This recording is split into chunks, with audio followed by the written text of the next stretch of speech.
Deadly Justice, a Christian romantic suspense. Grayson's Guardians, Book 4. Written by Laura Scott. Narrated by Jason Kirkover. Chapter 1. Bruno's low growl woke Evie Tobin from a deep sleep. Blinking in the darkness, she took a moment to get her bearings. She and her German shepherd Bruno were staying in her mother's house in Grand Haven, Michigan. Her mother had passed away a few months ago after a short bout of cancer. Evie was there to decide whether to sell or keep the house. "What is it, boy?" Swinging upright, she stood and moved toward the window overlooking the nature preserve behind the property. As it was August and the temperatures were mild, she had the window open, letting the cool night air flow through the screen. At 4 a.m, it was still too dark to see anything. As Bruno's growls continued, a shiver of apprehension snaked down her spine. Then Bruno let out a sharp bark that made her jump. Putting a hand to her heart, she turned to look at her dog. With a frown, she realized he was sniffing the air. His ears pricked forward as if he seemed to recognize some sort of threat. Normally, she didn't scare easily. Trusting her dog's keen senses had her pulling a sweatshirt over her tank top and shorts, then slipping into a pair of shoes to let Bruno out. Upon opening the back door, her shepherd bolted into the darkness, running straight toward the nature preserve. She followed him through the backyard, but stopped shy of entering the woods. Straining to listen, she didn't hear anything beyond Bruno's sturdy frame crashing through the foliage. Evie told herself Bruno likely scented an animal of some sort. Wrapping her arms around herself, she waited. Returning to her hometown had seemed like a good idea, but now that she was here, she had second thoughts. Bruno let out several sharp barks. She bit her lower lip, wondering if she was wrong about an animal being out there. Could it be a person? That didn't make sense. Grand Haven wasn't a big city. They barely had 12,000 residents living in the small town, known for a beautiful sandy beach and tall lighthouses overlooking Lake Michigan. Why would someone be hiking through the preserve at this hour? After a long silence, she heard a twig snap. Then she got the gleam of Bruno's eyes as he loped out of the woods, coming straight toward her. She frowned in confusion when she realized he held something white in his mouth. "What do you have, huh, boy?" Dropping to one knee, she put one arm around her dog's neck and pried the object from his mouth. A bone. She stared at it for a long moment. Then she slowly rose to her feet to peer into the darkness again. As an operating room nurse, Evie knew this was not an animal bone.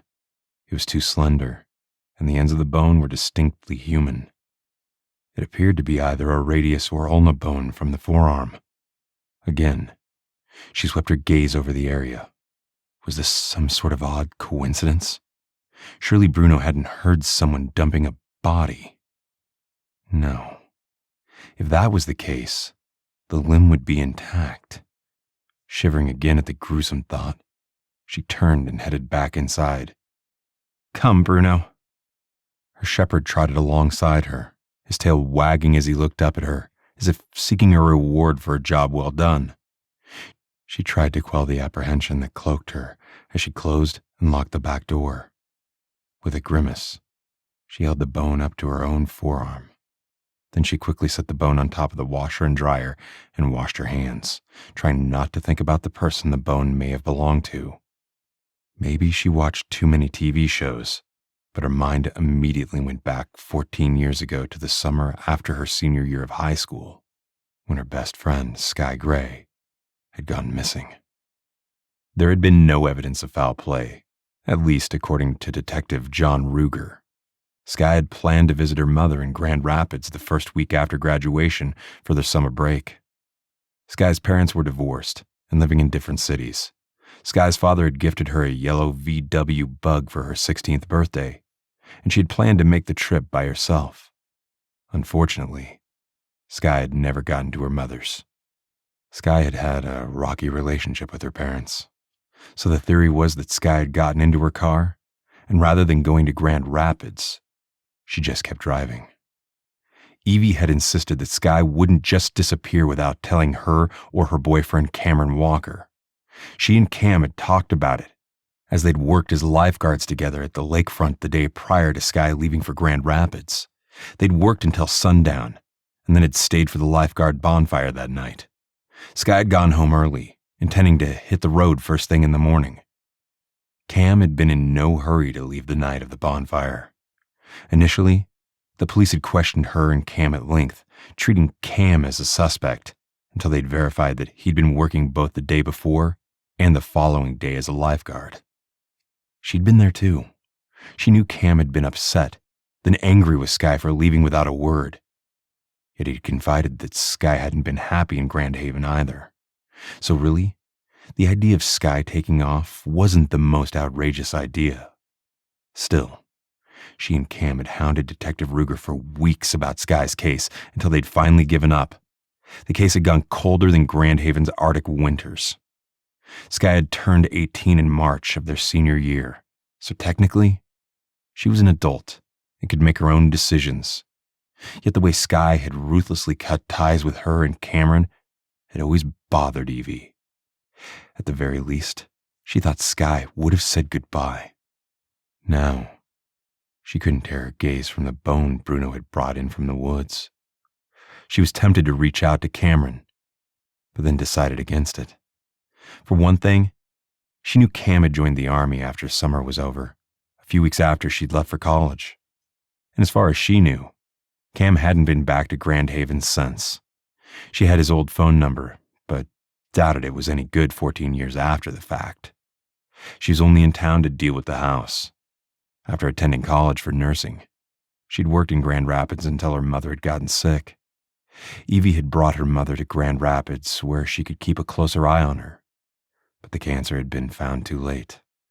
Within 4 weeks of moving, her mother, Evie Tobin, had passed away.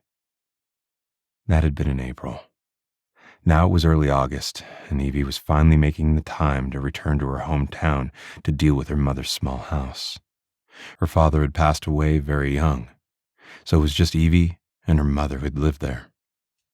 Bruno's cold nose touched her hand. Evie pulled herself from the past to the present. Stroking Bruno's soft fur, she moved out of the laundry room. There was no point in trying to get more sleep. Not after this. She quickly dressed and headed into the kitchen to make coffee. Eyeing her watch, she decided she'd take the bone to the police station as soon as they opened. A quick search on the website indicated that would be at 8 in the morning. Granted, she could call 911 now, but did finding a human bone qualify as an emergency? Probably not. And really, she wasn't 100% sure the bone was human. She was a nurse, not a pathologist. Yet deep down, she was convinced the bone was human. As she sipped coffee, she considered her options. She could simply drop the bone off at the police department and consider her job done. It would take weeks, maybe even months to get DNA results from the bone, and even then, there was no guarantee they'd find the person in the system, especially if the bone didn't belong to Skye Gray. Or she could take Bruno out to the nature reserve to see if there were other bones. She didn't relish the idea of finding a grave, but it might be better to know right away what they were dealing with. Evie sipped coffee and ate a muffin for breakfast before turning to Bruno. "Are you ready to take a walk, huh?" Bruno scrambled to his feet, his entire body wiggling with excitement. He loved walks. She pulled on a pair of hiking boots, then grabbed the only item that could be used as a weapon, a large can of bear spray. She headed out into the backyard, as if knowing exactly what she wanted. Bruno bounded into the woods, taking the same path as earlier that morning. Evie held the bear spray in one hand and moved low-hanging branches away from her face with the other. The ground beneath her feet was dry, as there hadn't been any rain for 2 weeks. It seemed like every twig she stepped on snapped loudly, announcing her presence. Maybe that was a good thing, because she still didn't know what had caught Bruno's attention in the first place. Scanning the ground, she didn't see any footprints. There was evidence of broken branches, but she didn't know if they were made by Bruno or something else. Someone else, she silently amended. Just as she was second-guessing her decision to go out there, Bruno quickened his pace. He ducked straight through 2 bushes, disappearing from sight. "Bruno, wait up, buddy!" She hurried to follow her dog. Pushing through the brush, she stopped abruptly when she saw an open area where the dirt had been churned up by animals foraging for food. Cautiously stepping closer, her heart thudded painfully in her chest as she saw that there were more bones that had been brought to the surface. Most notable of all, a human skull. Covering her mouth with her hand, she took a hasty step back and glanced around the gravesite, because clearly that's what Bruno had found. A grave. And even from a distance, she could see a few remnants of a striped pink, purple, and blue fabric intermixed with the bones. The pattern was very similar to Skye's favorite top. She leaned weakly against the trunk of a nearby tree, unable to tear her gaze away from the scene. Bruno had found Skye Gray's grave. Cam Walker was just finishing a 5-mile late-afternoon run when his phone rang. Seeing Evie Tobin's name on the screen stopped him cold, despite the blistering heat. Talk about a blast from the past. Why was Evie calling him now after all these years? Hesitantly, he answered. "Hello?" "Cam, it's Evie. I know it's been a long time." "Yeah, it has been." Using the hem of his t-shirt, he mopped the sweat from his face. "What's going on? Is there some sort of high school reunion coming up?" He kept his tone casual, but knew that even if there was a reunion in the works, he wouldn't attend. "No, nothing like that. But I'm in Grand Haven. My dog, Bruno, found an arm bone in the nature preserve. When I went to investigate further, I found more bones, including a human skull." He froze, his thoughts going back to his childhood home and to the summer his girlfriend Skye Gray had disappeared. With trepidation, he forced himself to ask the obvious question. A human skull belonging to whom? "I can't say for sure. The police have been at the scene all day, trying to preserve what's left of the evidence. But I saw some fabric. It looked to me like the striped top Skye loved to wear." Cam's knees felt weak, but he refused to buckle under the news. Maybe it's not her. Maybe it's someone else. "Maybe." Evie didn't sound convinced. "You remember that top she always wore? The one with the pink, purple, and blue stripes?" He remembered it well, mostly because it had barely covered Skye's midriff. Forcing a response through his tight throat, he said, "Yeah, I remember." "Me too." There was a moment of silence. Then Evie spoke again. "Like you said, though, it could belong to someone else. I just thought you should know, especially since you'll be." She didn't finish, but he knew what she was about to say. He'd be hearing from the police. Now that the Grand Haven cops knew Skye hadn't left town as they'd assumed, he'd shoot right back up to the top of the suspect list, despite having a solid alibi for the day Skye had supposedly gotten in her car and headed to Grand Rapids. He still had trouble believing it, that Skye Gray had been lying dead and buried in the nature preserve all this time. 14 years. The only explanation was that someone had killed her, which led the trail of breadcrumbs right back to him, the boyfriend. But he knew he hadn't hurt Skye, and that meant someone else had. But who? Unfortunately, he had no idea. "I'll be there as soon as possible." Cam strode toward his apartment building, doing the math in his head. He lived 15 minutes south of Chicago, which meant he should be able to drive to Grand Haven in roughly 3.5 hours, depending on traffic. "I'll call you when I arrive." "Okay. I'm staying at my mother's house. She passed away 4 months ago. The conversation was awkward between them. Did Evie now think he had something to do with Skye's disappearance? I'm sorry to hear that. He felt bad for Evie, but felt even worse about the situation he was going home to. Did Skye's best friend really think he was capable of murder? If so, she might not be very happy to see him.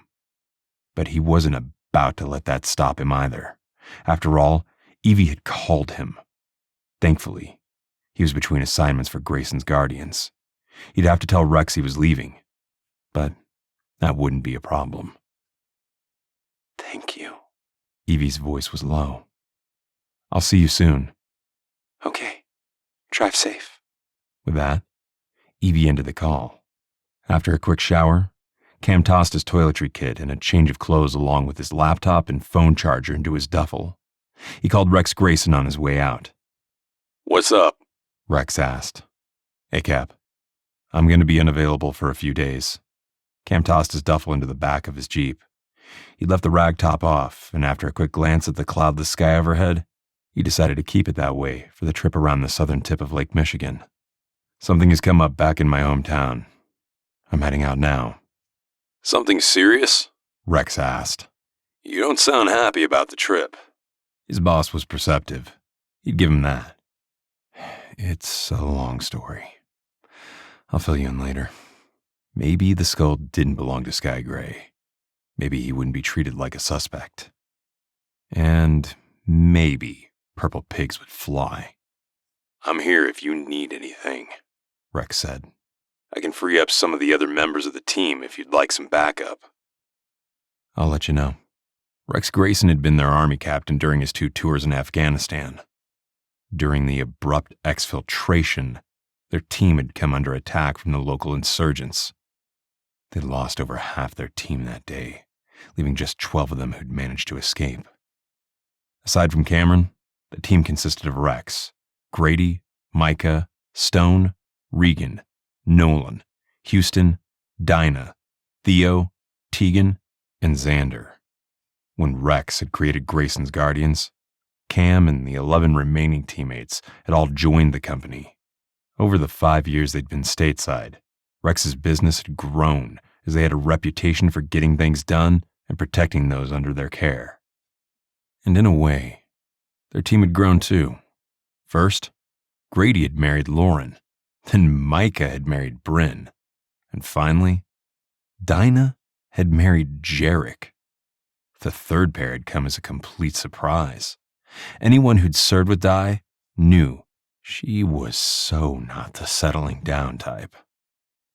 People changed. As Cam climbed in behind the wheel and headed toward the highway, he wondered what Skye would be like if she were still alive today. He'd cared for Skye, but couldn't say he'd loved her. At least, not enough to have changed his plans. 14 years ago, he'd wondered if their argument about his decision to join the army had contributed to Skye's taking off that day. He'd been honest with the detective on the case, explaining that he and Skye had disagreed about their post-high school plans. Skye had wanted him to move with her to Grand Rapids, find full-time jobs, and live together. The tourist season in Grand Haven was busy, but things were relatively quiet the rest of the year. Skye had wanted nothing to do with staying in the small town. Frankly, Cameron hadn't wanted that either. But he didn't want to struggle to find a decent job in some factory. He'd wanted to do something meaningful, and for him, that meant serving his country. Would Skye still be here if they hadn't argued? Would you have spent the day at the lakeshore while he was working as a lifeguard rather than heading to Grand Rapids? Maybe. His thoughts continued to whirl as he drove. What had happened to Skye? Who had killed her? Skye wasn't irresponsible enough to pick up a hitchhiker, and considering she'd been buried in the nature preserve, she probably hadn't gone very far before she'd been killed. Where was her car? Had the killer taken it? Maybe the bones didn't belong to Skye at all. He could be making the 170-mile trip for nothing. Twice, he almost stopped to turn around. but the image of Skye wearing her favorite pink, purple, and blue striped top haunted him. He didn't doubt Evie's ability to recognize her best friend's clothing. The trip to Grand Haven took longer than it should have, thanks to a huge accident in Gary, Indiana. He'd also stopped to get a bite to eat along the way. As he drove, he'd expected to hear from the Grand Haven police, and he wasn't sure if it was a good thing or bad one that his phone had remained stubbornly silent. By the time he'd pulled into town, it was going on 8 at night, and darkness had begun to fall. As he headed up Main Street, he was surprised to find it looked pretty much the same as when he'd left. Maybe a few of the businesses were different, but most of the restaurants and touristy shops hadn't changed. Oddly, the town felt smaller to him. Maybe it was just that he'd been living outside of Chicago, known for its towering skyscrapers. Easy to understand now how much Skye had wanted to move on to something bigger and better. He still couldn't believe she was dead. As he passed the local police station, he tried not to imagine sitting in a jail cell awaiting his trial. There were a couple hotels and motels in town, the cheapest being the Lighthouse Inn, but he couldn't bring himself to stop for a room. Not yet. After going all the way through town, refreshing his memory of the place, he turned around and headed to Evie's mother's home. Not that Evie would allow him to stay there with her, but he needed to talk to her, to find out what, if anything, she'd learned in the past 4 hours since she'd contacted him. A bright blue SUV sat in the driveway.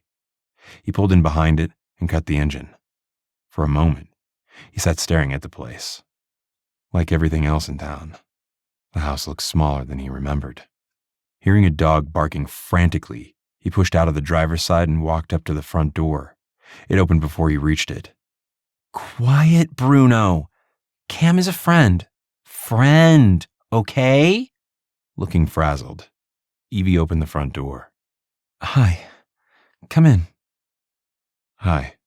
He stepped across the threshold and held out his hand for the dog to sniff. Bruno was huge, probably weighing close to 100 pounds. Evie, on the other hand, looked thin.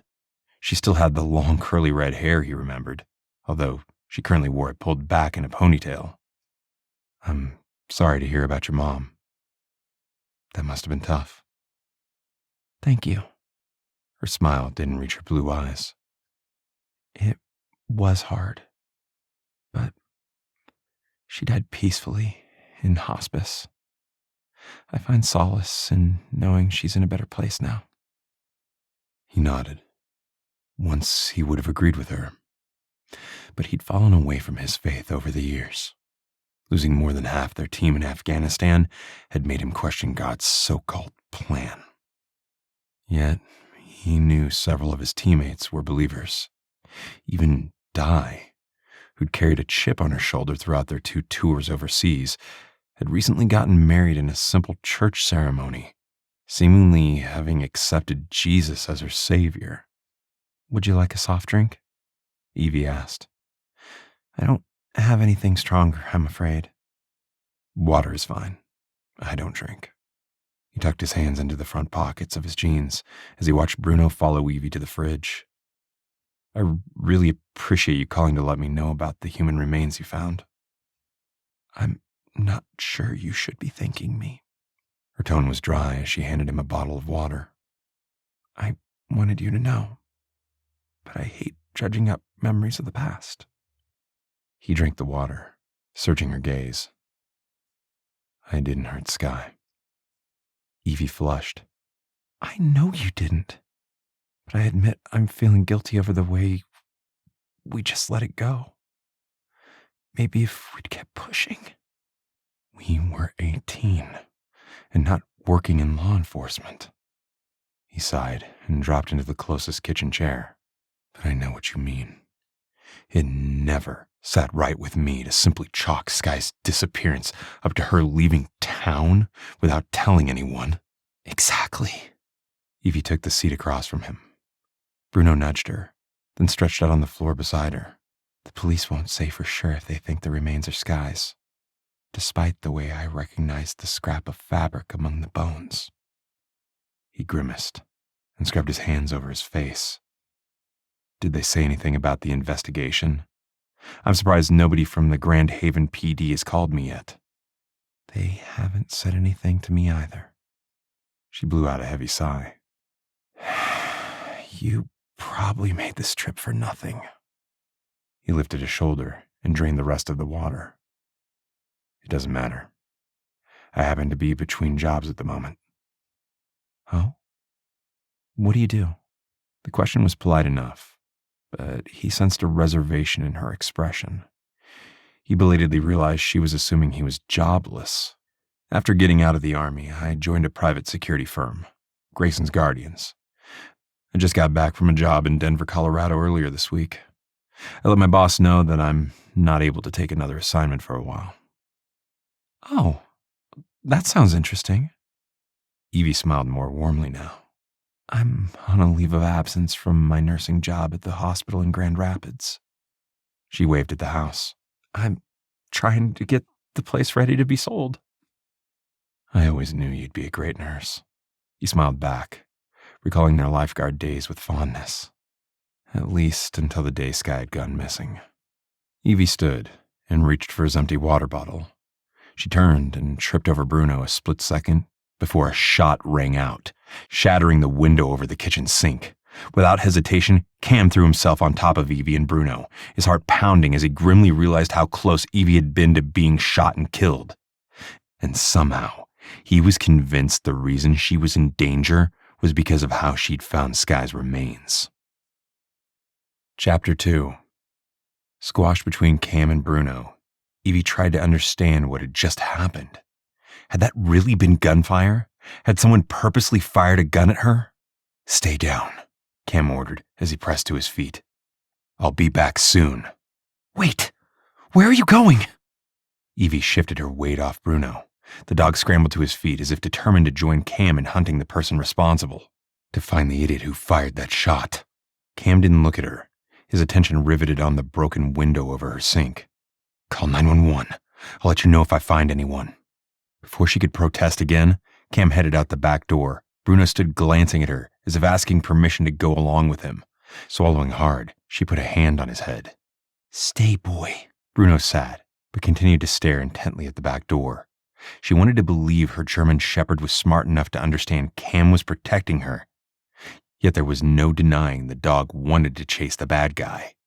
Picking up her phone from the kitchen table, she called 911. Placing the phone on speaker, she grabbed a broom and swept the glass fragments out of the way to protect Bruno's paws. The dispatcher answered on the third ring. 911, please state your name and the nature of your emergency. I'm Evie Tobin, and I'm calling from my mother's place, 112 Hiawatha Drive. Someone fired a shot at me, breaking my kitchen window. Are you safe? Evie could hear the clacking of fingers on a keyboard. I'll dispatch an officer to your location. I'm safe. Oh, and I'm not alone. My friend Cameron Walker is outside searching for the shooter. It was difficult to comprehend what she was saying. Someone had fired a gun at her window. If she hadn't tripped over Bruno, she might have been hit. Or worse, killed. Was this because she'd found Skye's remains? It's the only explanation that made any sense. But if that was true, did that mean Skye's killer was still around? Had he been living in Grand Haven for the past 14 years? I have a unit responding to your location, the dispatcher said. Please, stay on the line. Waiting, she continued to finish sweeping the glass fragments from the floor. Her movements were jerky, and if not for the concern she had for Bruno getting glass in his paws, she'd have given in to the tears that threatened. Gunfire. Aimed at her. The shrill wail of police sirens filled the night air. She reached over to end the phone call, then set the broom aside. Crossing the living room, she opened the front door. One uniformed police officer emerged from behind the wheel. He rested his hand on the butt of his weapon as he approached. She saw his name tag, identified him as Officer Linder. Ma'am, did you report gunfire? She didn't recognize him, but that was probably because he was young. Maybe mid-20s. The name Linder didn't ring a bell. Yes, I'm Evie Tobin. My friend Cameron Walker is out back, searching for the shooter. That made Linder scowl. He should have stayed with you. This is a matter for the police. She stepped aside, giving him room to enter. Officer Linder abruptly stopped when he saw Bruno. Call off your dog. He won't hurt you. She rested her hand on Bruno's head. Stay, Bruno. Sit. Bruno sat. Still, Officer Linder gave the dog a wide berth as he walked past to the kitchen. Seeing the broken window, he scanned the floor, then continued down the short hall to the back door. Evie was reassured knowing the police officer had joined Cam outside. If Cam ended up hurt because of this, she'd only feel more guilty for calling him about finding Skye's remains. They'd been friends back in high school, and now Cameron seemed bigger, stronger, and more confident than she remembered. He was a soldier, capable of anything, yet Cam wasn't armed. Even the strongest muscles could be pierced by a bullet. The minutes ticked by slowly. Bruno stood and nudged the back door, indicating he wanted to go out. After a moment of hesitation, she opened the door and accompanied him outside. A flashlight bobbed in the woods. She heard the low rumble of voices. Bruno trotted toward the woods, and she hastened to join him. Cam? Is everything okay? I haven't found him yet, but stay where you are. We're coming back. Cam's deep voice made her relax. Moments later, the light grew brighter as Cam and Officer Linder emerged from the nature preserve. A wave of relief washed over her. Bruno sniffed both men, then stood beside Cam. If not for the threat of danger, she might have been irked. She'd rescued Bruno 3 years ago as a 5-month-old puppy when she'd found him abandoned at the side of the road. Normally, he stuck to her like glue. Now Bruno was suddenly Cam's best friend. I'll call this in. Linder reached up to the radio clipped to his collar. We won't be able to canvass the area until morning, though. We only have 4 officers working evenings and 3 officers overnight. Canvass the area? She looked at Cam. Did you find something? He shrugged. Could be nothing, but I found a piece of fleece fabric stuck to a bush. I heard the gunman running away and gave chase, but then lost him. Can't be sure if he found a place to hide or if he had a vehicle stashed close by. She shivered. Did you hear a car? No. Cam shrugged again.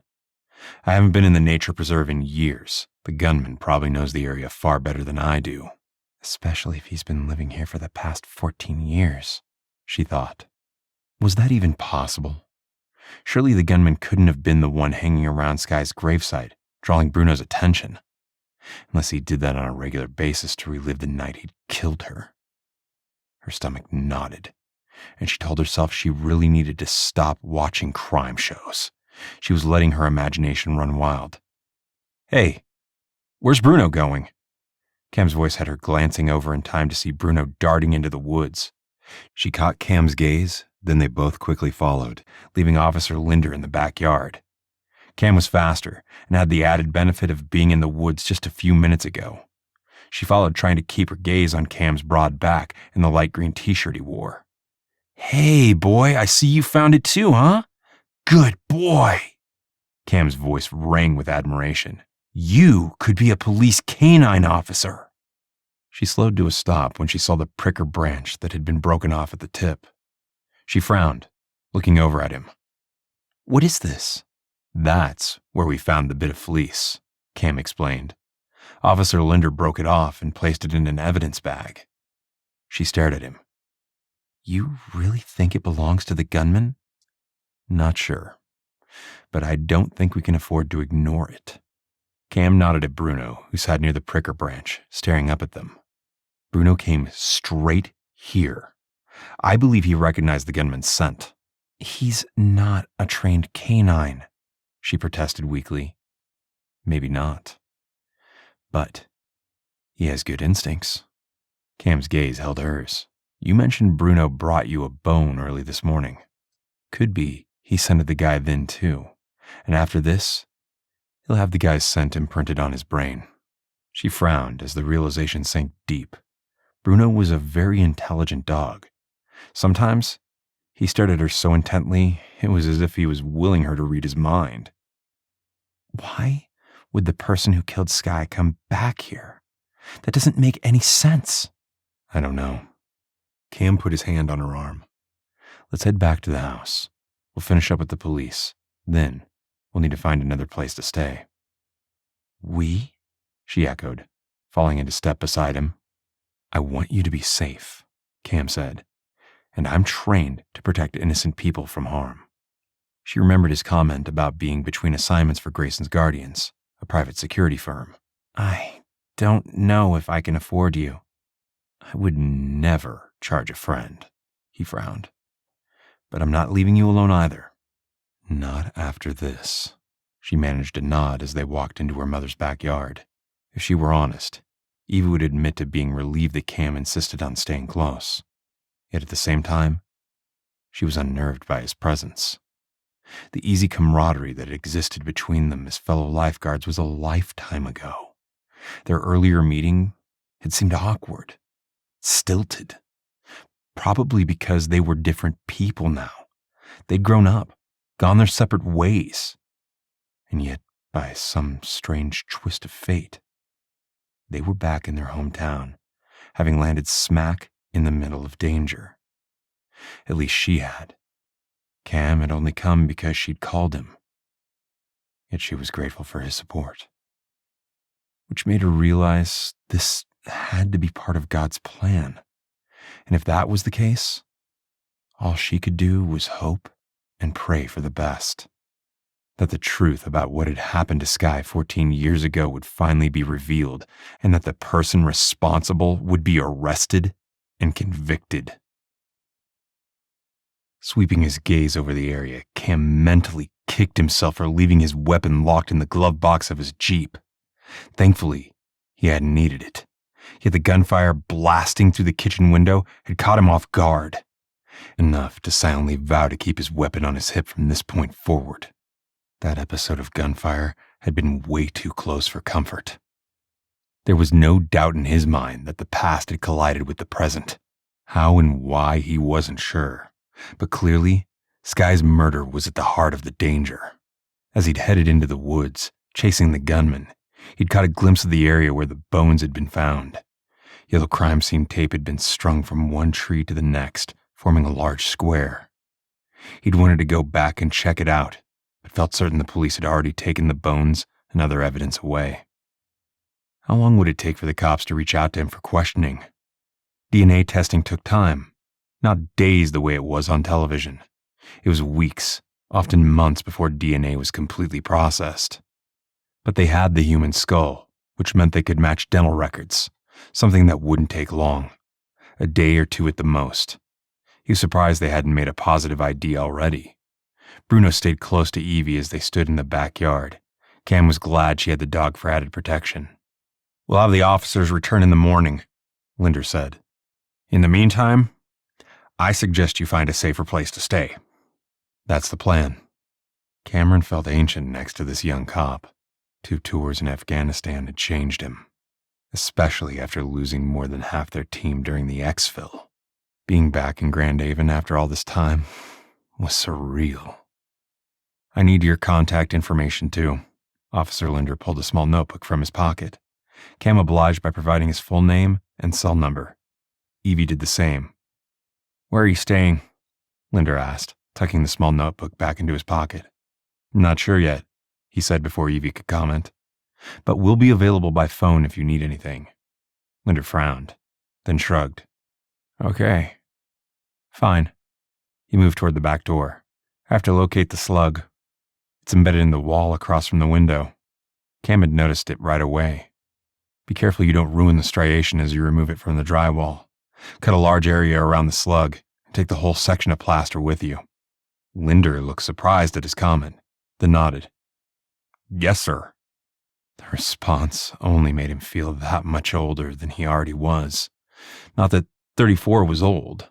Some days it just felt like it. He sighed and turned toward Evie. "Pack a bag for you and some dog food for Bruno." "Okay." Her smile didn't reach her eyes. He felt bad for what she was going through. None of this was her fault. He watched as Bruno followed her into the bedroom, then stayed at the door where the animal could see Cam, the cop, and Evie. Good boy, he thought with admiration. The dog understood his job was to protect Evie. Officer Linder used a tool from his belt to slice into the drywall. Cam was glad to see the young officer took care to stay far away from the slug itself as he cut a section free. They had 2 clues now, the slug and the bit of fleece. It wasn't nearly enough to pin down a suspect, but it occurred to Cameron that the gunman's actions might help keep him out of prison. He'd been inside the kitchen when the shot rang out, and he hadn't been back to Grand Haven since he'd been shipped off to Georgia for basic training the second week of September after his senior year. Evie returned to the kitchen, wheeling a small suitcase. She grabbed a fabric grocery bag with handles from the closet and filled it with Bruno's dishes and a half-full bag of food. I may need to get more for him at some point. She shot him an apologetic look. I was planning to head home in the next few days. No problem. We can stop at the store tomorrow. What he didn't say was that they couldn't leave town until they understood the source of the danger. The last thing he wanted was for the gunman to follow Evie all the way back to Grand Rapids. Okay. She picked up the grocery bag and reached for the rolling suitcase. I'm ready. He was about to take the bag and the suitcase, then belatedly realized she'd want her own car. I'll store these in my car. You can follow me. She glanced at Officer Linder, watching as he carried the chunk of drywall outside. When he was out of earshot, she turned back to him. Where are you going? I assume there's a reason you didn't want to tell Linder where we're staying. That's correct. The less people who know where you are, the better. Linder was too young to have been responsible for Skye's disappearance, but Cam wasn't taking any chances. I think we should try the Haven Suites. That way, you'll have your own room. He nodded at Bruno. Not sure if they're dog-friendly. She bent to stroke Bruno's fur. He doesn't bark unless he senses a threat. He nodded, hoping it wasn't a problem. Grand Haven was known to be a tourist attraction, especially during the summer months. In his humble opinion, that should include allowing pets to accompany families. Let's go. He stored Evie's suitcase and dog food in the back of his Jeep. He backed out of the driveway, then waited for Evie to do the same.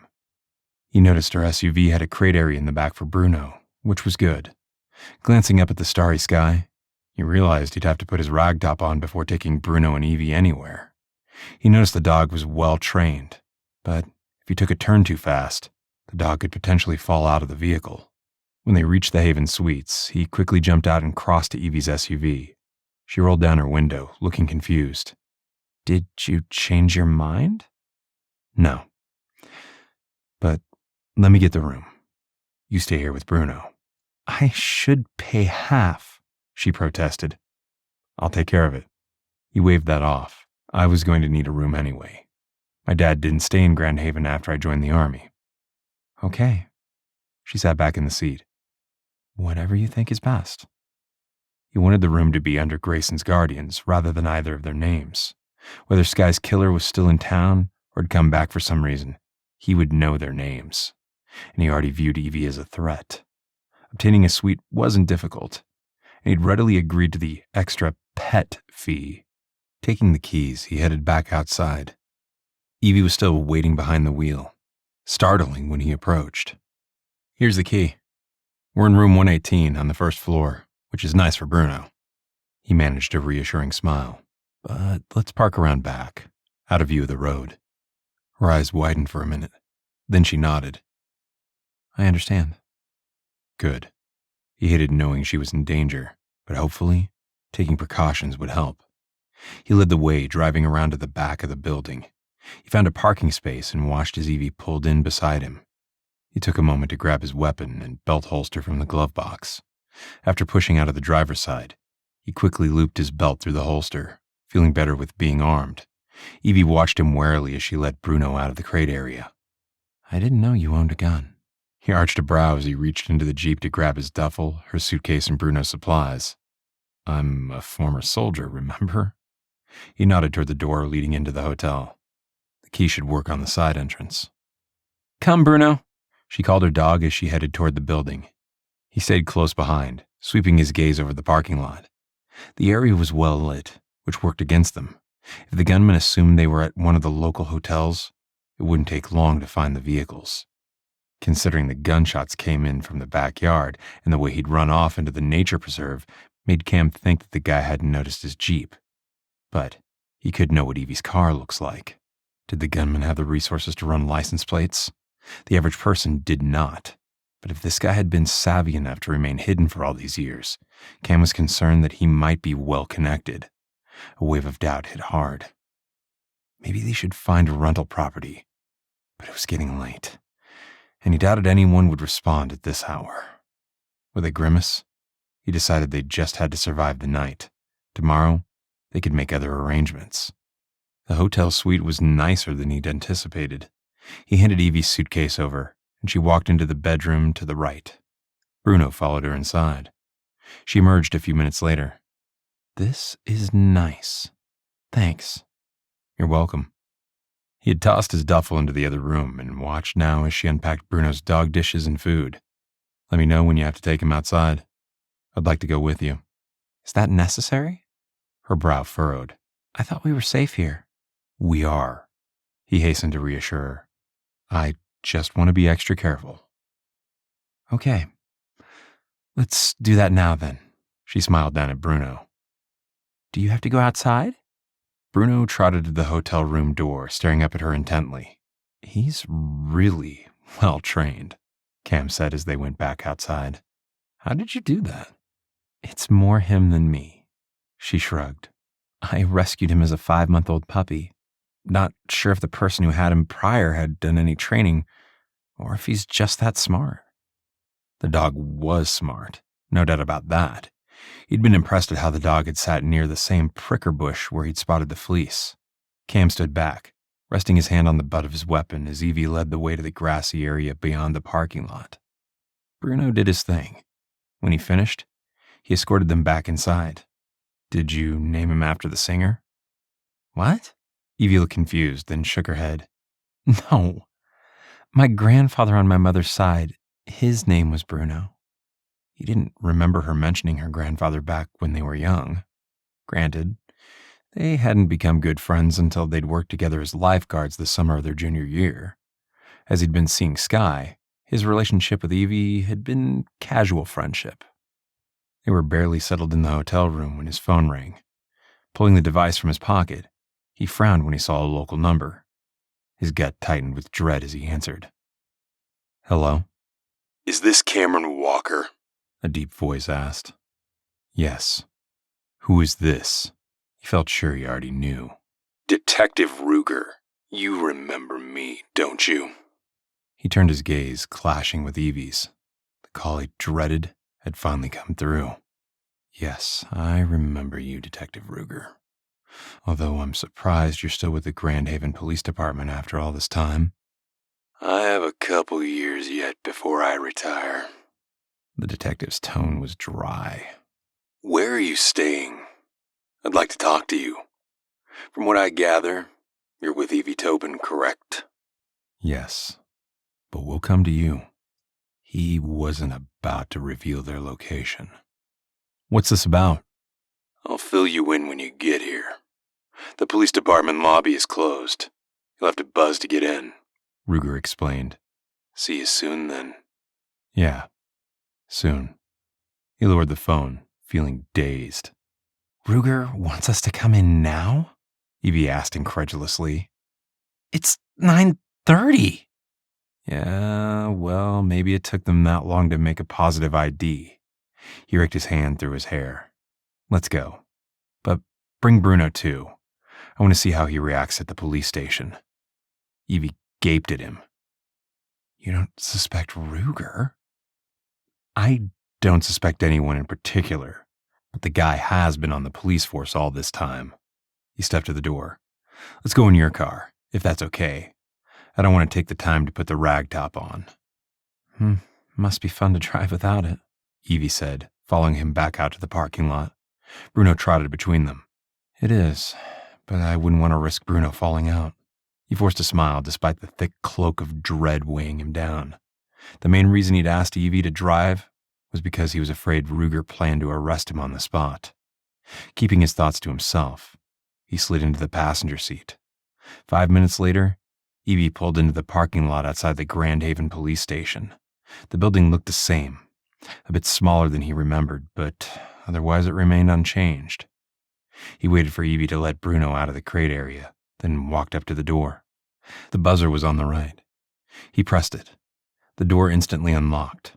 Glancing up, he saw the camera and knew Detective Ruger was watching. Ruger approached as they went through the second set of glass doors. "Cameron, Evie, He gestured to the open door leading into the interrogation room. "Have a seat." Cam waited for Evie to go in first, then followed. He sat beside her, then met the detective's gaze. "You found Skye Gray, didn't you?" "Yes. We've confirmed via dental match that the skeleton remains Evie Tobin found are that of Skye Gray." Ruger stared at him. "It's time to revisit the events that led to Skye's disappearance 14 years ago." Cam swallowed hard, not looking at Evie. The detective's grim gaze was easy to read. Ruger now believed Cameron had killed his girlfriend after all, and Cam was very much afraid he would spend the rest of his life in jail now that Bruno had unearthed Skye's grave. Chapter 3. Evie felt Cam tense at the news. It was what she'd expected, having seen the scrap of Skye's favorite top for herself. But hearing Ruger confirm the truth about the bones Bruno had found was devastating. Had her friend really been buried in the nature preserve for the past 14 years? It seemed inconceivable, yet nothing else made sense. "Ask your questions," Cam said in a tight voice. "I didn't hurt Skye." Ruger glanced at her. "I'm going to ask you to wait outside. I need to interview Cameron Walker alone." She frowned, glancing at Cam. "But you told us to come in together." "I know." A flash of impatience crossed the detective's features. "But that was to share the news with you. Now I need to speak with Cameron alone." "Fine." Evie stood and moved toward the door. Bruno followed her as she left the interrogation room. She shot Cam one last look before closing the door behind her. The plastic chair in the hallway was far from comfortable. Imagining what Cam was going through was troubling. She stood and paced, unable to sit still. Bruno stretched out on the floor, his dark, intelligent gaze following her. The interview took longer than she'd imagined, but finally, the door opened. Cam stood there, his expression inscrutable. The only good news as far as she could see was that Cam wasn't handcuffed. "Your turn." She nodded, stepping back to make room for him to exit. "Come, Bruno." Detective Ruger held her gaze as she sat in Cam's vacant chair. "I see from my notes that you were good friends with Skye." "We were. Yes." She had to work hard not to shift uncomfortably under his intense scrutiny. She rested her hand on Bruno's head to remain calm. "Did you see her the night before Skye allegedly left town?" Ruger asked. "No, She abruptly stopped. The general rule of police interviews was to only answer questions that were asked, not to volunteer information. "What were you doing that night?" Ruger asked. "The night before Skye's disappearance." "I was down at the lake shore." She narrowed her gaze. "I told you that. We worked 12-hour days during the summer. When the sun went down, we stayed for the bonfire." "To be clear, you didn't see Skye at all prior to her disappearance." She almost agreed, then caught herself. "No, that's not correct. I'm pretty sure I told you that I saw Skye at lunchtime the day before she was supposed to leave town to visit her mother. She was down at the lakeshore while Cam and I were working our lifeguard shifts." "Did you witness the argument between Skye and Cameron?" The question got her off guard. The issue of an argument hadn't come up before, at least not that she could remember. "No, I didn't see them argue. Cam bought hot dogs for their lunch. He bought one for me too, and the three of us ate together. They appeared to be fine." Ruger didn't make any notes as they spoke, which concerned her. Had the detective already made up his mind? He held her gaze.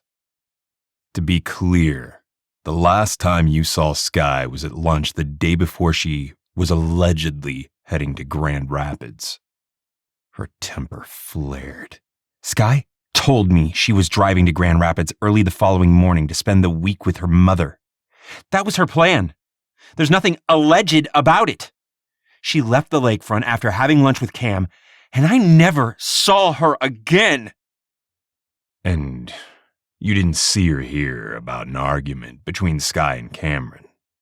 That he kept pressing the issue bothered her. She frantically thought back to that summer day. Had Cam and Skye argued? She hadn't paid much attention to them after they'd eaten their hot dogs because her job was to watch the people swimming to make sure nobody drowned. No, I don't know anything about an argument. Did Cameron lose his temper often? I never saw him lose his temper. As the comment left her mouth, a memory flashed in her mind.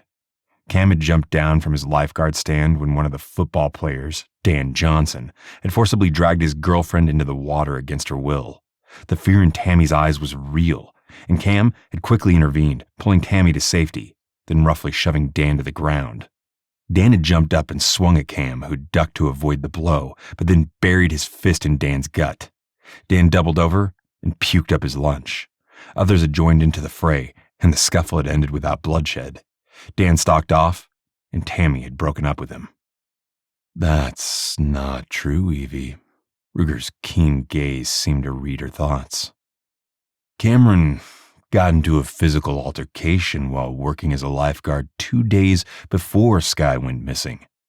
I heard all about that fight. Dan Johnson deserved to be punched in the stomach. He was a bully who was forcing his girlfriend to go into the water. We both knew Tammy wasn't a strong swimmer. She lifted her chin. Other than that isolated incident, I never saw Cam lose his temper. Skye didn't confide in you about Cam's decision to break up with her? Ruger asked. What? No. Again, her thoughts whirled. She'd never heard about an argument between them, much less a breakup. Why would Cam buy Skye lunch if they were breaking up? He bought you lunch too. Ruger spread his hands wide. Maybe Skye was jealous of the two of you working together every day. That's ridiculous. Her throat was dry, and for the first time, she wondered where Ruger was getting his information. Certainly not from Skye. Had Cam told him about Skye's jealousy? Or had someone else? No. That was impossible. Evie had kept her attraction for Cam well hidden. He was tall, dark, and handsome. And dating her best friend. Sure, they'd joined forces after Skye's disappearance, but she'd kept her feelings locked away. So much so that she'd completely forgotten her high school crush after she'd moved to Grand Rapids to attend college while Cam had joined the army. They'd gone their separate ways. And that was that. Until now. Skye wasn't jealous. Evie kept her tone even with an effort. Cam never cheated on her as far as I know. Ruger didn't say anything for a long moment. She resisted the urge to squirm, but Bruno must have picked up on her unease as he kept looking up at her, curling her fingers into his thick fur, helped keep her grounded. She was starting to resent Ruger for his pointed questions now, tonight, after ignoring their concern 14 years ago. What about Skye? Did she cheat on Cameron? Maybe that was the real reason they argued that night. If Skye cheated, she never confided in me. Evie forced herself to meet Ruger's gaze. I don't believe Cam would ever hurt Skye. Again, a long silence stretched between them. When she thought she might scream with frustration, Ruger glanced at his notes, then turned his attention back to her. If Cam didn't hurt Skye, who did? I don't know. She leaned forward. I swear I don't know. Don't you remember how Cam and I kept stopping in after Skye's disappearance? We told you she wouldn't take off without telling us. You thought she left of her own accord, but now we know that's not the case. If you'd have listened to us back then, you might have found her sooner. Ruger's eyes narrowed with anger. And maybe Cameron was only pushing the issue to appear innocent. He glared at her. You'd best be careful about spending time with Cameron Walker, Miss Tobin. I wouldn't want anything bad to happen to you. Evie couldn't suppress a shiver. Something bad had already happened. The gunfire at my mother's house is likely a part of this. Maybe you should be looking into who tried to kill me. Cam was right beside me, so it wasn't him. She abruptly stood. Have you considered the possibility the same person who shot at me killed Skye? When he didn't answer, she decided she'd had enough. Come, Bruno. Ruger didn't stop her as she left the interrogation room. Cam had been leaning against the wall with his arms crossed over his chest. He abruptly straightened when she emerged. Let's get out of here. His voice was a low growl. No doubt his interview had been worse than hers. They didn't speak until they were settled in her SUV with Bruno in the back crate area. She glanced at him as she left the police station parking lot. I'm sorry, Cam. I feel like this is my fault. Her gaze darted to Bruno. Well, Bruno's fault since he found the bone. He shrugged, his expression seeming to have been carved from stone. It's better to know the truth. Too bad I don't think Ruger is interested in uncovering the truth as he is in finding me guilty. She reached over to touch his knee. He's just mad because he was wrong all these years ago. We kept telling him that Skye didn't leave without saying anything to us. Now, he's faced with a 14-year-old cold case because he didn't listen. Cam stared straight ahead. I won't blame you for moving into your own room rather than sharing the suite. You didn't hurt Skye. She tightened her fingers on his knee. The person who shot at my house did. He's the one Ruger needs to be looking for. He covered her hand with his for a moment, then released her. He cleared his throat, finally seeming to relax a bit. Thanks for that. And I tried to tell Ruger the same thing. I pointed out that I came back to Grand Haven voluntarily, that I want to know who was responsible for hurting Skye all those years ago as much as he does. There was another pause before he added, maybe more. He seems fixated on some argument you had with Skye. She glanced at him. I told him I don't know anything about a disagreement between the two of you. It's true. We did argue. Cam grimaced. It wasn't that big of a deal, not the way he's making it out to be. The news surprised her. What did you argue about? He sighed. Skye wanted us to move to Grand Rapids together, to find jobs and a place to live. When I told her I planned to join the Army in September, she was not happy. Evie pulled into the parking lot of the hotel and drove around to the back the way they had earlier. Then she shifted into park and turned to look at him. I didn't realize you and Skye talked about moving in together. That's just it. We didn't. His voice rose in frustration. I never asked her to marry me or move in with me. We had fun. I liked and cared for her. But I never planned on spending the rest of my life with her. He turned in his seat to face her. Did she tell you differently? No, not at all. She hastened to reassure him. Skye knew I planned to attend college for nursing. Being a lifeguard only made me realize how much I enjoyed helping people. Skye flat out told me she had no interest in attending college, and she couldn't wait to get out of small-town Grand Haven. She thought back to those early summer days. She looked forward to graduating from high school and moving on with her life. They all had. Even Cam had mentioned he was excited to see the world as an Army soldier. She didn't ask to share an apartment with you? Cam asked. No, but that was because I told Skye that college freshmen were required to live in the dorms, something she couldn't do if she wasn't planning to enroll in college. She shrugged. I just figured she would live with her mother until she found a job and made enough to move out on her own. Yeah. Cam jammed his fingers through his short hair. I can't believe she's dead. That she never even left town the way we thought. It's not our fault, Cam. We're not responsible for what happened to Skye. She stared at the other cars in the parking lot. Maybe we should be searching harder for her car. Whoever killed her must have taken and dumped it somewhere. He arched a brow. You think we're going to succeed in solving a 14-year-old murder before the police? She flushed, realizing how naive she sounded. Someone shot at me tonight for a reason. And to be honest, I think we have far more motivation to uncover the truth than Ruger. As you said, he'd just as soon take the easy way of arresting you rather than finding the real killer. Cam didn't say anything for a long time. She didn't move to get out of the car either. Then he surprised her by reaching for her hand. A little jolt of awareness zinged up her arm, but she did her best to ignore it. She and Cam might be working together, but there was no reason to unearth her old feelings for him. They were friends, and once they knew who killed Skye, they'd go their separate ways, just like they had 14 years ago. Cam was secretly relieved Evie believed in his innocence, that he'd never hurt, much less kill Skye. Looking at Evie in the darkness of the car, he was struck by how pretty she was.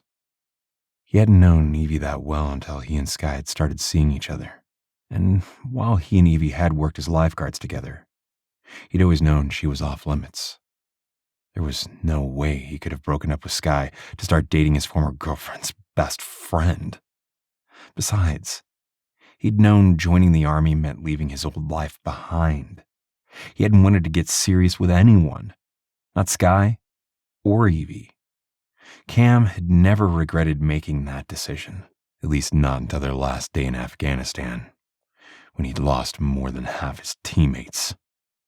Okay, where do we start? Evie's question interrupted his thoughts. Did Ruger hint as to how Skye died? Cam asked. He wouldn't tell me anything, just kept saying he was the one asking questions, and my job was to answer them truthfully, as if I've been lying all this time. The detective's attitude had grated on him, the way he was sure the other cop had intended. Ruger had poked at him on purpose to try igniting his anger. The detective had even brought up the way he'd flattened Dan Johnson for being a jerk to his girlfriend Tammy, as if that was the same as killing a girlfriend. No, I didn't ask him about it. Evie frowned. Honestly, I'm not sure they'll be able to tell how she died, since all that's left are her skeletal remains. You didn't see anything obvious, like maybe a portion of her skull being smashed in, or a bullet hole? Nothing like that. Evie didn't hesitate. From what I saw, the skull was intact. At the time, I was more focused on the scrap of her clothing. She paused, then added, The moment Bruno brought me that bone, I had a bad feeling it belonged to Skye. Even back when she disappeared, I'd always wondered if something horrible had happened to her. He nodded, because he'd had the same thought. They'd discussed it several times during their frequent visits to the Grand Haven police station, but their comments had fallen on Ruger's deaf ears. Neither one of them made any move to get out of the car. In a way, it was like old times when they discussed Skye in the front seat of his old Chevy pickup truck. I guess they'll perform some sort of autopsy on whatever's left of her. Yeah. Evie stared down at their clasped hands. For what that's worth, if she was strangled or beaten badly, that evidence is long gone. I can't even imagine someone doing that to her. Why Skye? He stared at Evie. Do you think she was on her way out of town when someone stopped her? Maybe asked for a ride and then ended up killing her? That's possible. But then why not dump her body someplace else? Evie released his hand to tuck a stray curl that had escaped from her ponytail behind her ear. Why bury her in the nature preserve? I have no idea. He wished he'd paid more attention to what their classmates were doing back then. Summers were busy tourist seasons, and most kids worked hard during the daytime hours. Like he and Evie worked 12-hour shifts at the lakefront. And many had played hard at night, too. Skye had been known to sneak a beer or two. Since Cam's mother had drunk herself to an early grave, he'd always avoided alcohol. Skye wasn't at the bonfire that night before she was planning to leave town. No, she wasn't. Evie tipped her head to the side. Normally, she would have been. At the time, I assumed she stayed home to get an early start the following morning. I think we should make a list of the kids who were not at the bonfire. He was itching to do something constructive. Better to make lists and investigate on their own than to sit back and wait for Ruger to slap cuffs around his wrists. It's possible someone else skipped the party to spend time with Skye alone. You really think one of our fellow classmates did this? Evie looked surprised. Why not? He held her gaze. Keep in mind, I did argue with Skye. I told her I wasn't moving to Grand Rapids with her to look for work, that I was going to join the army. There was nothing she could say or do to stop me. I see. Evie's brow furrowed. You're thinking Skye decided to spend time with someone else that night as a way to get back at you? Yeah. It was a better theory than the one that involved his being angry enough to have hurt her. You remember how stubborn Skye could be. She liked getting her way. That's true. It was one of the reasons she played one divorced parent off the other. Evie shrugged.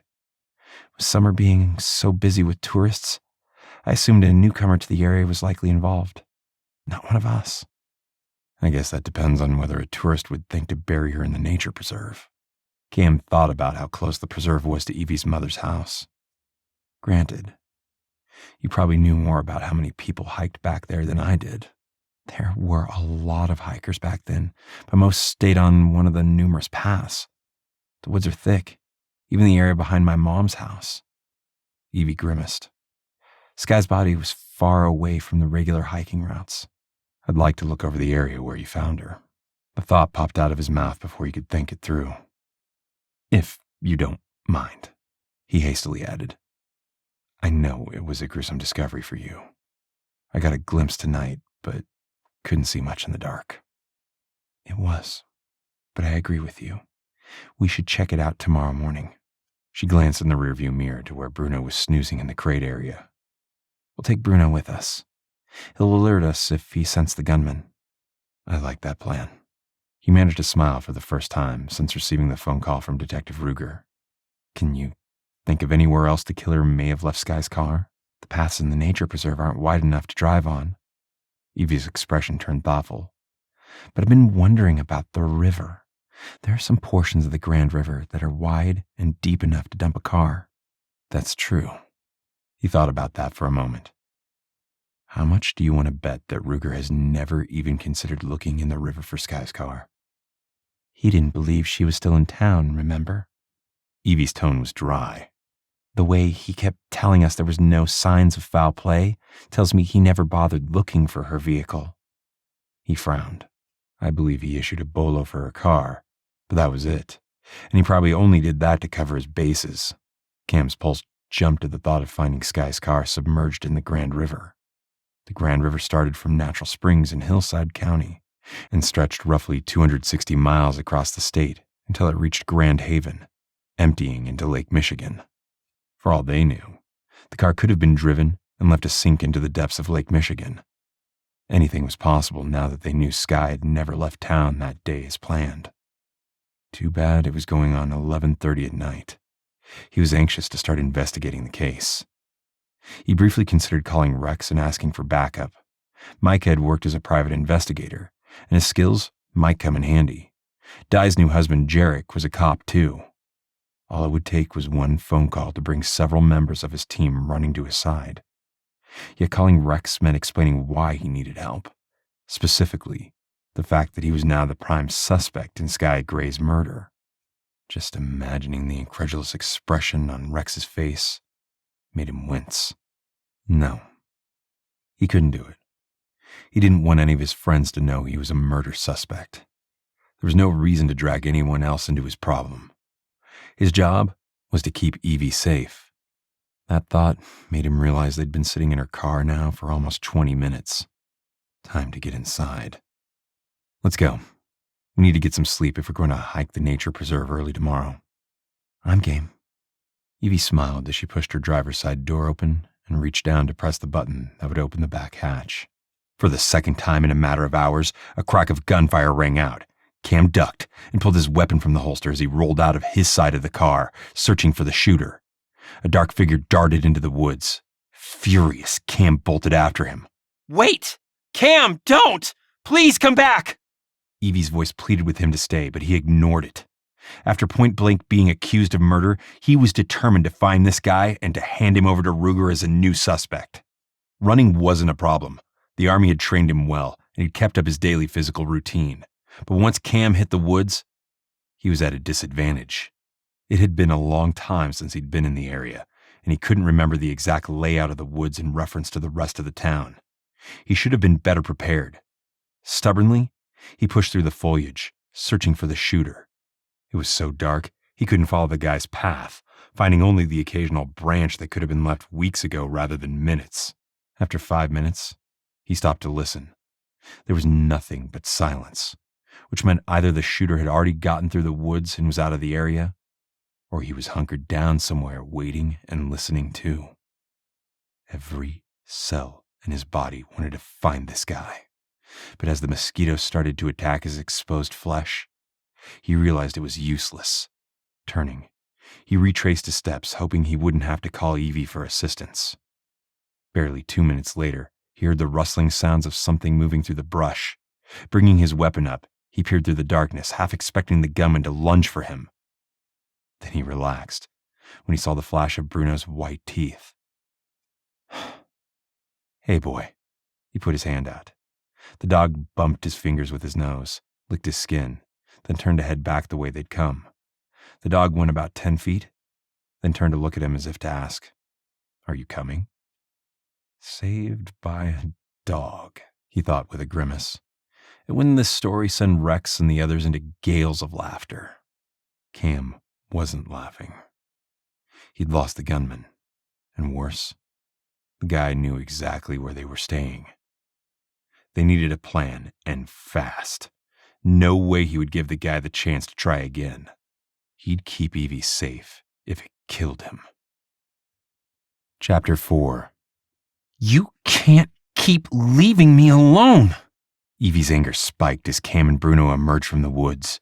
She'd been crouched beside her SUV for what seemed like eons, waiting for him to return while fearing the worst, that the gunman found and silenced him permanently. She tried to keep Bruno close, but her dog broke free and ran after Cam. "I'm sorry," Cam grimaced. "I wanted to catch this guy. You shouldn't have sent Bruno after me." "Bruno did that of his own accord." She frowned at her dog when he came to stand beside her. "The way he sniffed the air made me think he caught the gunman's scent." "He's smart that way. To be honest, I was glad to see him." Cam nodded and glanced around the parking lot. "Let's head inside to grab our stuff. We can't stay here." Evie wanted to argue, but knew he was right. The gunman clearly knew where they were. Did he know her license plate number too? If so, he'd probably find them again. There were only a handful of motels in the area, and if he lived in Grand Haven the way she believed he did, he'd check them all. Filled with despair, she turned and walked away toward the side entrance of the hotel. Cam and Bruno flanked her.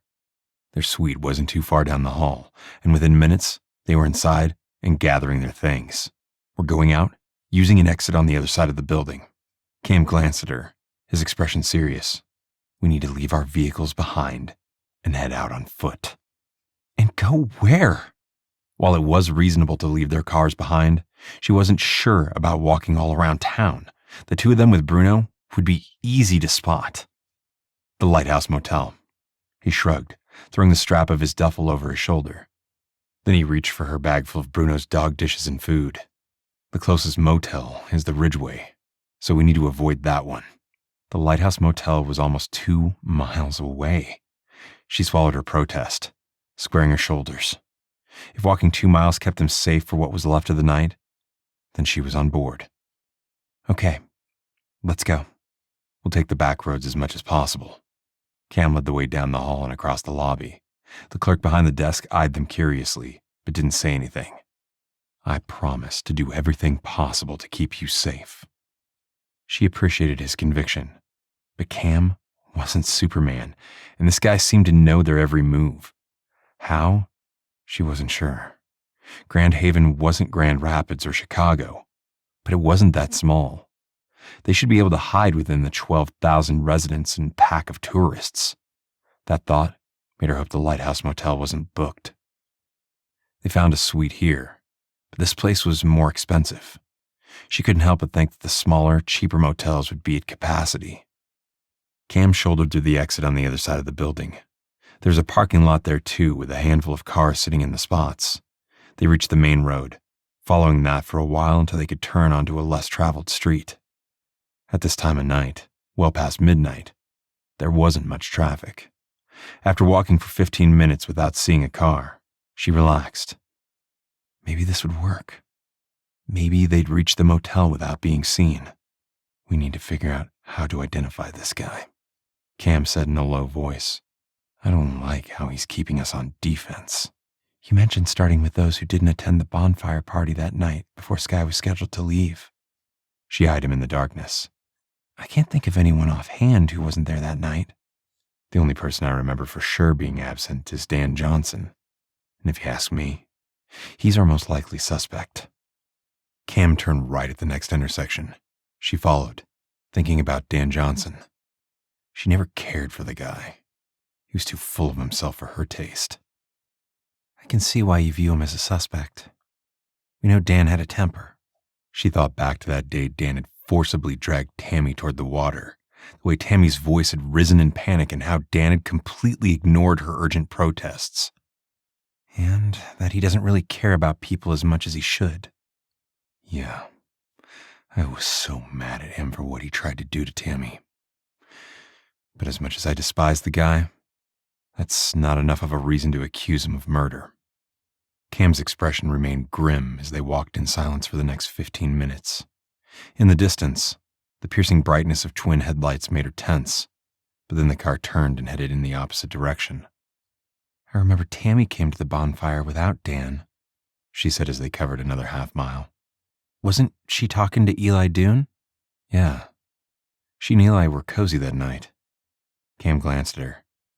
You think Dan may have come and then noticed how Tammy was sitting beside Eli and decided to stay away?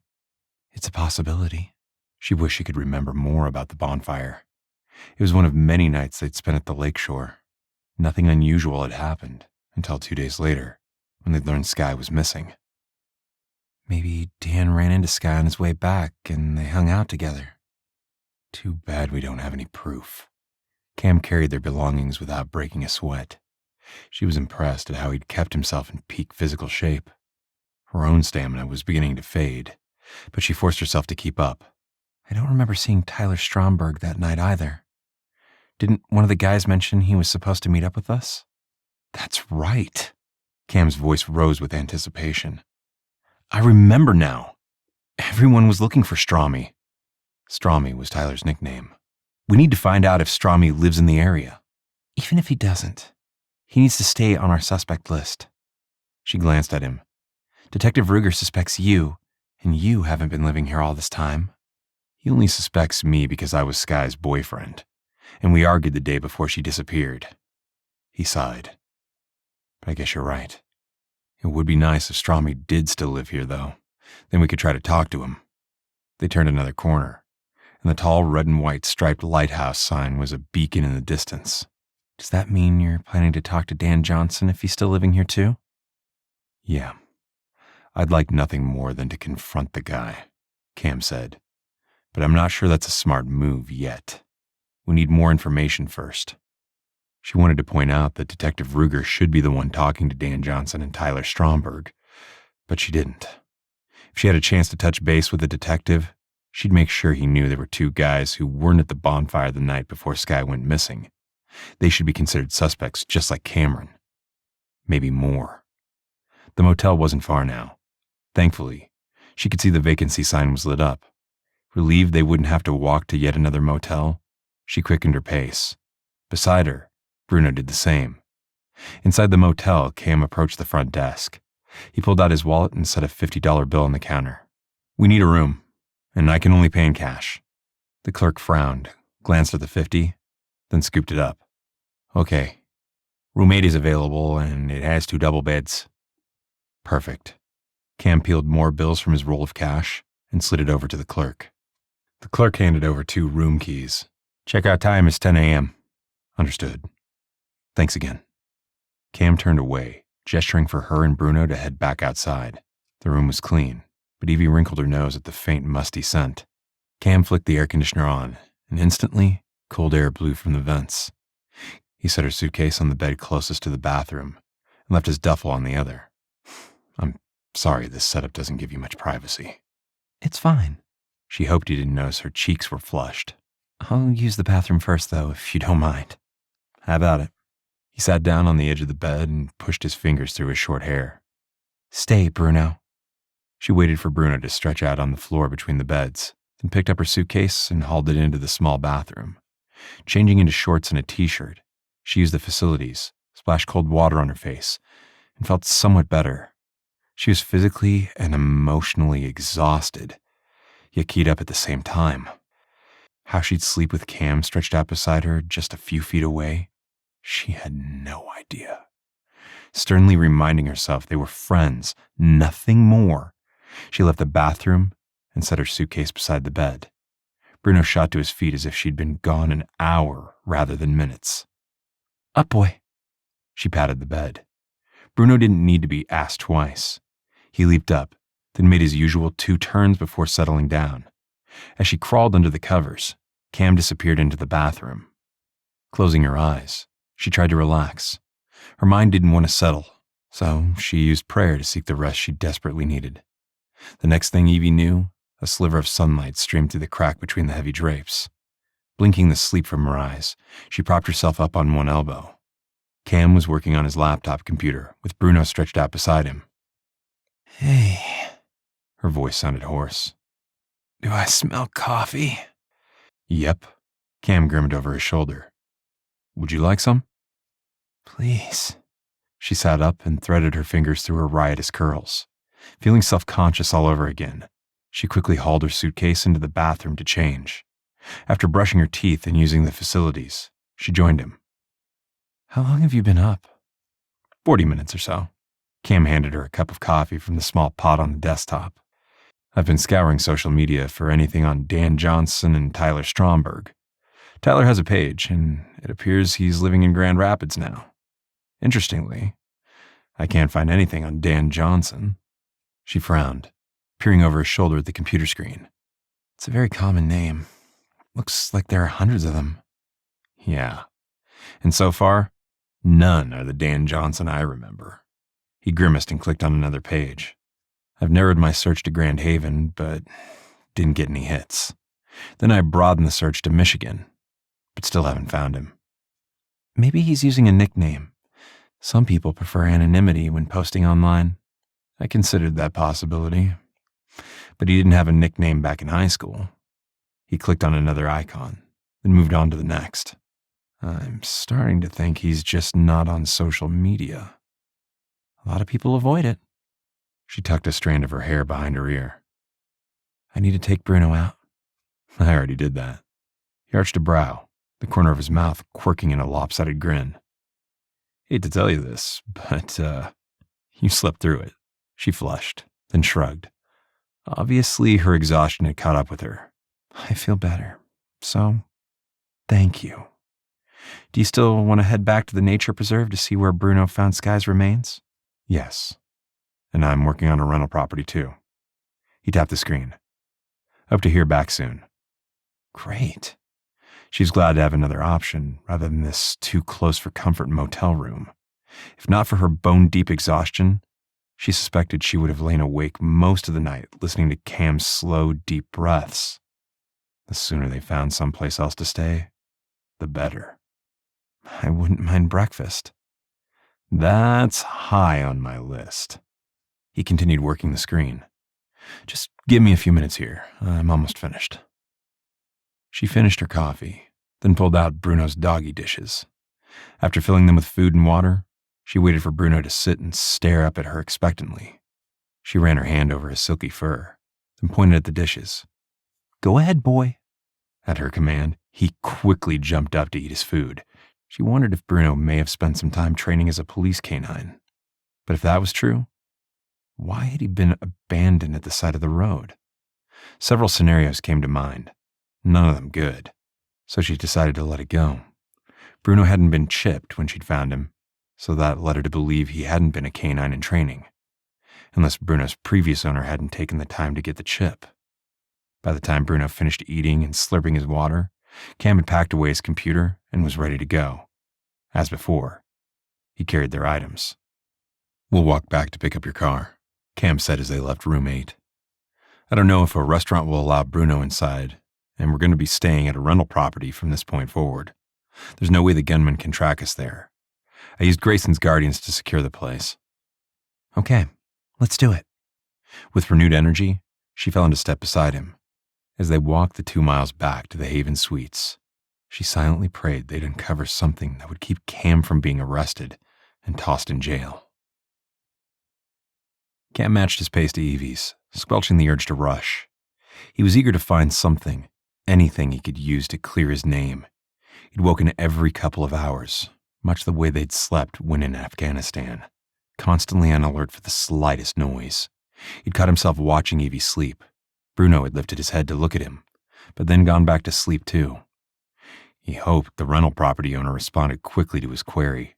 He couldn't take spending another night in a small, cramped motel room with Evie. If the gunman hadn't found them, the suite would have been perfect. Best laid plans, he thought with a sigh. He retraced their path from last night. There was more traffic on the road now as locals headed to work. Tourists were making their way to the lakefront to enjoy the last few weeks of summer. It occurred to Cam that despite the way his mother had drank herself to death, his life in Grand Haven had been a good one. At least until Skye had disappeared. Upon reaching their vehicles, he was relieved to see they appeared unharmed. The gunfire had missed Evie's SUV, and since it had the crate area for Bruno, he agreed to continue using her car. The bright blue color was rather distinctive, but so was his ragtop Jeep. On the way back to Evie's mother's house, they went through a restaurant drive-thru to grab a breakfast sandwich. Evie pulled over in the parking lot. Glancing at him, she clasped her hands together in her lap. "I'd like to say grace." Before he could say anything in response, she began. "Dear Lord Jesus, we thank you for this food we are about to eat. We also thank you for keeping us safe from harm and ask that you please continue to guide us to the truth. Amen." Amen. The response came without his thinking about it. He hadn't prayed in 5 years since the disastrous exfil from Afghanistan, but there was no denying they needed all the help they could get. Did God care that he was in trouble? He wasn't convinced. They ate and sipped their coffee. Then Evie put the SUV in gear and continued cruising through town.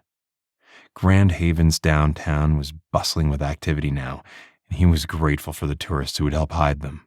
As they turned onto the road that would take them to Evie's mother's house, he noticed the traffic thinned. This wasn't the usual route tourists would take to enter the nature preserve, which only reinforced, at least in his mind, that a local resident killed and buried Skye's body all those years ago. Evie pulled into the driveway, but didn't shut off the car engine. "Would you open the garage for me? The 4-digit code is my birthday." She provided the numbers. "I think it's best to park inside." Good thinking. He slid out and opened the garage door. When Evie and Bruno emerged a moment later, he closed it again. "Ready?" "Yes." "Come, Bruno." She rounded the garage to walk into the backyard. He followed her and Bruno. The trek through the woods didn't take long. He caught a glimpse of the yellow crime scene tape strung between the trees. Despite the warmth of the summer day, a cold chill snaked down his spine as he saw the overturned earth where the police had removed what was left of Skye Gray. "I can't stop thinking about how Skye was buried here for all these years." Evie's low voice broke the silence. Yeah, the breakfast sandwich sat like a rock in his gut. He could all too easily imagine Evie following Bruno here to find the human skull along with the scrap of Skye's clothing. He wondered if the autopsy would reveal any new information. Not that he expected Detective Ruger to fill him in if they did. Quite the opposite. "How far off the main path is this?" He glanced at Evie. "Do you know?" "No idea, but let's find out." She used her arm to move some low-hanging branches out of the way and continued walking through the woods in the opposite direction from where her mother's house was located. Bruno trotted ahead of them, his nose to the ground. Cam half expected Bruno to lead them to the path, but instead, the dog abruptly veered off to the left, which seemed to go deeper into the woods. "Bruno, where are you going?" Evie sounded annoyed. Cam put a hand on her slender arm. "Don't call him off, Evie. I think we should follow him." He seems to be following some scent trail we obviously can't see." Evie frowned, but then quickened her pace. Reassured they were still following, Bruno put his nose to the ground again and kept going. Cam didn't take his gaze off the dog, as an uneasy feeling washed over him. What had caught the dog's attention? Would Bruno take them to the gunman? Was the guy who killed Skye 14 years ago hiding out in the woods watching them? The possibility that the killer was a vagrant, someone who lived in the woods off the grid, rolled through his mind. Dan Johnson? Something like that would explain why he hadn't found the guy on social media. Maybe Dan had fallen on hard times over the years. Then again, he couldn't imagine anyone who was homeless living in the woods this far from food or water. Besides, the Dan Johnson he remembered would never live in a tent in the middle of the woods. Dan had been the star football player for their team and had been spoiled by his wealthier-than-most parents. Better to remain focused on facts rather than create fiction. Bruno darted between two large bushes. Evie frowned and hurried forward. "Bruno, wait up, boy. We're coming." Cam could tell Evie wanted anyone who might be lurking nearby to know they were there, a sentiment he understood, even though he'd much rather sneak up on the killer without a fair warning. Resting his hand on the butt of his weapon, he followed Evie through the brush. His heart thudded painfully in his chest when he heard Bruno let out a sharp bark. Had the dog found something? Or someone? "Evie, stay back!" His tone was sharper than he'd intended, but he couldn't bear the thought of her walking into a trap. She ignored him, surging ahead toward her dog. "Bruno!" Cam ducked and ran to catch up. Then he abruptly stopped when he saw Bruno sitting tall beside a clearing with freshly overturned earth. There were some leaves and sticks scattered across the top, but it was obviously intended to be camouflage for whatever was buried there. "No, it can't be." Evie's voice shook with horror. "Please tell me it's not." "I don't know." He quickly scanned the area, searching for a threat. Bruno's ears were pricked forward, so he didn't think the gunman was nearby. His gaze landed back on the fresh dirt. Another grave? It seemed impossible. Yet he couldn't come up with another reason there would be a large area of fresh dirt in the middle of the woods. "Come, Bruno," Evie called her dog. Bruno looked from Evie to Cam, then back at the ground as if he expected to be rewarded for a job well done. The dog's alert convinced him they needed to know what, if anything, was buried there. Maybe a poacher had come through and killed some animal and buried the entrails to hide what he'd done. Maybe that was how a vagrant killer survived out here. "Stay back, Evie. I'm going to check this out." Cam crossed to the edge of the overturned earth. Drawing a deep breath, he bent and used his fingers to pull the dirt out of the way. At first, he found nothing. Feeling foolish now, he continued digging through the chunks of dirt. He flinched and recoiled in horror when his fingers felt something soft and squishy. Something was definitely buried there. Someone. He almost prayed he was wrong as he continued pushing dirt out of the way, revealing what he'd found. A slender, bluish-tinged arm emerged from the soil. He abruptly stood and took 2 steps back as a horrible scent hit his nostrils. "Who is that?" Evie's low voice was full of anguish. "I don't know." He couldn't tear his gaze from the blue-tinged arm. Despite the obviously cold and mottled skin, he could see a tattoo of flowers encircling the slender wrist. He might not know who it was, but the victim was a woman. The arm was too slender and dainty-looking with a tattoo bracelet to belong to a man. And she'd been killed, and then buried deep in the nature preserve the way Skye Gray had been. The difference being that this was a recent burial since the skin of the arm was still intact. He wasn't a forensic expert, but he knew this must have been a recent murder. From the same killer? Had to be. He couldn't imagine these women were killed by 2 different people who decided to bury them this close together. Okay, maybe they were a few hundred yards apart, but still, too close to be a coincidence. Especially not when Bruno led them directly to this location. Trained canine or not, Cam was convinced Bruno had latched onto the scent of the killer and had brought them to the graveside based on that scent. Can't believe this, Evie whispered. We need to call Detective Ruger. He pushed the words through his tight throat. Finding this dead body wasn't what he'd hoped for. He desperately wanted to find something concrete that would prove his innocence, not something that pointed directly to the work of a deranged serial killer. Chapter 5. Evie's stomach twisted and rolled at the blue-gray skin of the slender arm with the flower tattoo encircling the wrist. A shiver snaked down her spine as she glanced around furtively. Bruno must have caught the killer's scent from yesterday morning when he'd brought her Skye's remains. This poor woman had been killed recently, not 14 years ago. Bruno nudged her leg as if expecting to be rewarded for a job well done. She leaned down to stroke a hand over his silky fur. You're a good boy, Bruno. His tail wagged back and forth in acknowledgement. A horrible thought hit her like a punch to the gut. Do you think Bruno scented the killer while he was burying this poor girl? And when the guy slipped away, he brought me Skye's bone to show me what was going on? That's plausible. Cam's green eyes held hers. And it would explain why Bruno returned to this burial site. Her dog was amazing. Although in this case, she almost wished Bruno was just your average pet. A dog who liked to romp and play rather than lead her through the woods to dead bodies. We need to report this, Cam repeated. Right away. I'll call the detective. She straightened and pulled out her phone, eyeing Cam's grim expression. This was bad in more ways than one, the worst being that if Detective Ruger believed Cam capable of this horrific level of crime, he'd be arrested and tossed behind bars by the end of the day. She didn't believe for 1 minute Cam was capable of killing young women and burying their bodies. She'd called him. Cam had sounded surprised to hear from her. He'd come back to Grand Haven of his own accord. Not because he was a killer, but because he'd been as concerned about Skye's disappearance as she was. Finding another dead body wasn't part of the plan for either of them.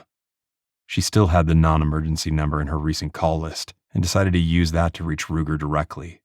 It took several rings before her call was answered. This is Evie Tobin.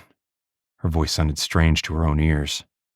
I need to speak to Detective Ruger.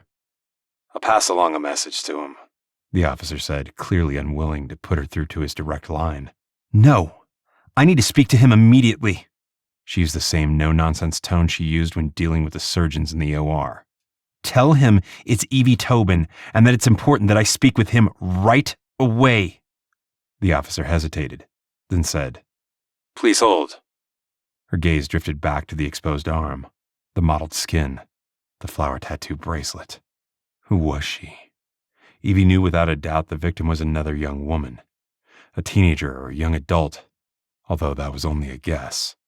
Heaven help her. She didn't want to see the dead woman's face. Would she recognize the victim?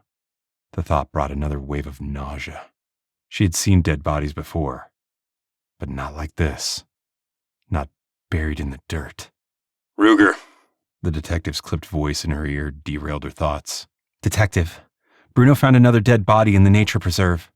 Saying those words felt surreal. She swatted at a mosquito. We only exposed the arm, which appears to belong to a young woman. We? His tone rose incredulously. Are you telling me you're with Cameron Walker? Yes. We were hiking through the woods when Bruno took off through the brush, she hurried to explain. We followed him, and he sat and barked near an area of recently overturned earth. We dug a little to see what caught Bruno's attention and uncovered the arm. I'm no expert, but I'm guessing she's only been buried here a day or two at the most. How fast did flesh decompose in the soil? She had no idea. Where are you exactly? Ruger demanded. This burial site isn't that far from where I found Skye's remains. She glanced over at Cam, who was working on his phone. Then he showed her the screen that held GPS coordinates. Impressed, she quickly repeated them for Ruger. We'll wait here until you arrive. You better be there, he shot back. Walker has some explaining to do. This isn't his fault. Now it was her turn to be annoyed. Bruno found this grave, not Cam. He isn't a killer. I'm sure he's capable of that and more. Stay put. I'm on my way. Before she could say anything else, Ruger disconnected from the call. So he thinks I'm a serial killer? Cam's mouth thinned. Just because I killed Afghan insurgents in the line of duty, he thinks I did this? He's wrong. She reached out to touch his arm. I know you didn't do this. Then his words sank deep. Serial killer? Yeah. He looked away, scanning their surroundings. I'm not sure 2 dead bodies buried within 200 yards of each other are enough to designate a serial killer, but based on the 14-year time frame between them, I have no doubt in my mind that there are more bodies buried out here. He threw his arm wide to encompass the area. This is likely his burial ground.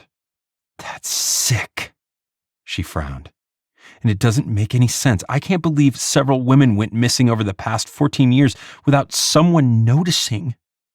Depends on the circumstances. He shrugged. Everyone assumed Skye took off. Maybe there were others who supposedly left town without looking back, or tourists who were thought to have returned home, but hadn't. She shook her head, unable to assimilate what he was saying. 1 or 2 women, sure. But more than that? No way. Someone, somewhere, would have raised the alarm. Grand Haven isn't that big. It's not. But it will be interesting to see if this woman is a local resident or a tourist. She shivered again. It's awful. Do you think the gunman is responsible? Yeah, maybe. Cam's voice had dropped to a low rumble. If this guy thinks you're onto him, you're in grave danger. Swallowing against the hard lump lodged in her throat, she tried not to imagine how Skye and this young woman had died. With Skye, the case of death remained unknown, unless the bones they'd recovered were enough to determine the cause of death. Glancing at the blue-tinged arm, she realized that finding this victim would likely help them understand exactly what had happened.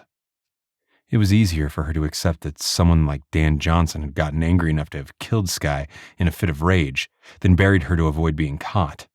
Her only experience with serial killers was what she'd read in books or seen on television.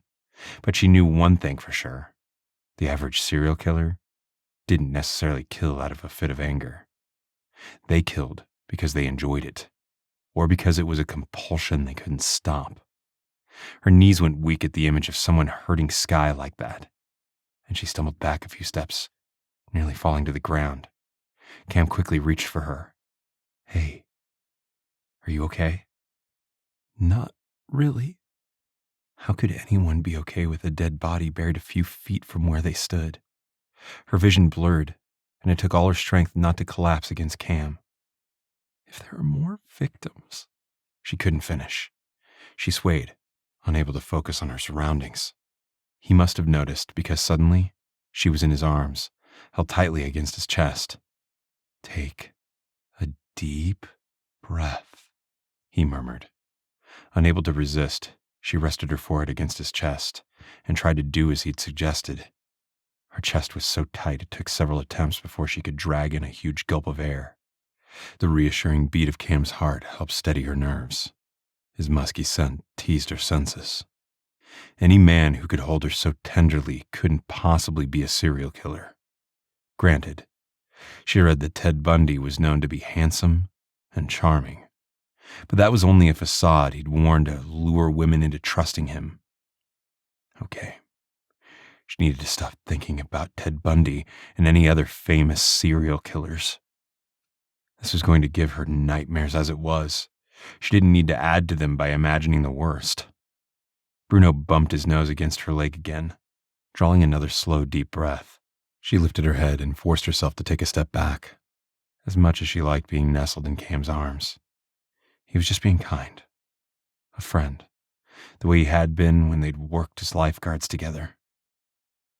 I'm fine now. She did her best to smile. Sorry to fall apart like that. You don't have to apologize. It's been a rough couple days. His brow was furrowed with concern. Talk about an understatement. A rough couple of days was working the OR on the 4th of July weekend when trauma patients streamed in one after the other in an endless blur. Stumbling upon 2 dead bodies in 2 days? That was beyond comprehension. Evie longed to lean on him again, but forced herself to take another step back. She reached down to stroke Bruno. Cam was here now, but he wouldn't be glued to her side forever. She needed to remember they were only together now to uncover the truth about what happened to Skye. As friends. Nothing more. Cam longed to pull Evie close, but the distant sound of muted voices reached his ears. He frowned and scanned the woods over Evie's shoulder. He mentally braced himself for the interrogation to come. Detective Ruger had made his opinion clear that Cam was still at the top of his suspect list. Maybe even more so now that they'd found another dead body. Okay, technically, Bruno had found the young woman. Evie's theory about Bruno scenting the killer as he'd buried the body was a good one. It made sense to him that Bruno had latched onto the killer's scent. What didn't make as much sense was that the serial killer had tried to shoot Evie several times. Serial killers didn't often change their methods of killing. Then again, he assumed the guy was trying to silence Evie and Bruno as potential witnesses, not because she fit his victim profile. Looking at Evie's pale and beautiful features, her clear blue eyes and the riot of red curly hair, made him wonder if the killer would have tried to come after her eventually.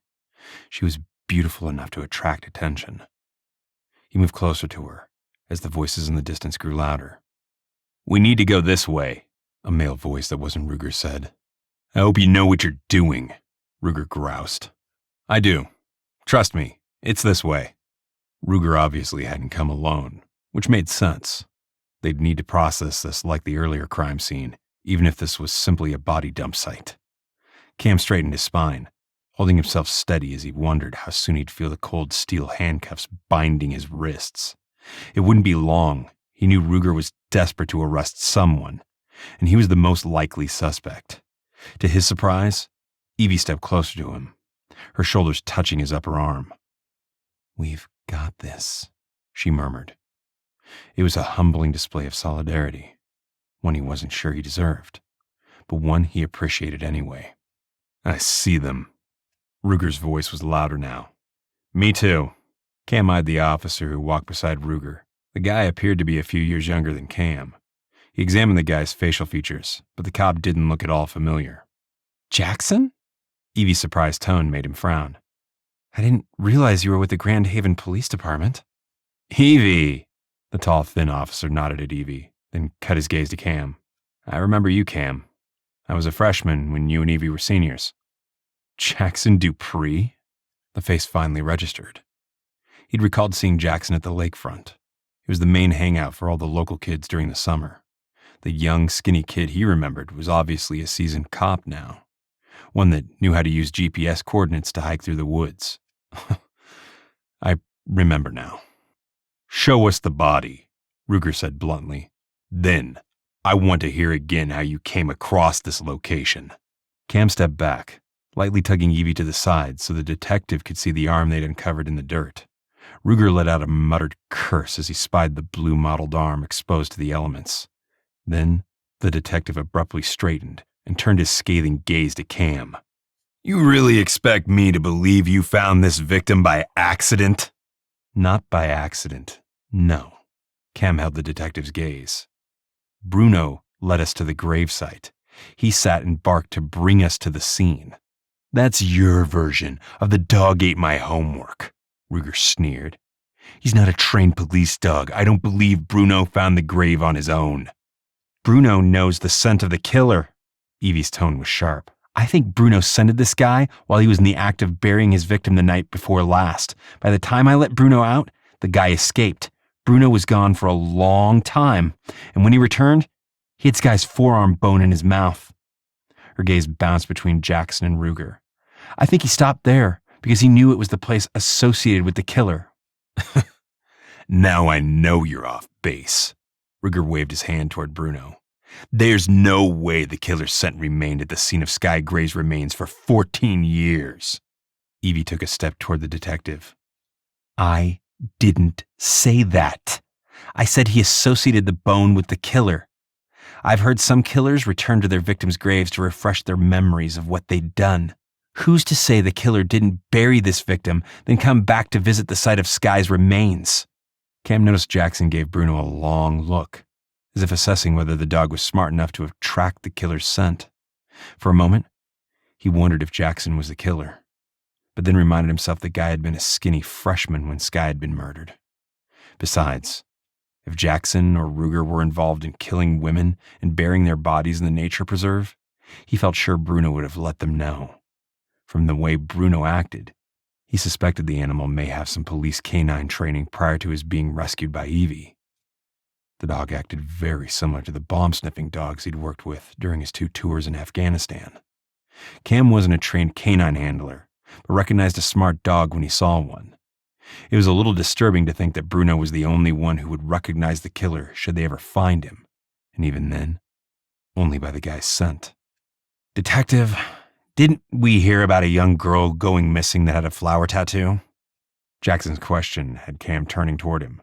Jackson was kneeling in the dirt, brushing soil away from the rest of the exposed arm. "Maybe, but we're not going to discuss that in front of our main suspect." Ruger gestured toward Cam. "Call the ME. Let him know we have another victim." Okay. If Jackson believed Cam was the murderer, he didn't let on. "Did the ME find anything regarding Skye's cause of death?" Evie asked. "That's not your concern." Ruger's attitude rubbed Cam the wrong way. Without Evie and Bruno, the police wouldn't know about a killer walking in their midst. "Why are you here in the nature preserve anyway?" "We were hiking." Evie crossed her arms over her chest in a defensive gesture. "That's not against the law." "Yeah. An innocent hike that led straight to a second victim." Ruger's mocking tone had Cam curling his fingers into fists. He wasn't a violent man. He'd only gone after Dan Johnson back in the day when he'd forcibly dragged his girlfriend into the water. Logically, he knew Ruger was goading him into losing his temper, and he forced himself to remain calm with an effort. "I noticed your home address is Chicago, Walker. It's not very far away. You could have easily driven back and forth to murder these victims. And that's how you conveniently stumbled across the most recent victim." "I didn't do this." Cam's protest was immediate, as if sensing his tension. Evie uncrossed her arms and put a hand on Cam's arm. "He's right. As I've already told you, Bruno led us to this location. We were heading toward the river when he turned and bolted away." Jackson glanced up at them. "Why the river? Why not?" Cam wasn't going to give either of the local cops any information on their suspicions. Not when every word out of his mouth was being recorded as a top suspect. "We thought it would be nice to see what changes have been made since we lived here as kids." He'd hoped that putting some emphasis on the 14-year gap since the last time he'd stepped foot in Grand Haven would help, but Ruger only smirked before turning toward Jackson. "Let's get the ME out here pronto. I don't like being eaten alive by mosquitoes." "Does that mean we're free to leave?" Cam held the detective's gaze, trying to figure out how close the guy was to arresting him. It wasn't as if there was any evidence linking him to the second victim, other than his being with Evie when Bruno found her.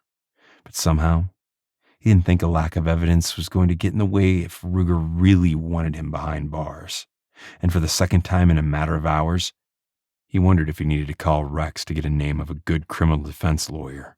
After a long pause, Ruger finally relented. "Yeah, you can go. But I don't want either of you to leave town." Ruger scowled menacingly. "Especially you, Walker. Do you understand?" He forced a nod. "I can assure you I don't plan on leaving until my name has been cleared." "Me either," Evie added. "Besides, you're going to need Bruno to help find this guy."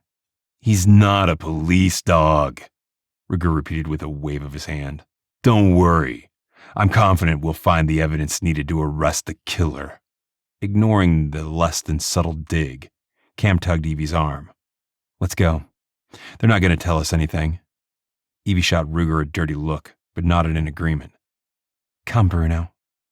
Rather than heading out of the woods the way they'd come, Cam figured they should make good on their plan to walk toward the river. If nothing else, to put distance between them and the poor innocent victim Bruno had found. Cam glanced over his shoulder, noticing how Jackson had continued to uncover the victim's body.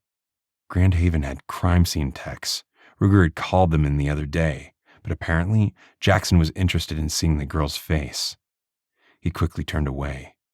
He had more than enough nightmares after the tragic exfil from Afghanistan. Seeing this young girl's deceased face would only add to them. Neither of them spoke for long minutes. It was only when they could no longer hear Ruger and Jackson that Evie broke the silence. "Did you notice her arm was completely bare?" Evie glanced at him, her expression solemn. "When I saw the fabric of Skye's favorite top, I knew it was her, but I can't help but wonder if the girl was buried without her clothes. Could be she was wearing a tank top and shorts, maybe even a swimsuit."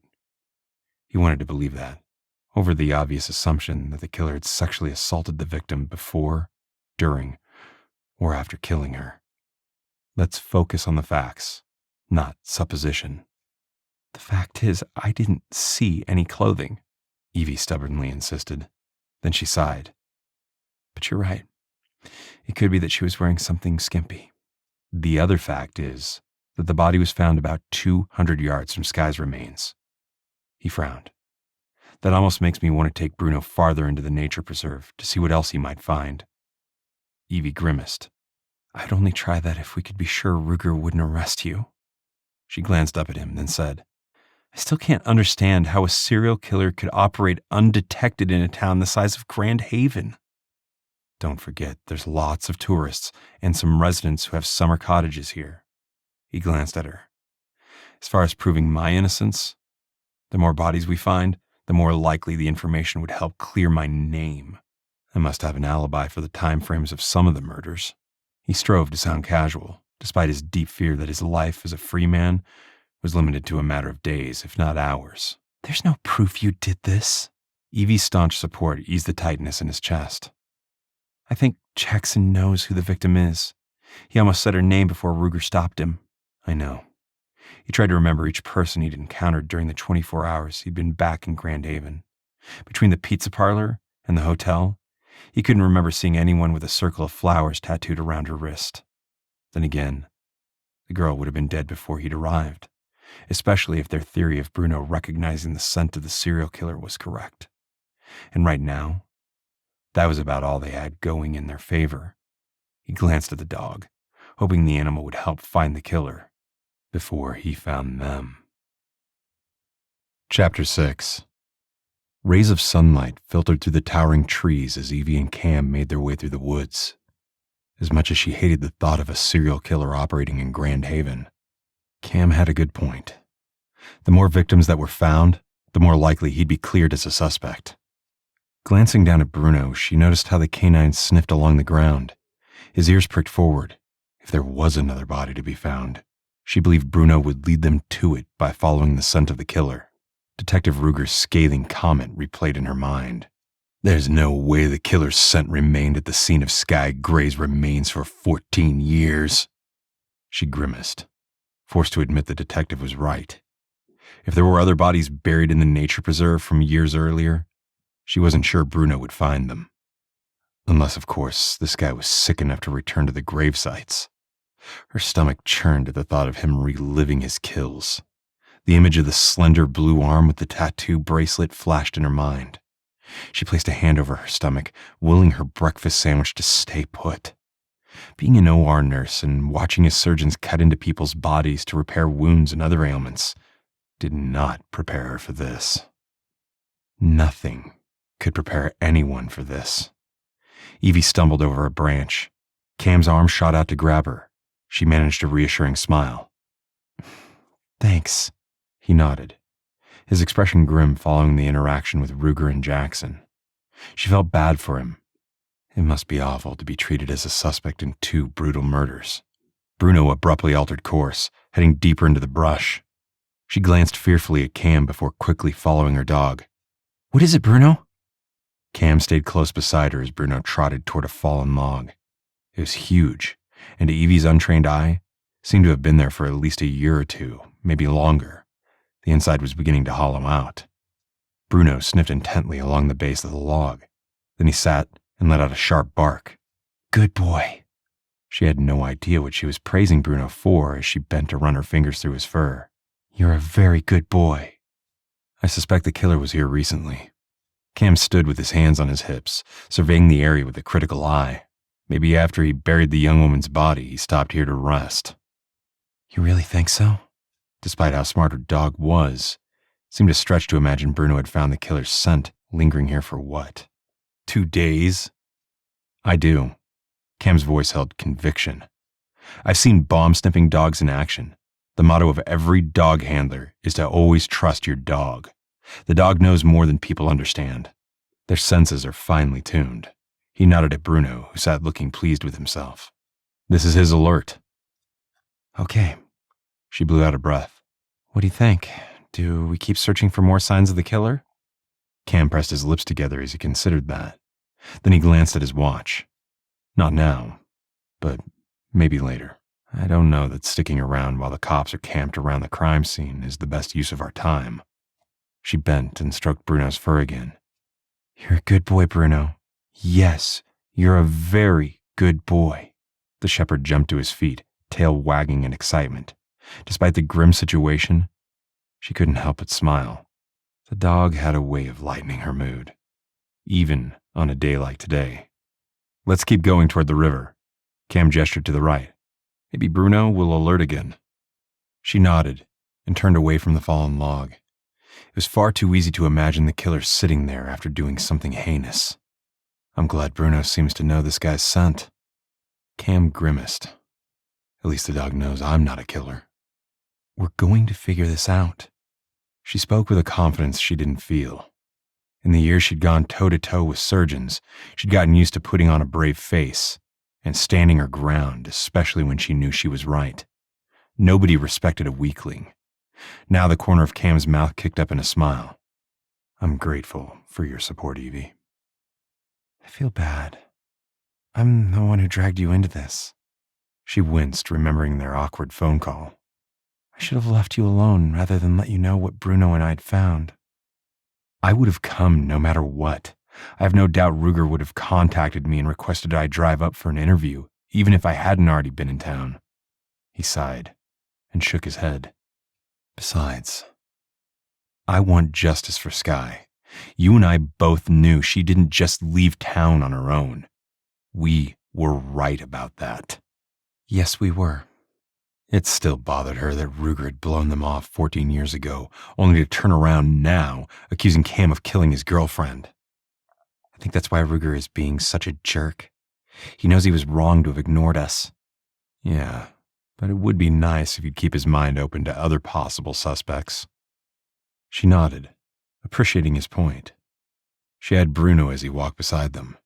He seemed okay, but she belatedly realized she should have brought water for him. And for herself. Her mouth was suddenly painfully dry. We need to get to the river. There's a break in the trees up ahead. Cam gestured toward the area.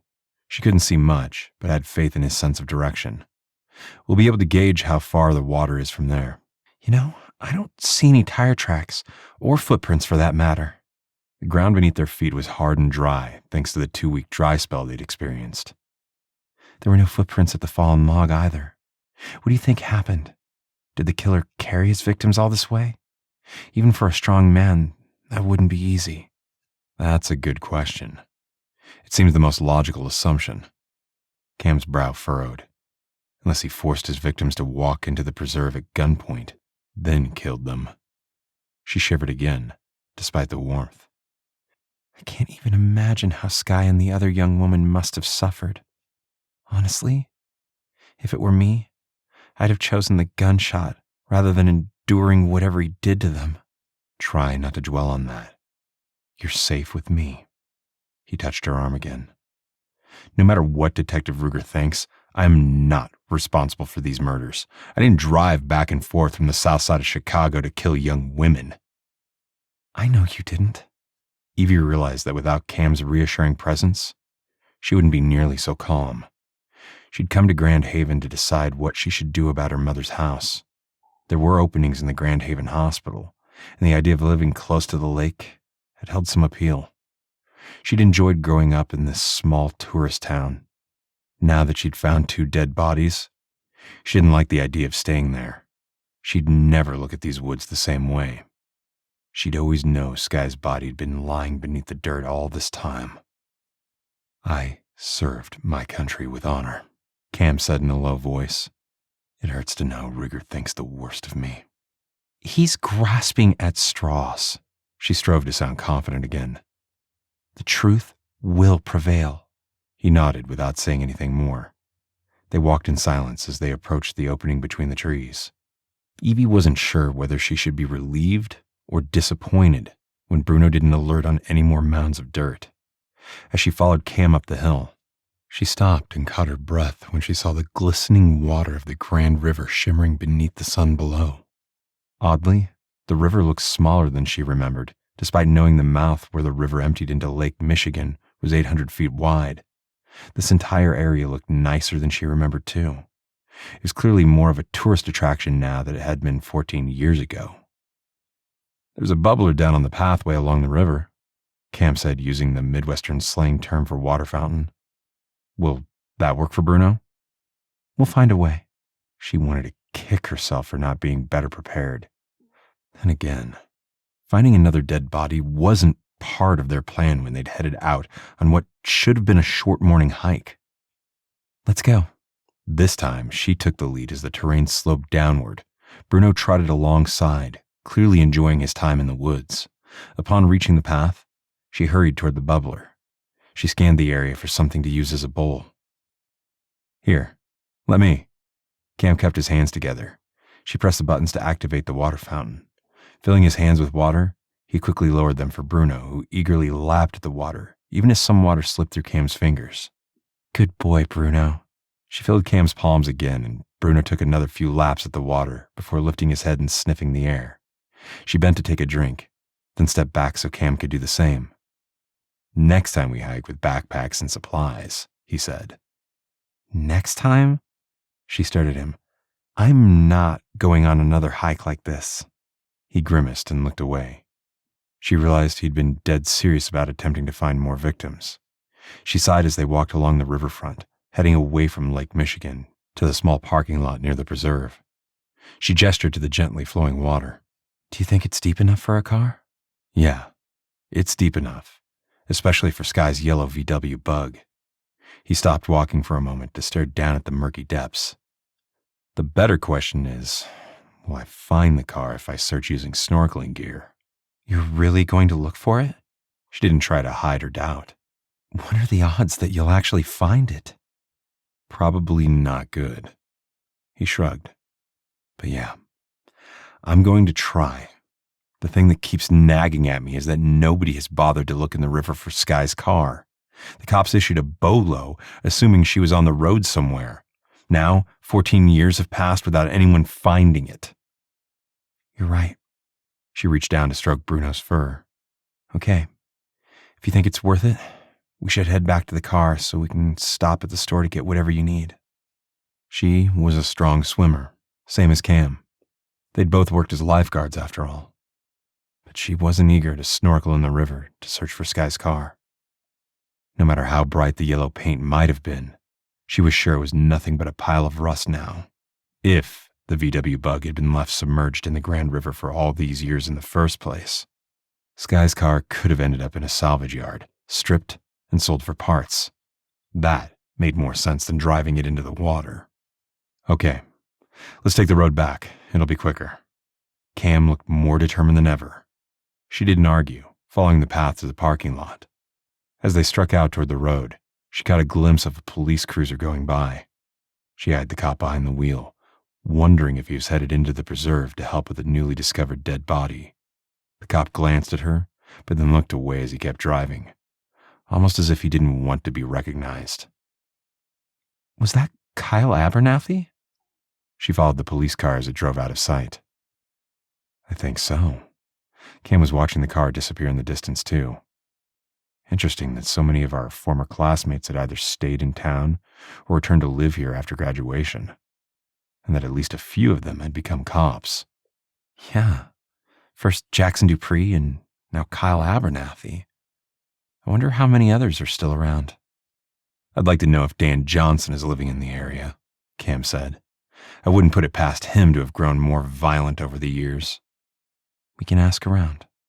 She glanced at Cam, remembering the day he'd confronted Dan Johnson. punching him in the gut when Dan tried to tell him to butt out.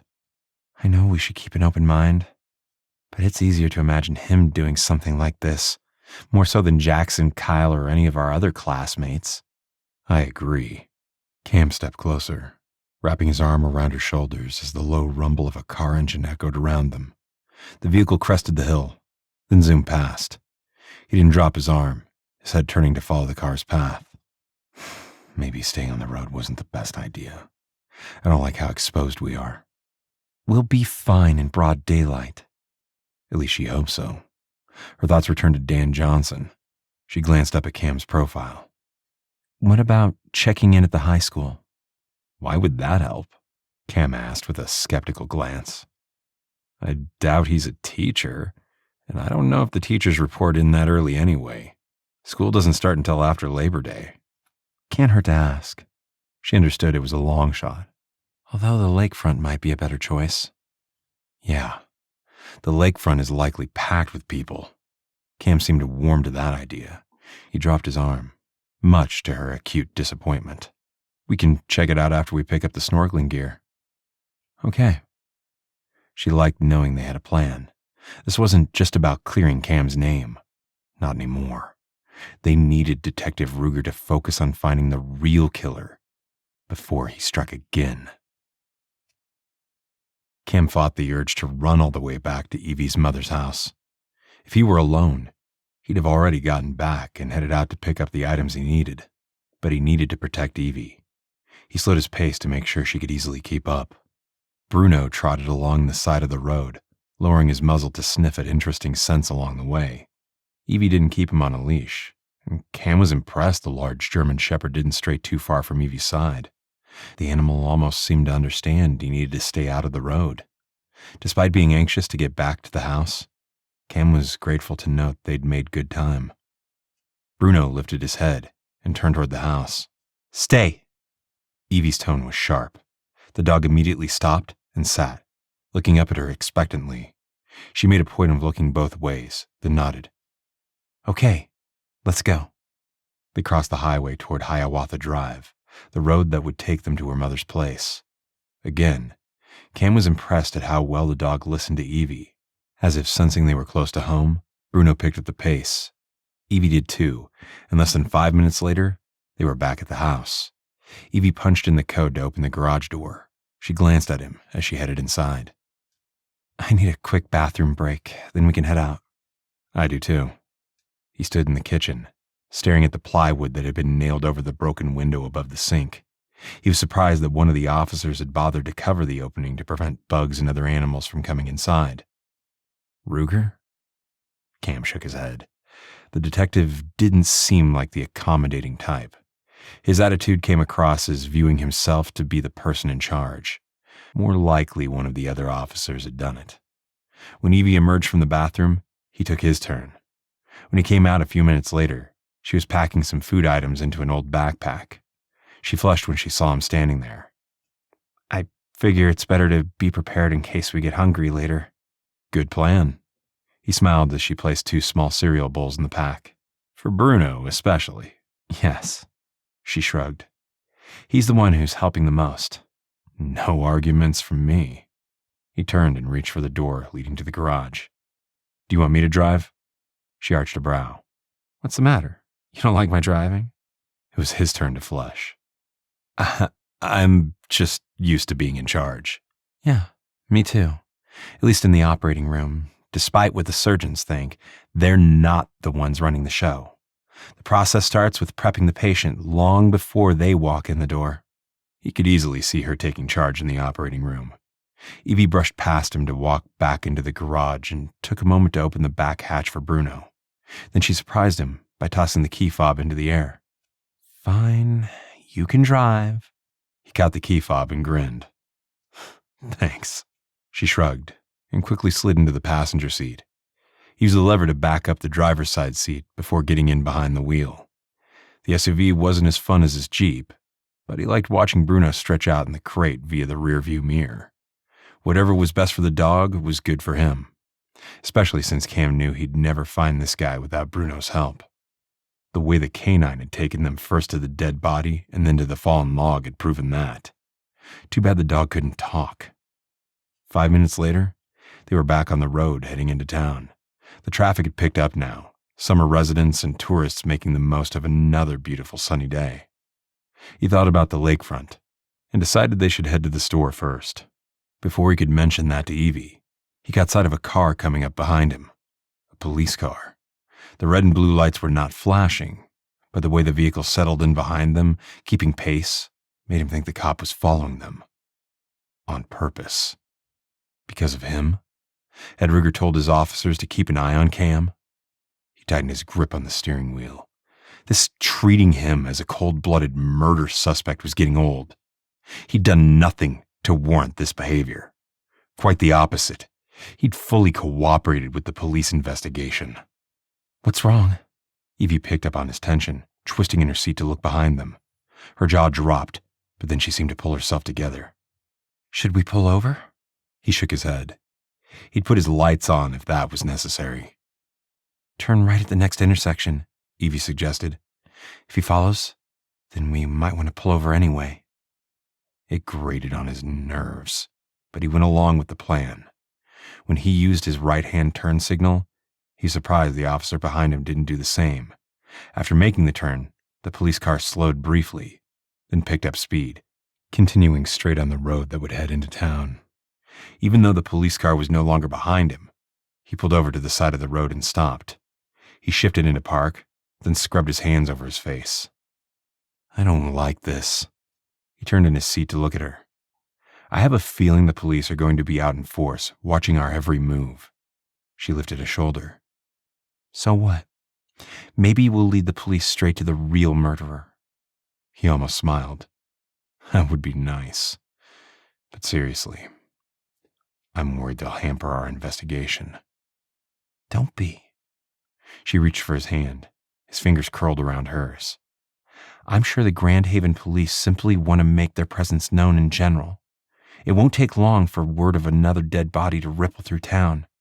Murder is bound to put a serious dent in tourism." "Maybe. Still, it feels personal." Because it was personal. He was the suspect here, not Evie. "Try not to worry." A faint smile creased her features as her fingers tightened around his. "Let's just stay focused on the plan.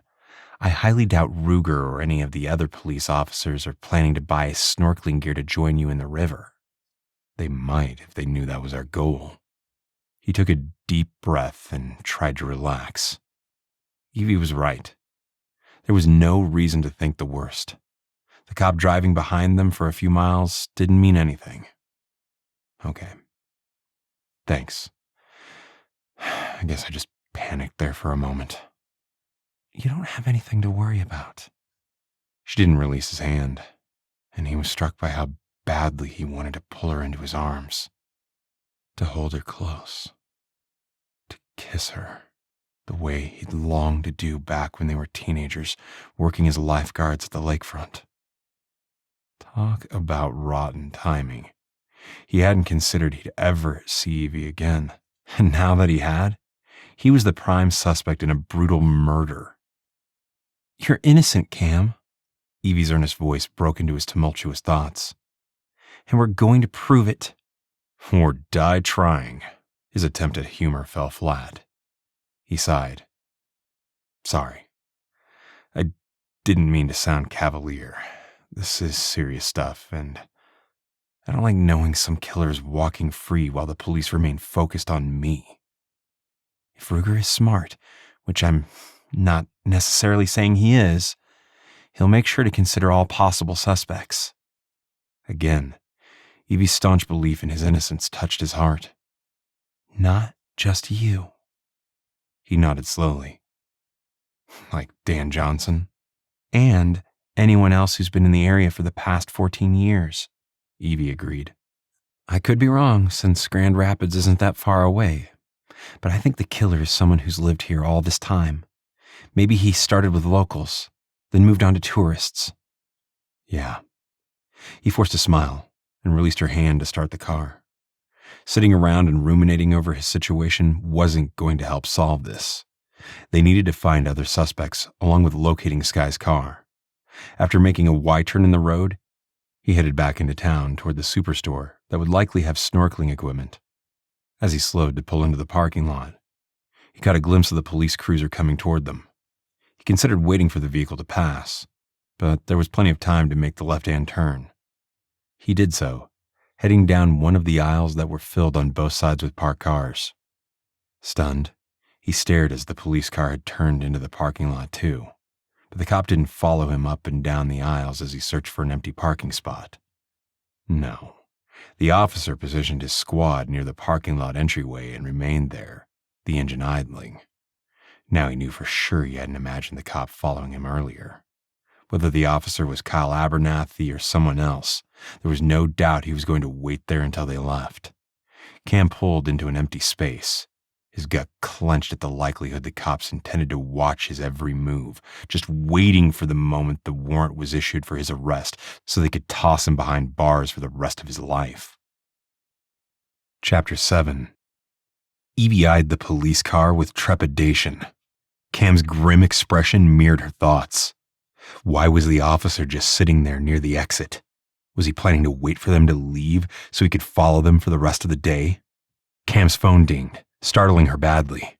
She pressed a hand to her galloping heart as he reached for the device. His tone was calm as he reviewed the screen. Looks like our rental came through. Great. She strove to sound normal. The stress of finding another dead body and the police scrutiny were starting to wear on her nerves. We may as well head inside to shop. We'll need food for the rental property anyway. Cam grimaced and killed the engine. Fine. But I don't want the police to know where we're staying. I agree with you on that. But who knows? Maybe the officer will be gone by the time we come back outside. She pushed open her car door, then paused as she remembered her dog. We can't leave Bruno out here. Do you think the store will allow him inside? He frowned.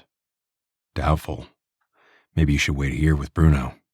Cam hit the button to open the back hatch. I'll grab the food and snorkel gear. Okay. She stood and called Bruno to her side. He bounded toward her, tail wagging. She bent to pet him, then reached up to close the hatch. From there, she and Cam split up. He strode inside to shop while she took Bruno over to a shady spot along the edge of the parking lot. There were several tall trees along with a stretch of grass that was a perfect waiting spot.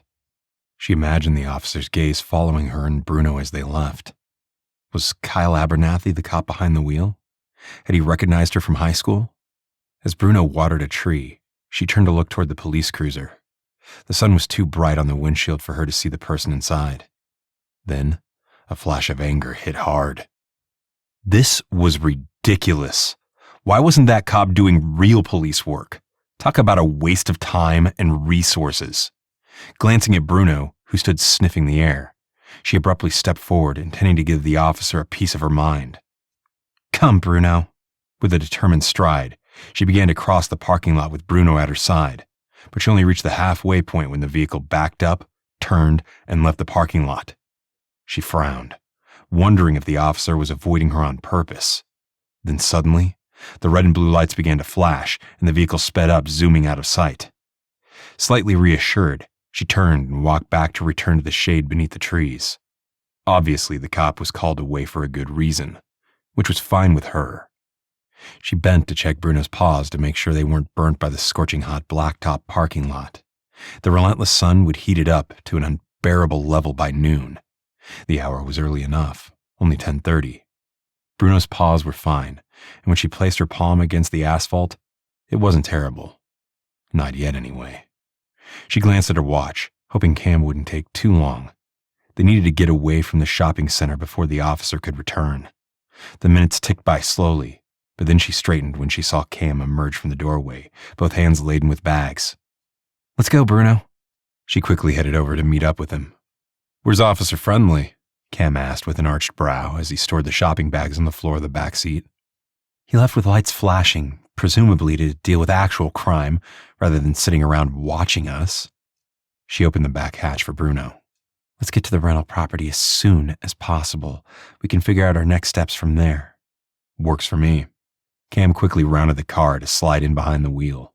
Minutes later, they were back on the road, heading away from the downtown area of Grand Haven. She glanced at him, Where is the rental house? Not far from Duncan Woods. He shrugged and added, I figured the more remote, the better. Yeah, as long as there aren't more dead bodies lying around. She rubbed her temple. Duncan Woods isn't anywhere near the nature preserve, Cam pointed out. That should work in our favor. I hope so. She turned in her seat to peer down into the store bags. Did you find the snorkel gear? Yep, and I bought a pair of swim trunks too. The corner of his mouth quirked up in a grin. I would have bought a swimsuit for you, but I didn't want to get smacked if I bought the wrong size. She rolled her eyes. I have a suit with me, thanks. But honestly, I'm not sure I want to leave Bruno alone while we look for Skye's car. I was only kidding. I'd rather you didn't get into the water. He reached over to touch her hand. And it's better for you to stay on shore in case we need to call Ruger again. Just imagining that call made her wince. You really think you'll find the VW? No way to know for sure. He frowned as he turned off the main highway to a lesser-known road. Even if we find the car, I'm not sure there will be enough trace evidence left behind to be of any use. She nodded slowly, understanding his concern. Were you really serious about heading back out to the nature preserve with Bruno? Yeah. He grimaced. I can hope the new victim with the tattoo bracelet has been there long enough that I may have an alibi for the time of her disappearance, but I doubt it. I was home for 2 days prior to getting your call about Skye's remains, and I live alone. 2 days. She was no expert, but she didn't think the young woman had been there longer than 4 days. In fact, she felt certain Bruno had caught the scent of the killer burying the woman the night he brought her Skye's bone.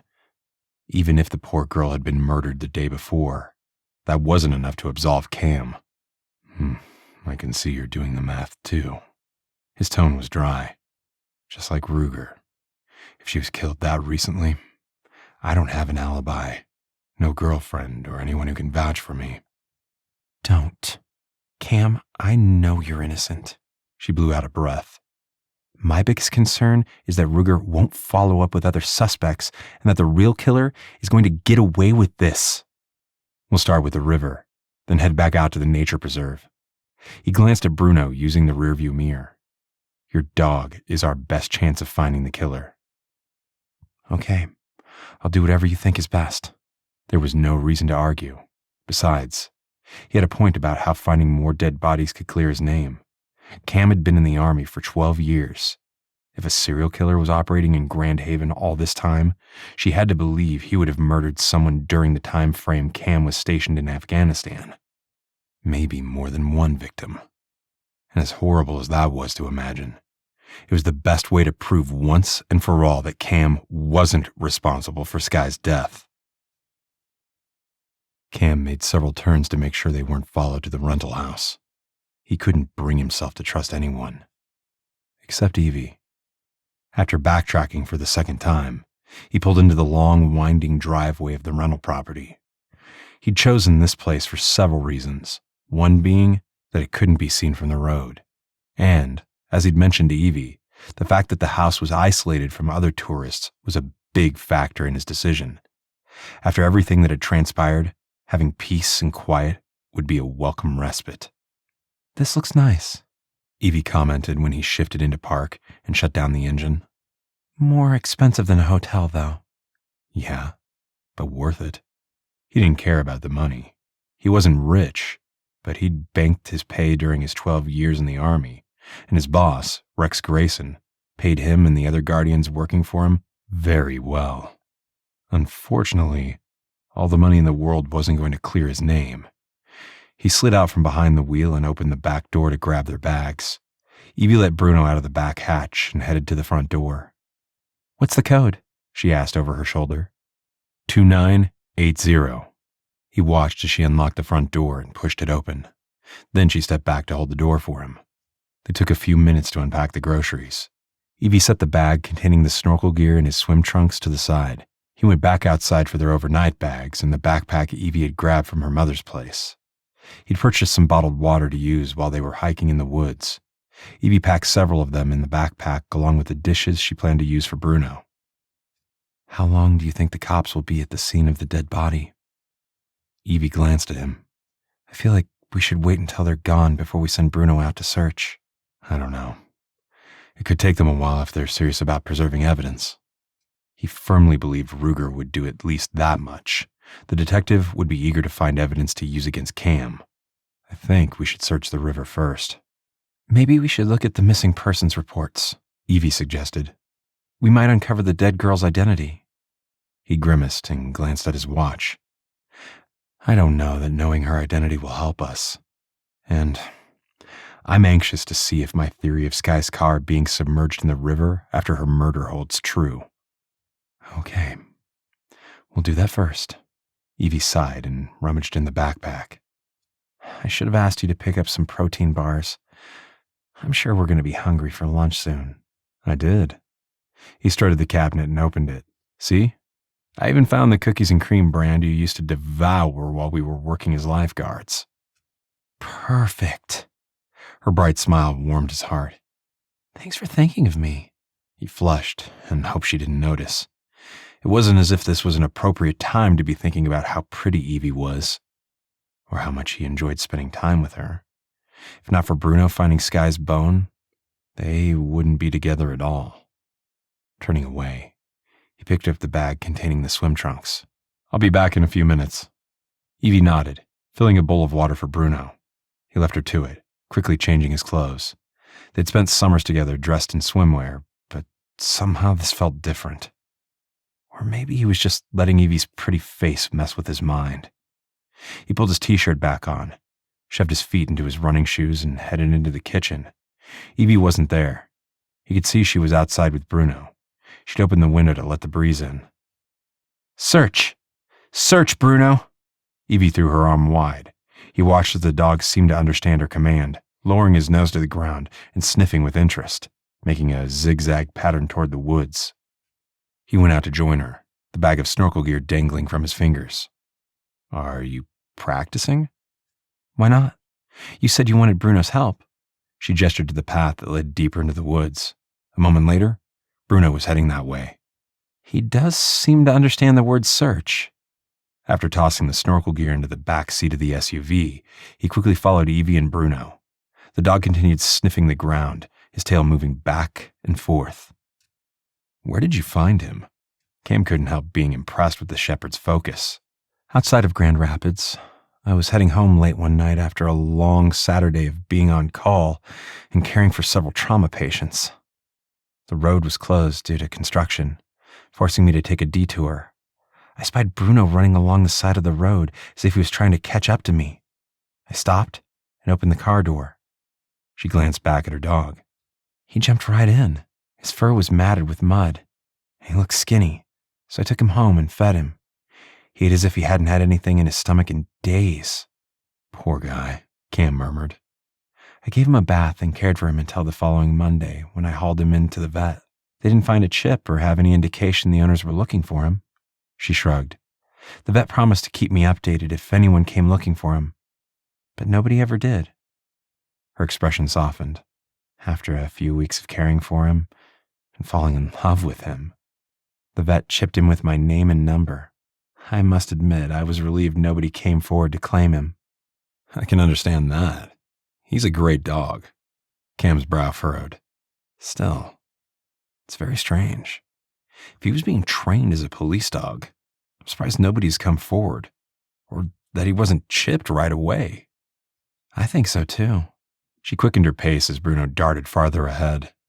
But it could be that the previous owner was a retired cop who spent a lot of time training him. Maybe the guy died and Bruno took off to find help. They hiked through the woods for a solid 15 minutes before Evie called Bruno back. Okay, boy, that's enough. Stop, Bruno. It's time to go. The dog lifted his head, glanced at Evie, his dark eyes intense, but then he turned and trotted back toward them. Evie bent to run her fingers over the shepherd's fur, pulling a few prickers off as she did so. I'm glad you're up to date on your flea and tick meds, she told him. Good boy, Bruno. You're a good boy. Cam was encouraged by the dog's actions. First, that he hadn't alerted to anything in Duncan Woods, and second, that he seemed to understand his mission was to find the killer. Maybe this would work. He didn't normally pray the way Evie and several of his teammates did, but that didn't stop him from looking up at the sky and whispering a plea for God to help guide them to the truth. Retracing their steps led them back to the rental house. He stood for a moment pondering the trail. It was obviously used recently by hikers, but where did it go? Did it join with another trail? Maybe one that led to a bigger hiking path? Duncan Woods was full of hiking trails. Not that he'd explored them at length himself. Glancing at his watch, he decided that wasn't as important as searching the river for Skye's car or searching for Dan Johnson. In his opinion, Dan should be more of a suspect than he was. "Are you ready?" Evie asked. She'd gone into the clearing while he'd remained on the path. Yeah. It still bugged him that the trail led straight to the rental house. Should they search for a different place to stay? Or was he overreacting? Probably the latter. With a sigh, he said, "I'm ready." He quickly closed the gap between them. "Although, let's grab the laptop along with our other things. We may need it." "Fine with me." She waited as he grabbed the necessary items from the rental house, bringing them to the car.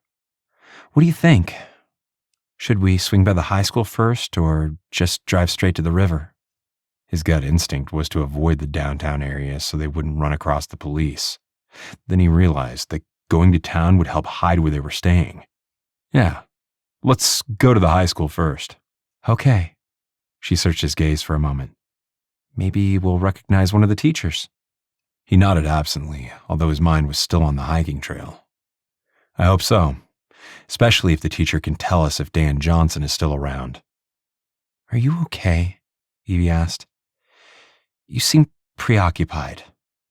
"Fine." He needed to stay focused. Do you mind if I drive again?" "Go for it." Evie put the backpack in the back seat near his snorkel gear and computer. "You should grab a few towels from the rental house." He went back inside to get them. When he returned, he thought about what she'd said. If Dan Johnson is still in the area, he might have kids that attend the grade school.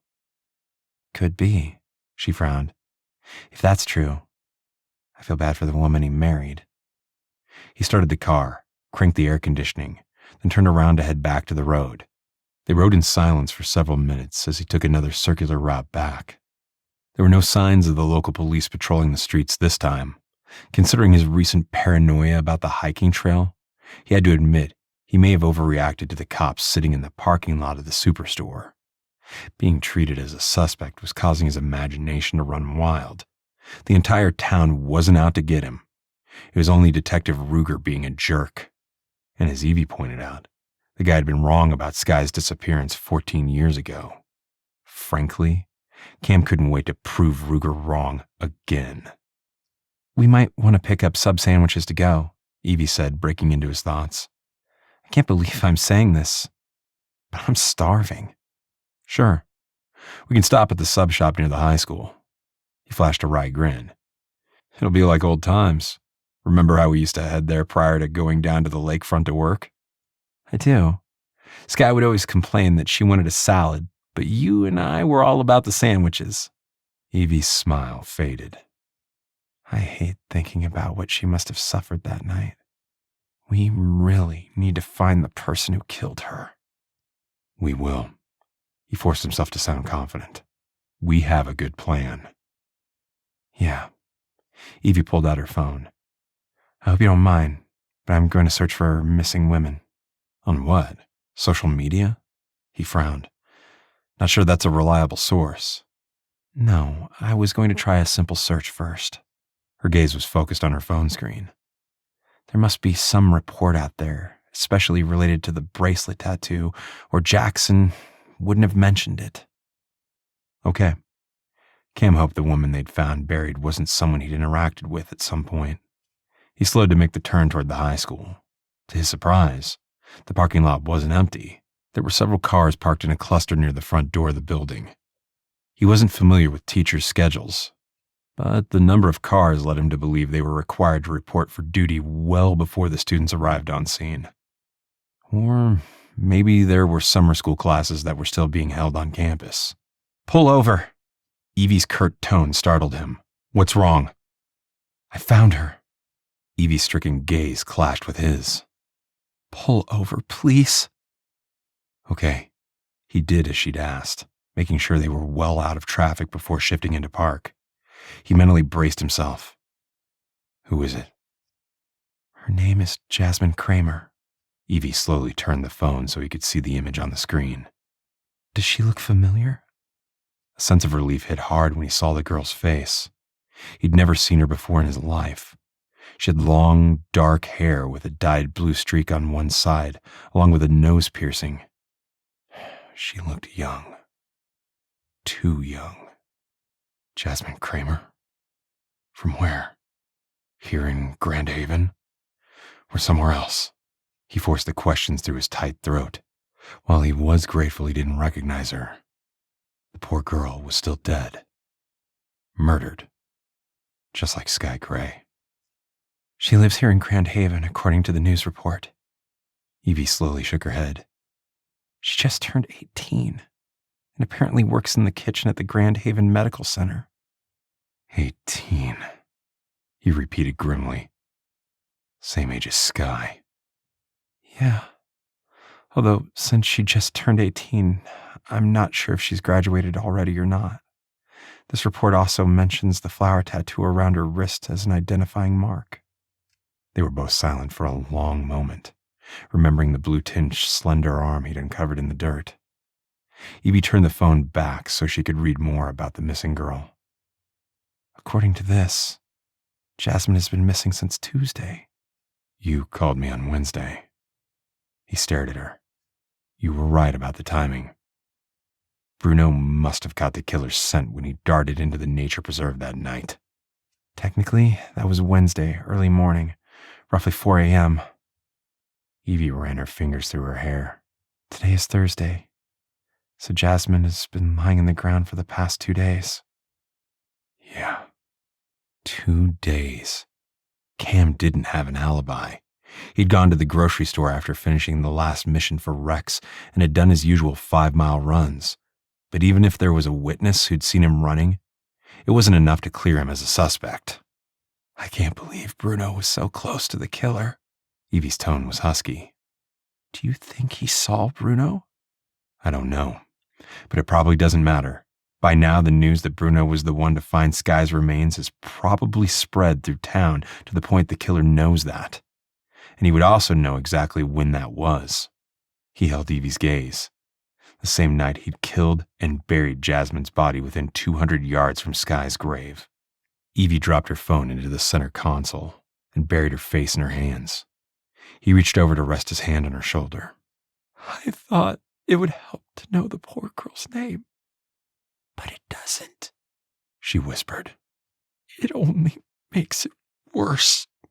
Evie, don't torture yourself. This isn't your fault, or Bruno's. He did his best to sound reassuring.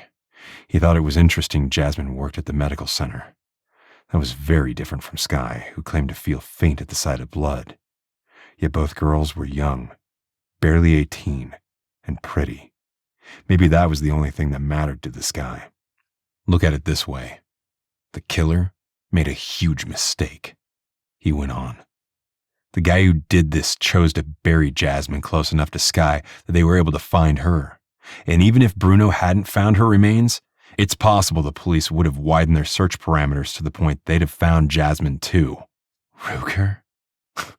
She snorted and rubbed her hands over her face before looking up at him.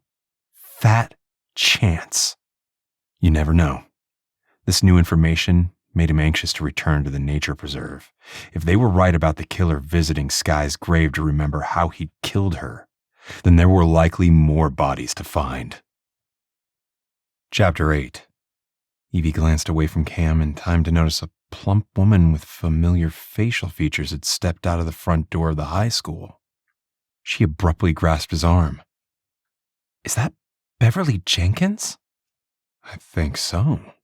Cam's brow furrowed. She was a year ahead of us, right? Yes. She and I attended the same college together, albeit a year apart. Let's go over and talk with her. She quickly pushed out of the car, then glanced at him over her shoulder. Keep the car running for Bruno. Okay. He joined her as they approached Beverly, who looked at them in surprise. Hi, Bev.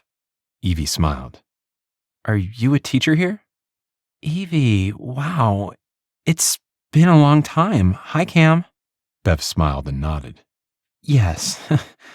Who would have thought I'd end up teaching at the same high school I attended? But I really enjoy my job. Most of the time, she added with a sigh. The kids are getting mouthier as the years go by. I can only imagine. It's great to see you again. Evie wished she'd thought through this interrogation.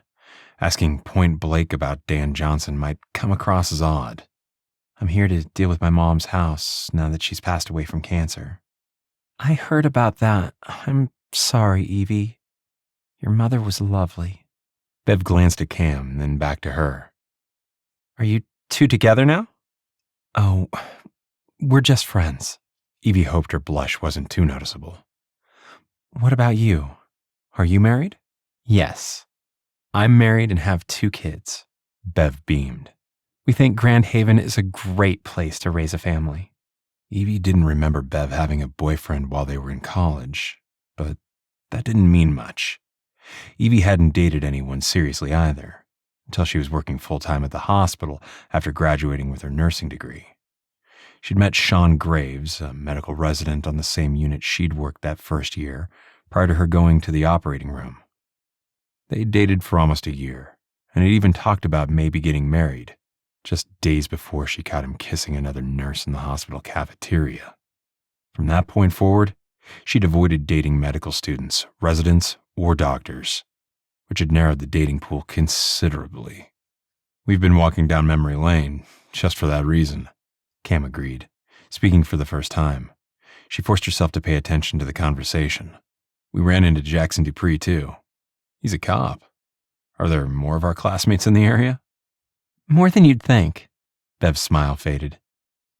Speaking of cops, I heard the news about Skye's remains being found in the nature preserve.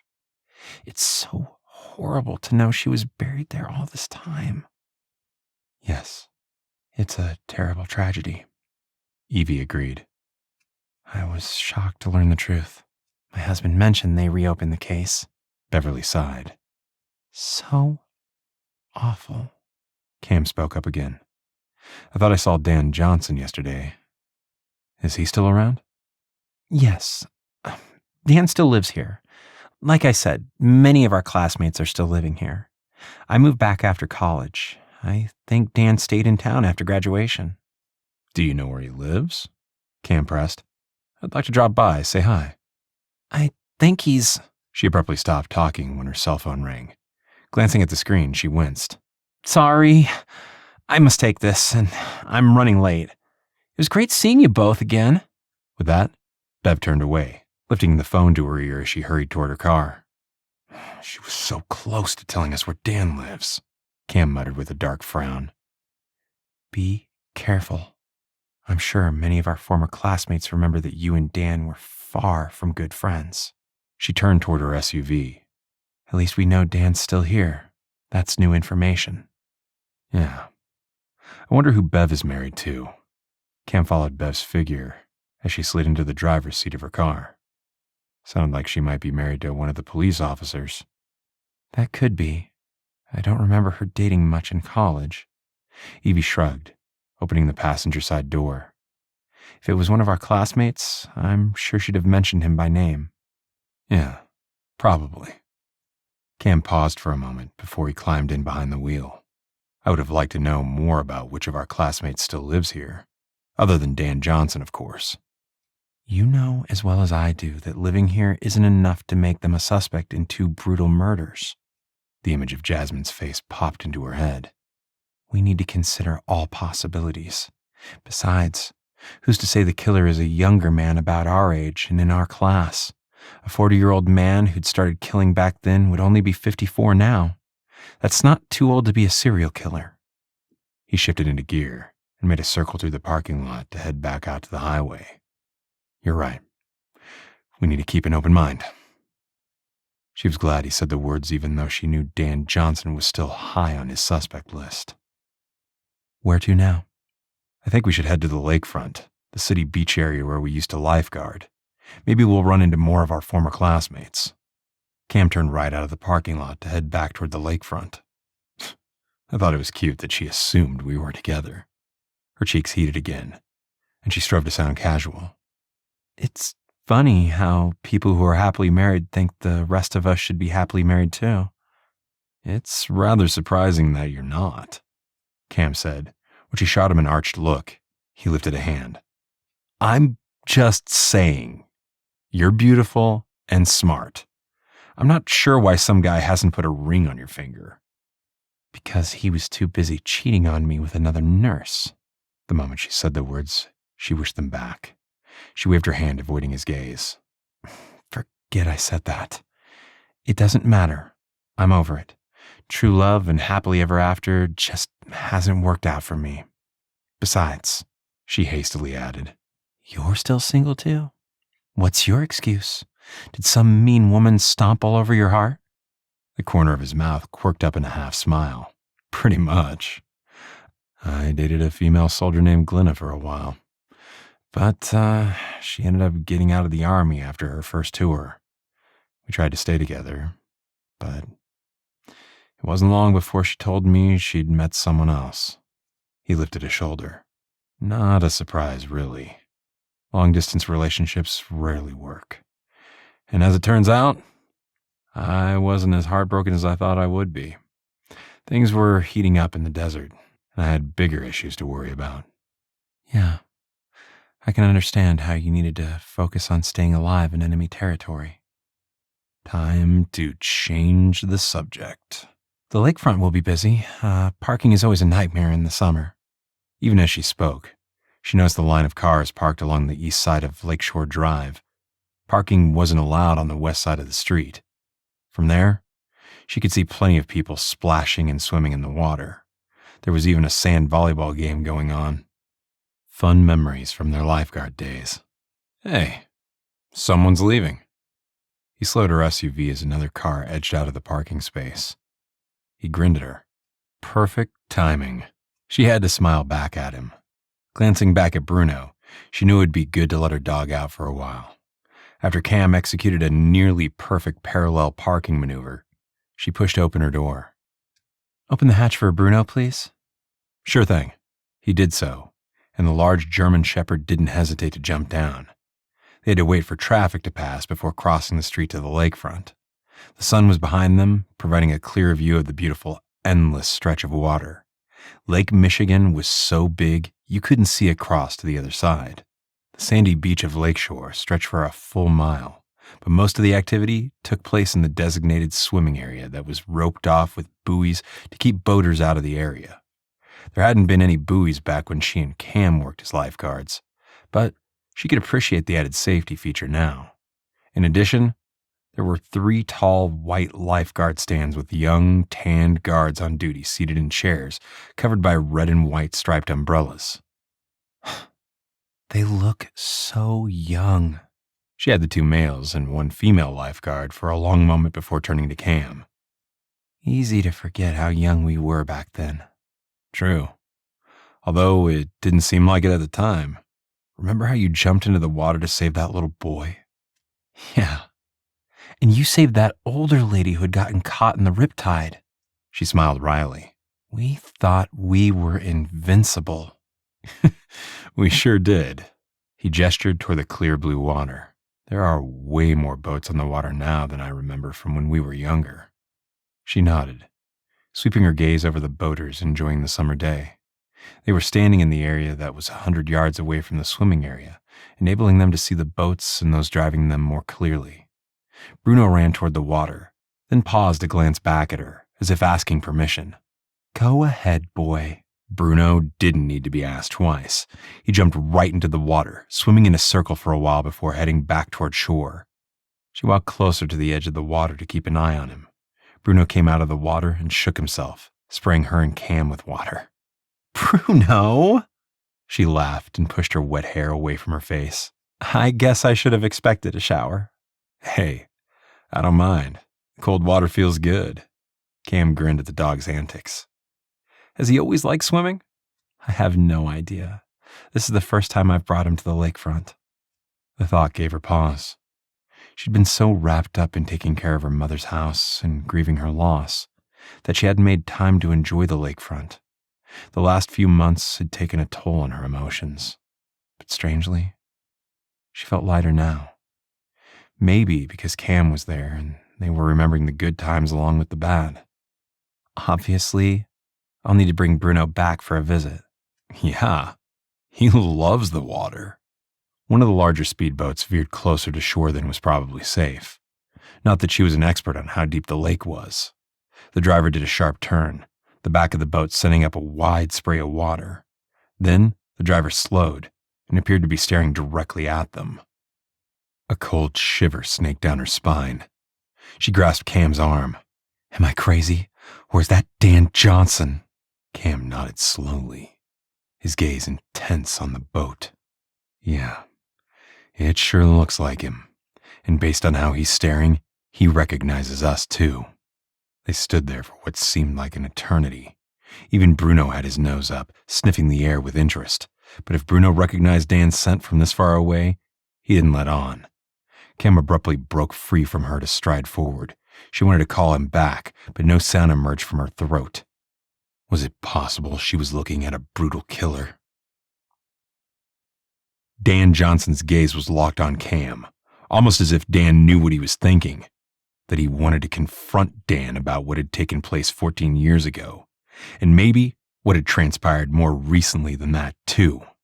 Yet there was no way he could swim fast enough to catch up to a boat. He knew that, and so did Dan. A smirk crossed Dan's features. Then he pushed the throttle forward and cranked on the wheel to take the boat farther out into the lake. And there was nothing Cam could do but watch him go. Grinding his teeth together in frustration, he stayed until the boat was out of sight. Then he dragged his hand through his hair and turned back toward Evie. She was kneeling in the sand beside Bruno. He pulled himself together with an effort. Knowing Dan Johnson has access to a boat makes me wonder if he used it to go up the river to the nature preserve. He could have easily carried his victims from the boat to the area where he'd buried them. If he's guilty, Evie said cautiously. Owning a boat isn't evidence of a crime. I know that. His gaze hardened as he remembered that smirk, the same one Dan had flashed back when they were younger, until Cam had socked him in the gut. At that point, his smirk had morphed into anger and maybe a hint of fear. He blew out a breath. Evie was right. He was letting his personal feelings towards Dan cloud his judgment. He frowned as he looked down at Bruno. He didn't alert. No, but honestly, Cam, I don't know if Bruno is able to sense someone from that far away. She frowned and stroked a hand over Bruno's wet fur. I don't know that we should count Dan out as a suspect simply because Bruno didn't bark. You're right. He thought the wind might carry Dan's scent across the water, but now that he was paying attention, the wind seemed to be coming from the east, and that wind was likely carrying Dan's scent away from the lake shore. Unless he was putting too much credence in the shepherd's ability to track the killer's scent. Bruno stared up at him, his tongue lolling to the side, giving him what appeared to be a happy expression. He bent to stroke the dog's fur. You're a good boy, Bruno, aren't you? Bruno wagged his tail in agreement. It was too bad he had to travel so much for the work he did with Grayson's guardians. He was starting to appreciate how nice it was to have a pet. At least then he'd have someone to come home to each day. His lonely bachelor lifestyle was wearing thin, especially now that so many of his fellow guardians were settling down. Well, a handful of them anyway. Not that he was counting. Okay, he was counting. But that didn't matter. I need to get out of the sun for a while. Evie swiped her arm over her forehead as she turned away from the water. I didn't use enough sunscreen this morning. He nodded, following her toward a small cluster of trees. He'd remembered how her fair skin had burned their first few shifts as lifeguards. Evie didn't tan easily the way he and several of the others had, yet he couldn't wipe the image of Dan's smirk out of his mind, especially since it reminded him of the callous way he dragged his girlfriend into the water, completely ignoring her very real and panicked protest that she couldn't swim. Don't, Cam, Evie said in a quiet voice. I know you're imagining Dan killing Skye, and we can't go there. Not yet. I get that. But you don't understand how hard it is to know that the local police think I did this, that I lured young women away to brutally kill them. I know you didn't kill anyone. Evie's expression was pained. Other than whatever you had to do while in Afghanistan. That's different. It was different. But apparently Ruger didn't think so.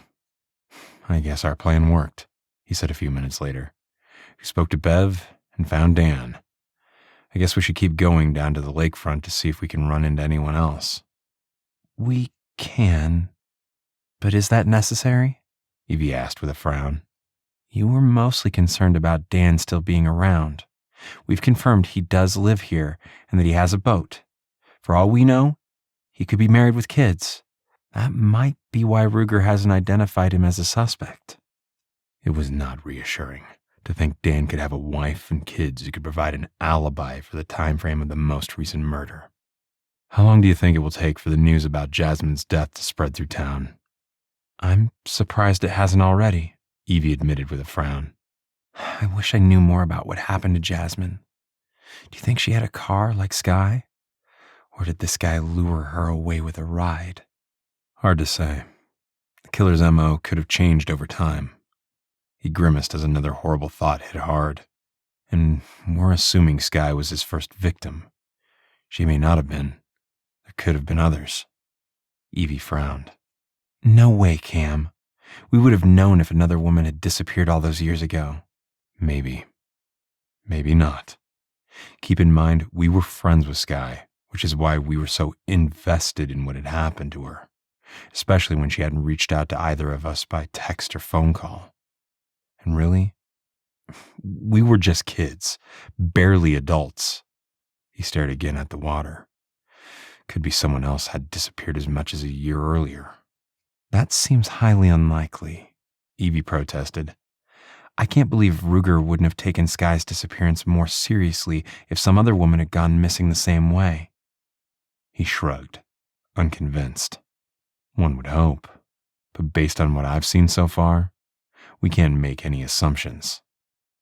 I guess Ruger is basically a small-town detective. Evie's brow furrowed in concern. That's a scary thought, Cam. A very scary thought. Yeah. Sorry about that. A look of determination settled over her features. Okay, we need to stay positive. We'll pray that the truth will come to light and that the real killer is found and arrested. He didn't answer because he still wasn't convinced God really cared about what happened to him. Earlier that morning, he'd searched the sky for answers to faith in God, but hadn't found them. Maybe he was asking too much. He wasn't accustomed to praying. What do you want to do now? Evie asked, interrupting his thoughts. Head to the lakefront or go back to the riverfront to snorkel? She gestured to his swimming trunks. Or you could jump in the lake to cool off. He shook his head. I keep thinking it would be helpful to have a list of possible suspects for Ruger. He looked away, scanning the lakeshore.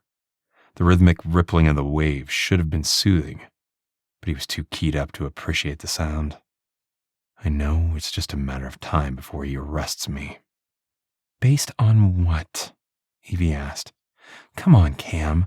I know he's treated you poorly, but that doesn't mean he's going to arrest you. He wished he could believe that, but he didn't. A wave of helplessness washed over him. His lame attempts to help clear his name hadn't come up with anything useful. If he could prove Dan was still a jerk who abused women, then maybe. Words failed him. Please, don't give up, Cam. Evie's pleading tone had him glancing over at her. Have faith in the process. Ruger is bound to come across hard evidence sooner or later. Evidence that will lead to the real killer. Again, he wished he could believe that. A lump lodged in the back of his throat, making him feel as if he couldn't breathe. He turned away, thinking it would be better for Evie if he just walked away. The gunman hadn't come after them recently, and he felt sure the main reason for that was because the killer was keeping his head down to avoid drawing attention to himself. A smart move, especially now that Jasmine's body had been found. Another wave of helplessness hit hard. How many others were buried in the nature preserve? How long would it be until Ruger slapped handcuffs on him? He found himself walking away from Evie. The least he could do was protect her from whatever fate awaited him down the road. Cam, wait! Her voice cut through the fog of shame that had gathered in his brain.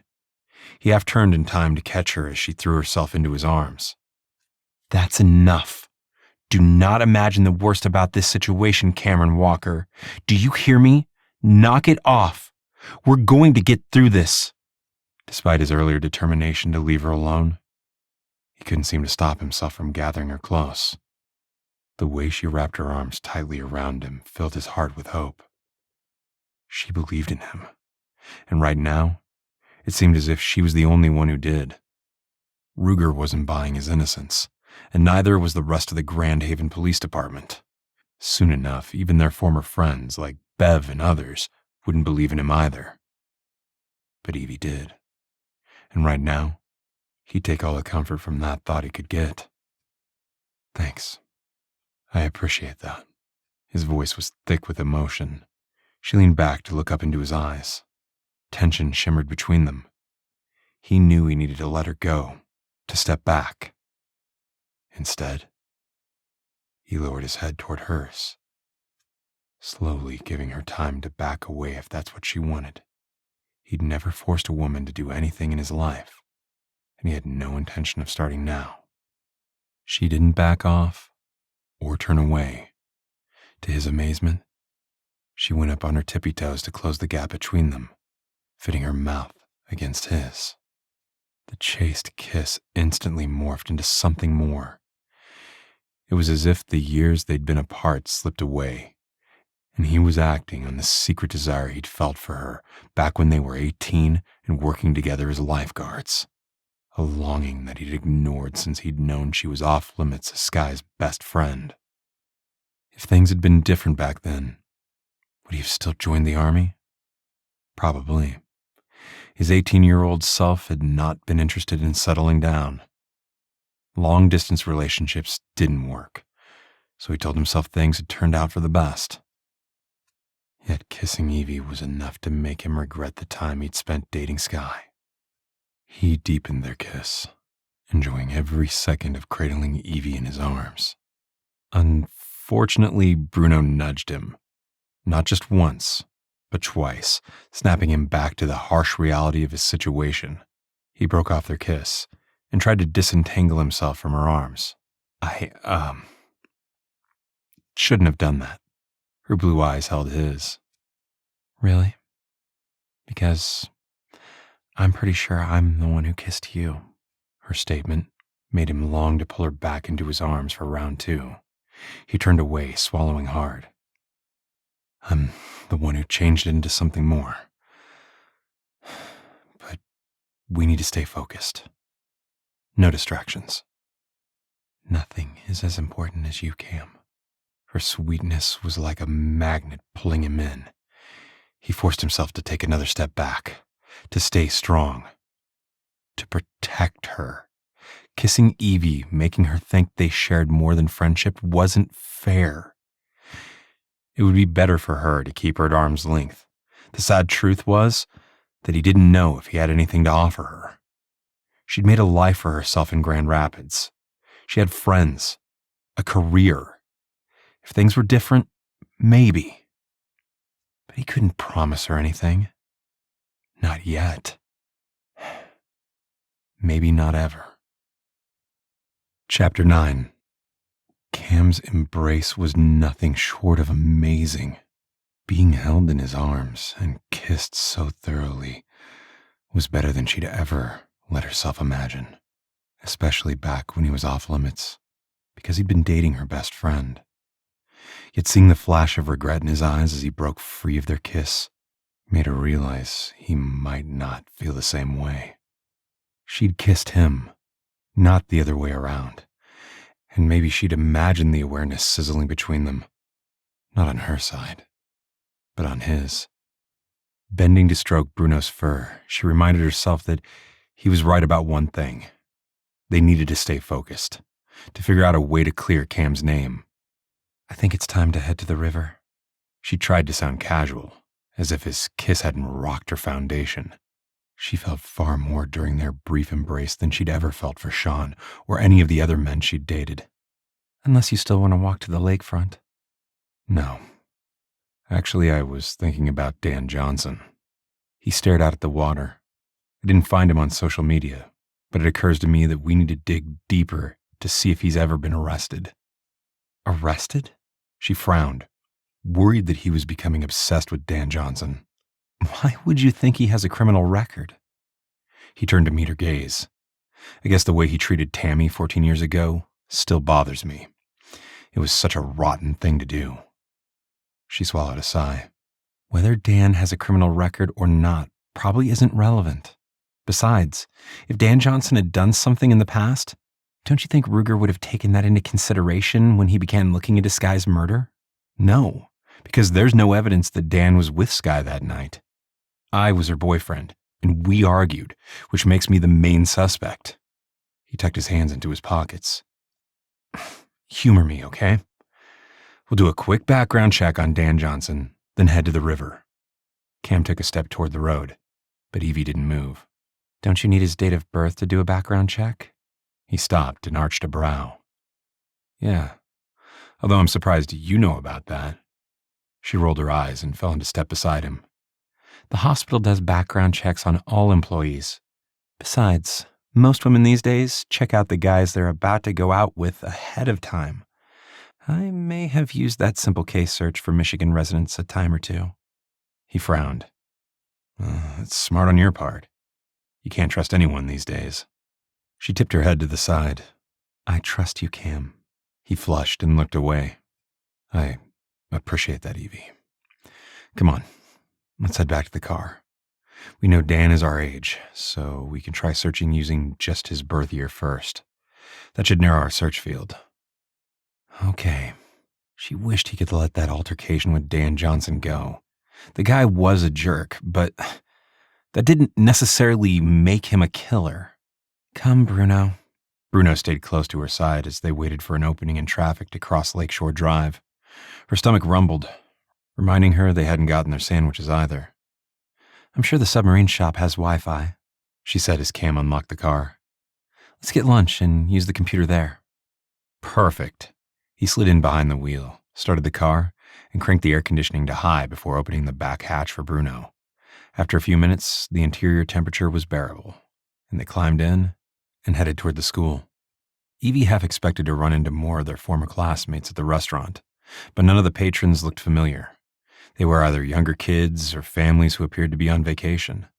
She stood with the computer tucked under her arm as Cam placed their order. Thankfully, nobody seemed to care that Bruno was inside with them. When they were given their sandwiches and soft drinks, Cam led the way to an empty booth near the back. Lie down, Bruno. Down. She pointed to the floor beneath the table. Bruno crawled in and stretched out at her feet. Taking her sandwich and lemonade, she eyed Cam. If you don't mind, I'd like to say grace. Okay. He clasped his hands in his lap and bowed his head. Leaning forward and keeping her voice low, she prayed. Dear Lord Jesus, we ask you to bless this food we are about to eat.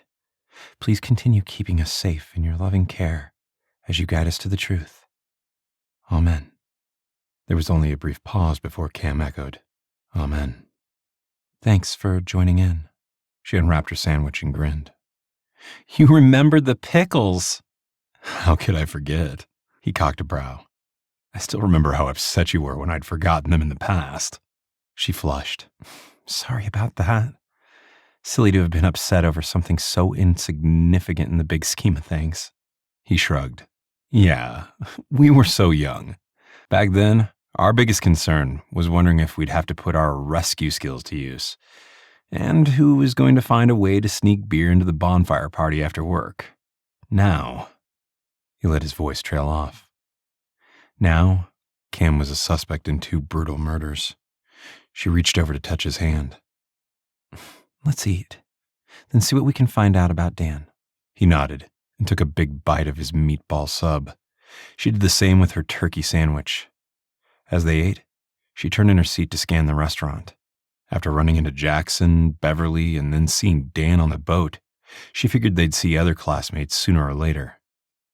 Hey, is that Marcy Jones? She frowned as she spied a woman about her age sitting at a table with 3 kids. The kids were school age, the oldest about 10 or so. Evie shouldn't have been surprised that so many of their classmates were married with kids. If she hadn't stumbled across Sean's infidelity, she might have married him and had a kid or 2 as well. Not that her marriage to Sean would have lasted. Looks like it.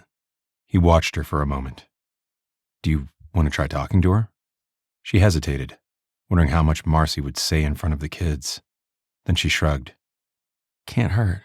She set her half-eaten sandwich down and stood to approach her former classmate. Hi, Marcy. How are you? She forced a smile as Marcy glanced up at her. Oh, hi, Evie. I heard you were staying in town. Marcy waved at her 3 kids. I'd like you to meet Joey, Livy, and Stevie. Nice to meet you. Evie looked at each of the 3 kids and then back at Marcy. You have a lovely family. Thanks. You remember Rick Thomas? We all had chemistry together. He and I started dating a year after graduation, then got married a year later. She did remember Rick. He had often joined them for their bonfires. Nice guy who didn't cause any trouble. She was a little surprised Rick and Marcy had gotten married so young, but that often happened in small towns. Congrats. I'm happy for you both. Thanks. Rick works up at the hospital as a security guard. Marcy eyed her kids. He picked up some extra shifts, so I'm doing my best to keep the kids entertained. Honestly, school can't start soon enough for me. Marcy didn't ask her to sit, so Evie decided to make this quick. Have you heard about Skye's remains being found? I did, yes. It's awful, isn't it? Marcy's expression was filled with concern. And right after that, we heard Jasmine went missing. This is the stuff that happens in big cities, not in our idyllic small town. Considering Rick was a hospital security guard, she shouldn't have been surprised by Marcy's comment. Oh. How did Rick hear about Jasmine's disappearance? He knew Jasmine, of course, but he didn't hear about it until the notice went through earlier today. Marcia sighed and shook her head. It's terrible. We're all hoping she's found very soon. Evie had no intention of mentioning the dead body they'd found. The news would skip along the town grapevine soon enough, and while there was no reason to suspect Rick of any wrongdoing, Rick had known both dead women, Skye and Jasmine. Mom, Livy's kicking me, Stevie complained. Am not, Livy protested. Knock it off, both of you. Marcy's voice was stern, but reflected a hint of exhaustion. Finish your sandwiches. Well, I'd better finish my lunch too. Evie took a step backward. It was nice seeing you, Marcy. Take care, Evie. Marcy scowled as Stevie started to cry. Knock it off, Livy. Leaving Marcy to her kids, Evie quickly returned to the booth. Cam was nearly finished with his meatball sub. Learn anything? Marcy's married to Rick Thomas, who happens to work at the medical center as a security guard. She picked up her sandwich and took a bite. After a moment, she added, I can't help thinking he knew Jasmine and Skye. He could be more of a suspect than Dan Johnson. Except for the fact that he's married with 3 kids, Cam said dryly. Although you're right, his working in the hospital is interesting. I thought so. She sipped her lemonade, eyeing him curiously. What do you think? Should we mention our concerns to Ruger? Not yet. I doubt he'll care what we think. Will you please hand me the computer? Cam asked. I want to dig into Dan Johnson's background while we have internet access. She lifted the laptop off her seat and pushed it across the table. He opened it and quietly went to work. Evie finished her meal, then reached down to pet Bruno as he shifted under the table, resting his large, solid body against her legs. Okay, I think I found him. If this is the right Dan Johnson. His birthday is in April. Cam fell silent for several seconds, but then his green eyes abruptly widened. I knew it. I knew he was a jerk. What? Dan has a criminal record? Evie slid out from her side of the booth, her movement disturbing Bruno. The large dog shifted again, resting his large head on her feet as she joined Cam on the bench seat so she could see the computer screen. Show me what you found. This. Cam gestured to the open window displayed on the screen. She frowned, but didn't have to read long for the words domestic abuse to jump out at her. He hit a woman? She could barely believe what she was reading. He struck her numerous times, giving her a black eye and swollen jaw? Not just any woman. His wife, Loretta Gilmore. You remember her from school, right? She was just a year behind us. Evie did remember Loretta. She was pretty, but quiet, much like Rick. According to this, Loretta filed a restraining order against him, and the same order covers his son Leo as well. He tapped the mousepad to bring up another entry in the database. Yep, just as I suspected. Here's her divorce filing 3 weeks later. He scanned the details for a moment, then turned to look at Evie. This all took place roughly 4 years ago. The divorce was final a year after the restraining order. He frowned, rubbing his chin. I wonder how it happened that Dan was able to keep the boat after the divorce. Maybe he had to give her the house? And in exchange, he was able to keep the boat? She frowned. Or wait, didn't his dad own a boat? Now that I think about it, I bet Dan doesn't own the boat. It's his dad's, and he lets him use it. Could be, Cam agreed. Wow. She sat back in the booth, stunned at the revelation Cam had uncovered. When he'd mentioned a criminal record, she was thinking along the lines of a DUI or a bar fight. This was way worse. And she couldn't help but think that being arrested for domestic abuse explained why Dan Johnson wasn't on any social media sites. You were right all along, Cam. He's a horrible man.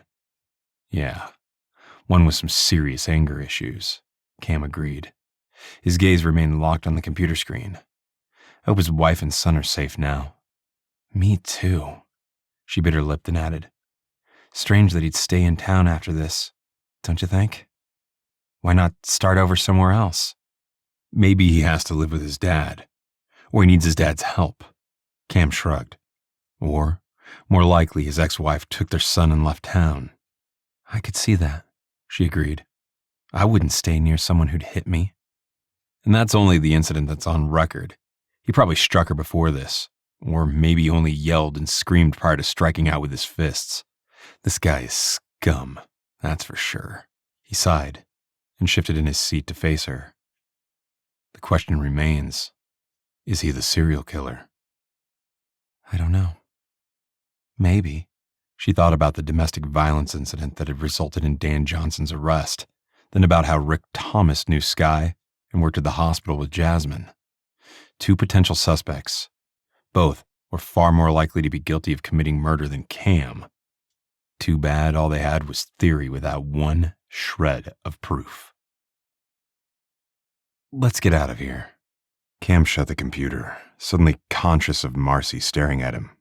It was almost as if she and the rest of the residents of Grand Haven already knew he was the primary suspect in Skye's murder. As soon as he'd caught her looking at him, she averted her gaze, focusing on her kids, as if he might snatch them in broad daylight. It burned to be viewed as an enemy in his own hometown. He hadn't felt like this since he'd been stationed in Afghanistan, where some of the locals were grateful for the soldiers protecting them, while others had screamed at them to go back where they came from. Fine with me to leave. Evie scooted out of the booth and stood, reaching for the plastic tray. Come, Bruno. Cam could feel intense gazes boring into his back as he followed Evie and Bruno outside. And this was only the beginning. As soon as the news of Jasmine's body being found hit the airwaves, he'd suffer more intense scrutiny. He'd never hurt a woman in his life, yet he hadn't been surprised to learn Dan Johnson was a bully who beat his wife. Not after the way Dan had treated Tammy. Cam was more convinced than ever that Dan must have run into Skye at some point that fateful night she'd gone missing. That they were alone together while the rest of them hung out at the lakefront bonfire. And that Dan had gotten so angry they'd killed Skye, ditched her car, and buried her in the nature preserve. Unlocking the SUV, he glanced at Evie. Next stop, the riverfront. Sounds good. She opened the back hatch. Are you sure you don't want to talk to Ruger first?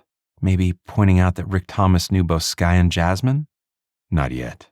Besides, I'm sure if Ruger did a deep dive into Jasmine's last known whereabouts, he'd discover several residents probably saw her prior to her going missing. He started the car, leaving the doors open for the intense heat to abate. Do you remember if Rick was at the bonfire that night? Evie's brow furrowed. I don't remember. Rick was always rather quiet. He wasn't one of the loud ones who drew attention to himself. Yeah, I can't remember if he was there either. He sighed as the air conditioning finally kicked in. Evie put Bruno in the back, then came around to slip into the passenger seat. I know Rick came to some of our bonfires, but I don't think he was at all of them. Evie shrugged. Even if he was there, he could have left the bonfire to meet with Skye. Rick wasn't dating Marcy back then, was he? Not that I recall. He hadn't paid much attention to Rick, Marcy, or any of the other kids at the bonfire that night. He'd felt bad about his argument with Skye, but at the same time, he'd been relieved she hadn't come to the bonfire. He hadn't wanted Skye to start up again with her plan of moving to Grand Rapids to find jobs. And if he was honest, he'd admit he'd been keenly aware of Evie's presence that night. Of her sunburned nose and her wavy red hair that she'd worn loose around her shoulders. Even then, he'd liked and admired her. More than he should have. But he'd never acted on his attraction. Not only had she been off limits as Skye's best friend, but he had already started counting down the days until he was scheduled to report in for Army basic training. He'd left Grand Haven without looking back. Cam? Do you see the squad? Evie asked, pulling him from his thoughts. He glanced over in time to see Kyle Abernathy's face behind the wheel of the police car as it passed them, keeping an eye on the rearview mirror. He was somewhat relieved Kyle didn't immediately turn around and follow them again. He's gone now, Evie said, settling back in her seat. I guess he's taking his role of patrolling the city seriously. As he should. 2 women are dead, along with who knows how many others. He thought grimly as he navigated through town to head back to the riverfront parking lot. He found a shady spot beneath some trees and pulled in. Then he glanced at Evie. Keep Bruno close, okay? The killer hasn't tried anything in a while, which is good, but I don't like the thought of you being vulnerable and alone. Bruno will protect me. She pushed open her car door and slid out. And maybe we'll search the area a bit while you swim. His gut clenched as he joined her outside of the SUV. Please don't. This guy could be in the area, waiting for the chance to strike. Staying here in broad daylight while the police are digging up Jasmine's body? Not likely. I mean it. Stick close to other people. She searched his gaze for a minute, then reluctantly nodded. Okay, fine. We'll stroll the path along the river until you return. Thanks. He felt guilty enough leaving her and Bruno while he searched for Skye's car. He trusted Bruno would protect Evie, but the dog couldn't stop a bullet. And this guy had tried to shoot at her several times already. She might have had a point about the killer being smart enough to avoid the nature preserve in the daytime, but he didn't want to take any chances. He stripped off his t-shirt and toed off his shoes, then reached into the back seat for the snorkel gear. Evie and Bruno stood back as he walked barefoot to the edge of the parking lot that overlooked the river. It was easy to imagine the killer shoving the VW Bug over the side and down into the water, right in this exact spot. He tried to remember what the riverfront looked like back then, but couldn't. He'd spent his free time as a lakefront lifeguard. Now he saw there were several large rocks separating the edge of the parking lot from the riverbank. He carefully stepped down the rocks, making his way to the point he could easily lower himself into the murky water. The spring-fed river water was cold, which felt wonderful against his overheated skin. He sat for a moment, noticing the river current wasn't that strong. He wasn't an expert, but he had to believe the recent drought and bright sunlight overhead had caused the water levels to drop significantly. 14 years ago, Skye had gone missing in June, when the water levels would have likely been higher with the spring rains. Would the river's current have taken the VW Bug downstream for several yards before the vehicle filled with water and sank to the bottom? Maybe. He slipped the rest of the way into the river. Then he lowered the face mask into place and adjusted the snorkel apparatus to fit into his mouth. Glancing behind him, he saw Evie and Bruno standing up on the riverbank, watching him. He flashed a quick thumbs-up sign, then lowered his face into the water and pushed away from the river's edge with his feet. At first, he couldn't see much of anything. Even though nobody else was swimming in the area, the murky water wasn't as clear as he'd hoped. After all these years, he doubted he'd see the yellow color of the Volkswagen, so he decided to look for unusual shapes along the bottom. When he understood the water was too deep for him to see the bottom, he drew in a long, slow, deep breath through the snorkel air valve, then dove deep, doing his best not to stir up the muck. Ignoring the fish, he went as deep as possible until he could see what appeared to be algae sticking up from the river bottom. After about 30 seconds of scanning the bottom, he was forced to head back up to the surface to breathe. As he blew the water out of the snorkel gear, it occurred to him that this process of looking for the car would take a lot longer than he anticipated. With renewed determination, he drew in another deep breath and dove back down to the bottom of the river. This time, he kicked his feet, propelling himself forward. Still nothing. He headed up to the surface to take another breath, wishing he had scuba diving gear rather than a snorkel mask. He cast his gaze to the riverbank, reassured to see Evie and Bruno standing there. He didn't want to admit his idea was a total and complete failure. He breathed deeply for a long minute, then went back down. He went a few feet farther every time, determined not to miss it. On his 5th time down, he caught a glimpse of an odd shape along the murky river bottom. Could be a rock or some other debris that had been dropped into the water over the years. With a powerful kick, he moved closer and realized he was seeing the distinct rounded shape of a VW bug. The metal was corroded and mostly rust-colored, but there was still a faint tint of yellow shining beneath the mud, slime, and other algae that obliterated most of the car from view. He blinked, hoping he wasn't imagining it. Abruptly realizing he needed more air, he turned and kicked frantically to reach the surface. Removing the snorkel airway, he sucked in a deep breath. He wanted to give Evie the good news, but he needed to make sure.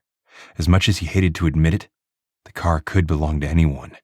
For all he knew, there was more than one car that had been dropped into the river.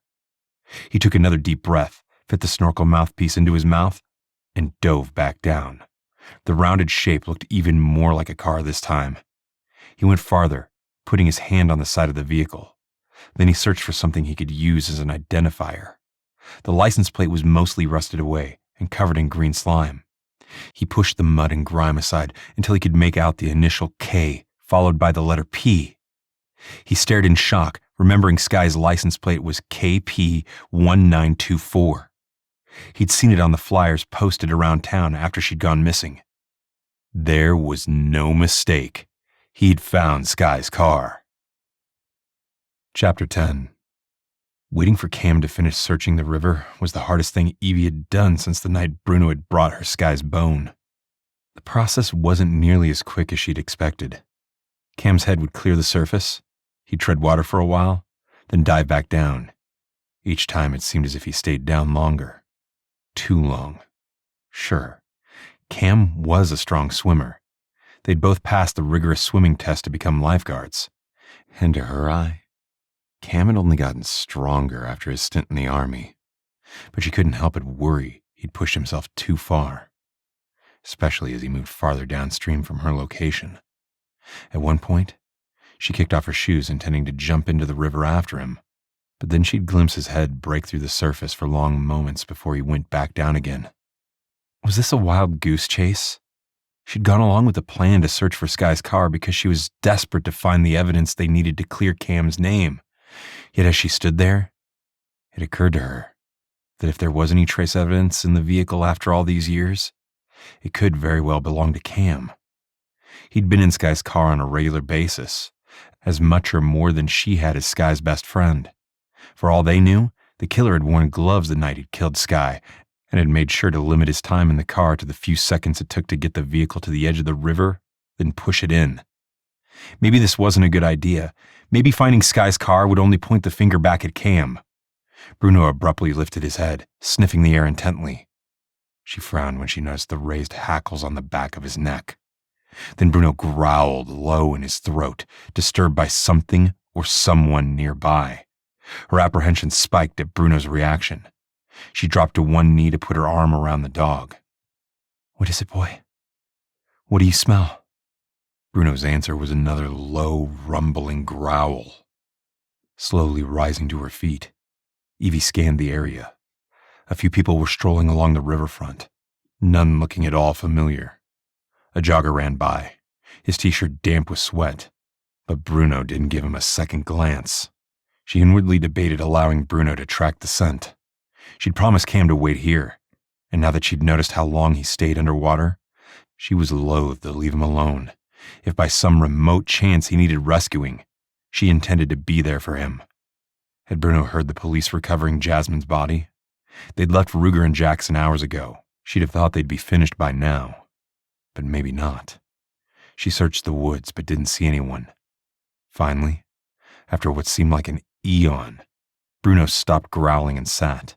Lifting one leg, he scratched himself behind the ear. Then he simply stood beside her as if nothing had happened. "You can't scare me like that," she chided.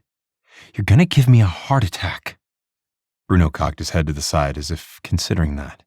Then he pushed his nose against her, as if to apologize. "Good boy." She bent over to smooth her hand over his soft fur. "You're a good boy." Drawing in a deep breath, she took a moment to re-examine the area around her. She still didn't see anything that warranted Bruno's growling. Maybe a wild animal had gotten too close. She knew coyotes, beavers, white-tailed deer, and other wildlife lived in the nature preserve. No reason to suspect Bruno had gotten a whiff of the killer. Shaking off her fear, she turned to look back at the river. Her stomach tightened when she didn't see Cam. Had he gone farther down the river around the bend? "Come, Bruno." She moved down the path until she could see the water beyond. Still no sign of Cam. Swallowing hard, she wished he'd hurry up and either find the car or give up the search. She lifted her gaze to the cloud-dotted sky overhead and prayed out loud. "Please, Lord Jesus, guide Cam in his search for the truth. And please, Lord, keep us safe in your care. Amen." The prayer helped steady her nerves. She knew deep in her heart Cam wasn't a killer, but she couldn't deny the very real possibility that she was allowing her personal feelings for Cam cloud her judgment. She liked him more now than she had when they were in high school. The reassuring part of this nightmare was that she'd called him to let him know about discovering Skye's remains. Because he cared about Skye, he'd come back to Grand Haven by his own volition, only to be labeled a killer. She abruptly glimpsed Cam's head popping up out of the water. She breathed a sigh of relief even as he spun around to look in her direction. He lifted his arm, waving frantically, then started swimming toward her. Her heart squeezed in her chest. Had he found Skye's VW bug? She walked back up the sidewalk to the rocky area where Cam had gone into the river. It was the best place for him to crawl back out. As she walked with Bruno at her side, she was impressed at how Cam's strong strokes cut clearly through the water. Despite swimming against the current, he made good progress. When he reached the large rocks lining the shore, he stripped off the snorkel gear and placed it in the crevasse between two boulders. Then his biceps bulged as he pulled himself out of the water. The rocks were slippery, more so now that he was wet too, but a minute later, he'd made his way back up to the river's edge. "I found it," he said between gasping breaths. "Skye's car, I found it." "Are you okay?" She frowned, noting he looked out of breath. Cam nodded, sluicing the water from his skin. "Fine. It took longer than I thought, but I found it." She was impressed that his hunch had been correct. Incredible to think Skye's yellow bug has been down in the river all this time. "I know." He managed a grim smile, his eyes gleaming with relief. "I double-checked the license plate to confirm it's her car. There's no way Ruger can say it's not." She put a hand on his arm, squeezing gently. "You did it, Cam. You were right, and you proved it." "Yeah." His grin faded. "The car's in rough shape, though. I was hopeful the car would have key evidence, but seeing it now, I have my doubts. The water's done a number on it, both inside and out." His brow furrowed. I noticed one of the side windows was left open a few inches. Makes me wonder if the killer did that on purpose, to make sure the car sank down to the murky bottom. She shivered despite the warmth of the sun. I imagine you're right. The car is smaller than most. I'm sure he was worried it would float long enough for someone to see it. I thought the same thing. He turned to look at the water. If Ruger would have taken Skye's disappearance seriously, he might have found it back then. I know. She couldn't help but imagine the detective's reaction when they informed the detective how they'd found Skye's car. I guess we should head to the police station to talk to him. Yeah. Cam didn't move, appearing loath to do that. Catching her concerned gaze, he sighed. Somehow, I get the feeling Ruger is going to make this look as if I found the car only because I'm the one who left it in the river. That may be, but you can't just sit on this. She truly felt bad about what Cam was going through. Hiding the truth about what you found today will only make things worse for you. Oh yeah? Cam shook his head, then looked back at the river, seemingly lost in thought. I don't know about that. She bit her lower lip, wondering if he was truly serious about keeping the news of Skye's car a secret. This was something she hadn't anticipated. It felt wrong, and she stared down at Bruno, wondering if she'd have to head to the police station without him. Stop looking at me like I'm a stranger. Cam's low voice cut into her thoughts. I know we need to talk to Ruger. It's just that hearing him accuse me of being a killer isn't high on my list of fun things to do. We need to trust the process, Cam. We'll force him to look at other suspects. She stepped closer to him. We'll mention Dan's domestic violence incident, his divorce, and losing custody of his son. How Marcy's husband, Rick Thomas, knew both Skye and Jasmine. Ruger would be an idiot not to consider other suspects now that Jasmine's body has been found.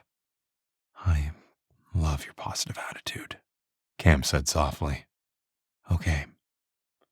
You're right. Let's go. He took a step, then looked down at his dripping swim trunks. I need to change first. We have towels from the rental property in the car. She hoped he didn't notice her blush. You can change in the SUV. I'll stand guard with Bruno. He grinned. No peeking.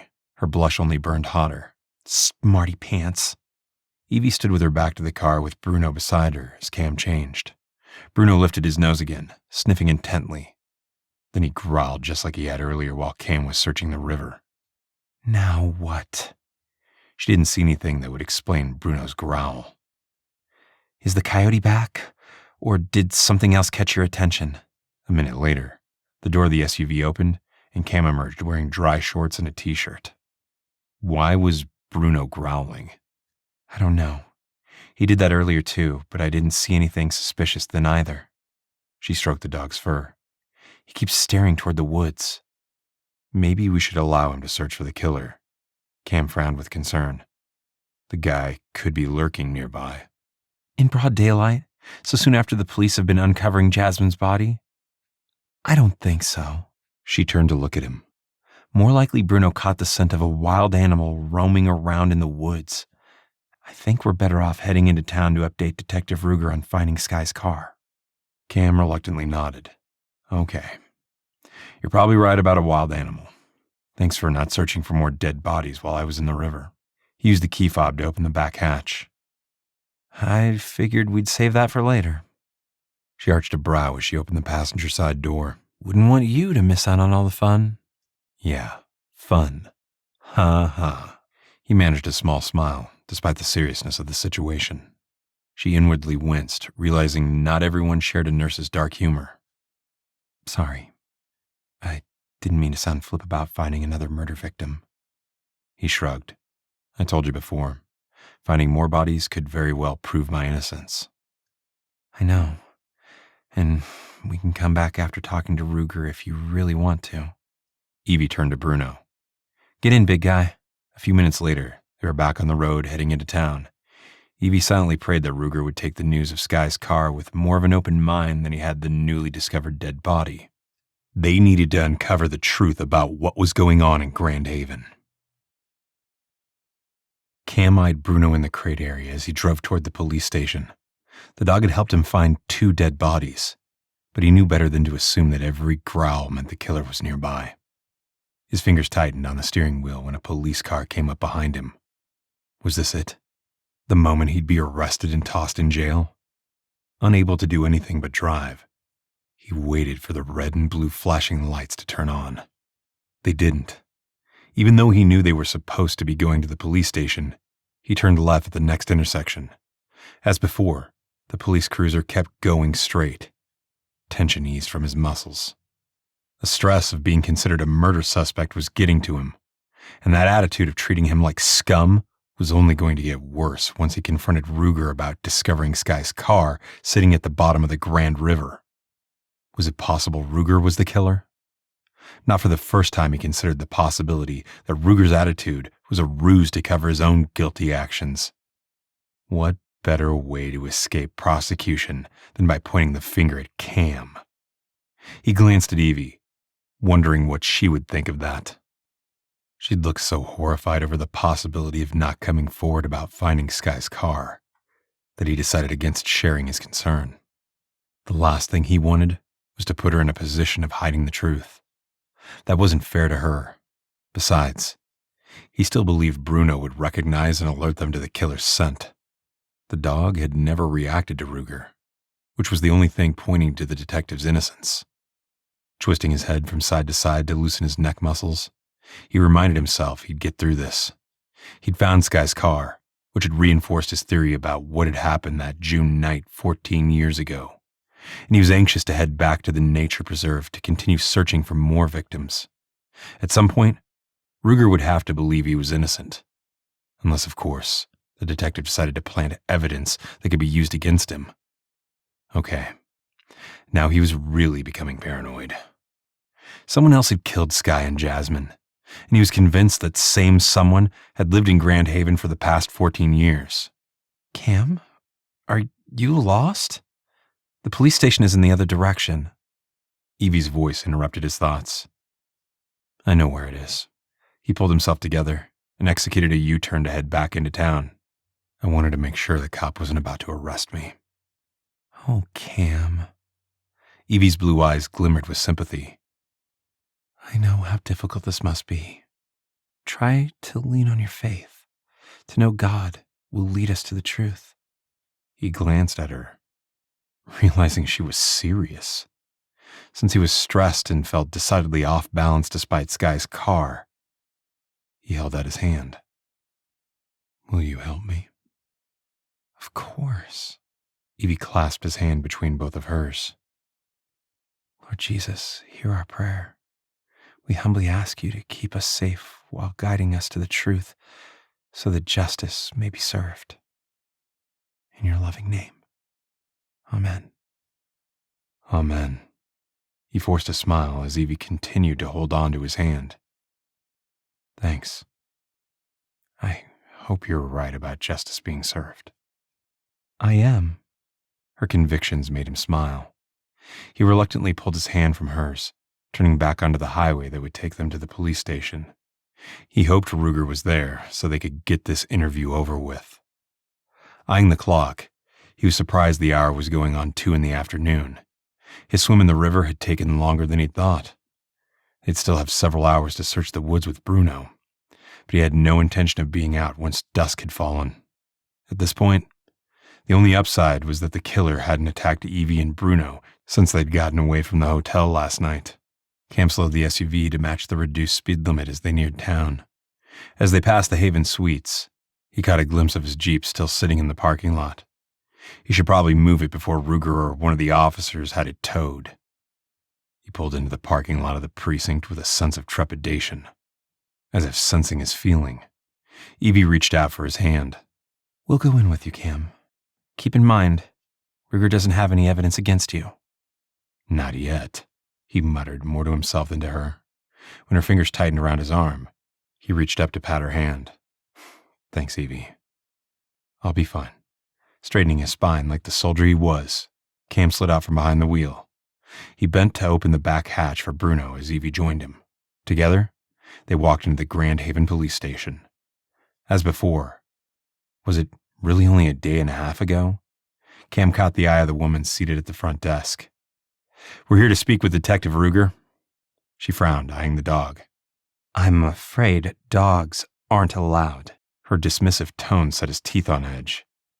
Trust me, Detective Ruger knows Bruno, and he won't mind. One moment, please. She reached for the phone. After a brief discussion, she replaced the receiver. I'm sorry. Detective Ruger is in a meeting. He'll be free in about an hour or so. An hour? Cam glanced at Evie, who shrugged. Maybe he's meeting with the chief of police.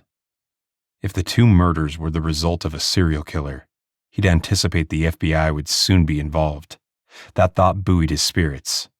He had to believe federal agents would be interested in Dan Johnson's arrest and Rick Thomas knowing both Skye and Jasmine. He nodded at the woman behind the desk.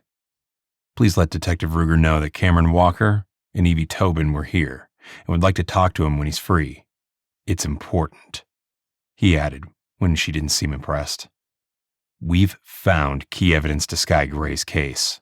The woman frowned but reached for a pen and took the time to write down their names. He'll be in touch when he has time. Thanks. He turned to head back outside, holding the door for Evie. It hadn't occurred to me that he wouldn't make time to see us. We can go back to the rental property to wait for a bit. She looked at her watch. An hour isn't that long. No. Sitting around doing nothing is a waste of time. I'd rather keep searching for evidence, even if that means finding another dead body. He grimaced and added, but a quick pit stop at the rental house is a good idea. I saw some bug spray in the bathroom closet that will come in handy. And we may want to make sure we have enough food and water for Bruno. She hesitated only for a second before nodding in agreement. Okay. He opened the back hatch for Bruno, who looked at them strangely when Evie told him to get in. Cam slid in behind the wheel and started the car as Evie settled in beside him. Before he had a chance to shift into reverse or back out of the parking space, another car pulled in alongside them. Curious, he glanced over to see who was pulling in. He was immediately struck by the ravished expressions on the couple's faces. They had to be Jasmine's parents. He grimaced, realizing Ruger wasn't meeting with the chief of police, but rather the couple who had just learned their daughter was dead. He thought it was unusual for the bereaved parents to come to the police station rather than Ruger going to their house to give the bad news. But maybe they'd already heard rumblings through the small-town grapevine. Or the two parents may have been at work, and coming here made more sense. The man who got out of the car looked to be in his mid to late 40s. He put his arm around the woman's shoulders as she swiped at the tears streaming down her eyes. Leaning heavily on each other, they slowly made their way inside. Through the glass door, Cam was glad to see the stern woman behind the desk had come out to meet with the couple. How awful for them, Evie murmured. He nodded slowly. Yeah. But it's probably better to know the truth about what happened rather than spending your whole life wondering if your kid ran away. He glanced at her as he shifted into reverse. Do you know what happened to Skye's parents? Yes. They died within 2 years of each other. Evie glanced at him. It's not breaking hospital privacy laws to give you this information, as privacy ends with death. Skye's mother, Elaine, had emergency surgery for a brain aneurysm. She did okay initially, but then suffered a cardiac arrest and died. When I was reviewing her chart, I noticed a notation about her ex-husband, Gerald Gray, having passed away a year earlier from a heart attack. He shook his head, feeling slightly sick to his stomach. They both passed away without ever knowing what happened to their daughter. Yeah, that's exactly what I thought at the time. I guess you're right that it's better to know the truth than it is to be left hanging for years without answers. He noticed Evie's gaze track the couple as they disappeared inside the police station. Then she sighed and added, That doesn't make it easier to accept your daughter is never coming home. True. I can't imagine anything worse than losing a child. He hated to admit that once he was shipped off to Afghanistan, he hadn't spent much time thinking about Skye. Part of that was because he needed to stay focused on the mission. Being distracted in enemy territory was a sure way to get himself or his fellow soldiers killed. But if he were being completely honest, he'd wanted to believe Skye had simply taken off to start over in a new city, that she was living her life on her own terms, without regrets. Not that she'd been murdered and buried in the nature preserve. We need to figure out who did this. Evie's expression was solemn. Skye's parents are gone, but Jasmine's family deserves answers. Let's get back to work then. He put the car in reverse and finished backing out of the parking space. Soon he turned right out of the police station and onto the highway that would take them back to the rental house in Duncan Woods. After reaching the city limits, the speed limit increased. They were about 2 miles outside of town when he noticed a large black pickup truck was coming up fast behind them. With a frown, he watched the truck via the rearview mirror as the gap between them narrowed at an alarming rate. The driver wasn't going to swerve to go around them. What the? He yanked the steering wheel to the right and tapped the brake, careening off the road and onto the rutted shoulder and beyond a split second before the truck would have struck their rear bumper. Cam? What's happening? Evie's voice rose in fear. He couldn't answer, too focused on attempting to slow their speed over the rocky terrain, while at the same time trying to get a good look at the rear license plate of the black truck disappearing in the distance. This wasn't an accident. The right front tire of the SUV struck a rock with a sickening thudding sound. Instantly, the car lurched to one side, throwing poor Bruno roughly to the opposite side of the crate area. Cam knew they'd blown out a tire, but there was nothing he could do about it now. Bringing the SUV to a jerky stop, he shifted into park and glanced at Evie. There was no doubt in his mind that the driver in the pickup truck had tried to kill them. Chapter 11. Bruno! Evie didn't wait for the SUV to come to a complete stop before bailing out of the passenger seat. She ran around to the back, frantically searching for the button to lift the hatch. It opened so slowly she ducked underneath. Wrapping her arms around Bruno, she buried her face against his fur. Are you okay, boy? Her voice cracked as she lifted her head and ran her fingers over his thick pelt and down each of his extremities. She hadn't heard him yelp, but everything had happened so fast she could have missed it. You're not hurt? Bruno licked her cheek. Evie, we need to get out of here. Cam's voice had her spinning to face him. We can't be here if the black truck returns. Swallowing hard, she nodded, but then she spied the flat tire. We're walking? Cam turned and scanned the area. Yeah, I don't think we take the time to change the tire. But... She bit her lip. Walking wasn't going to get them very far. My Jeep is at the Haven Suites. He gestured to the open field. We'll run for as long as you're able, then walk. But our stuff... She sighed and shook her head. Never mind. Let's go.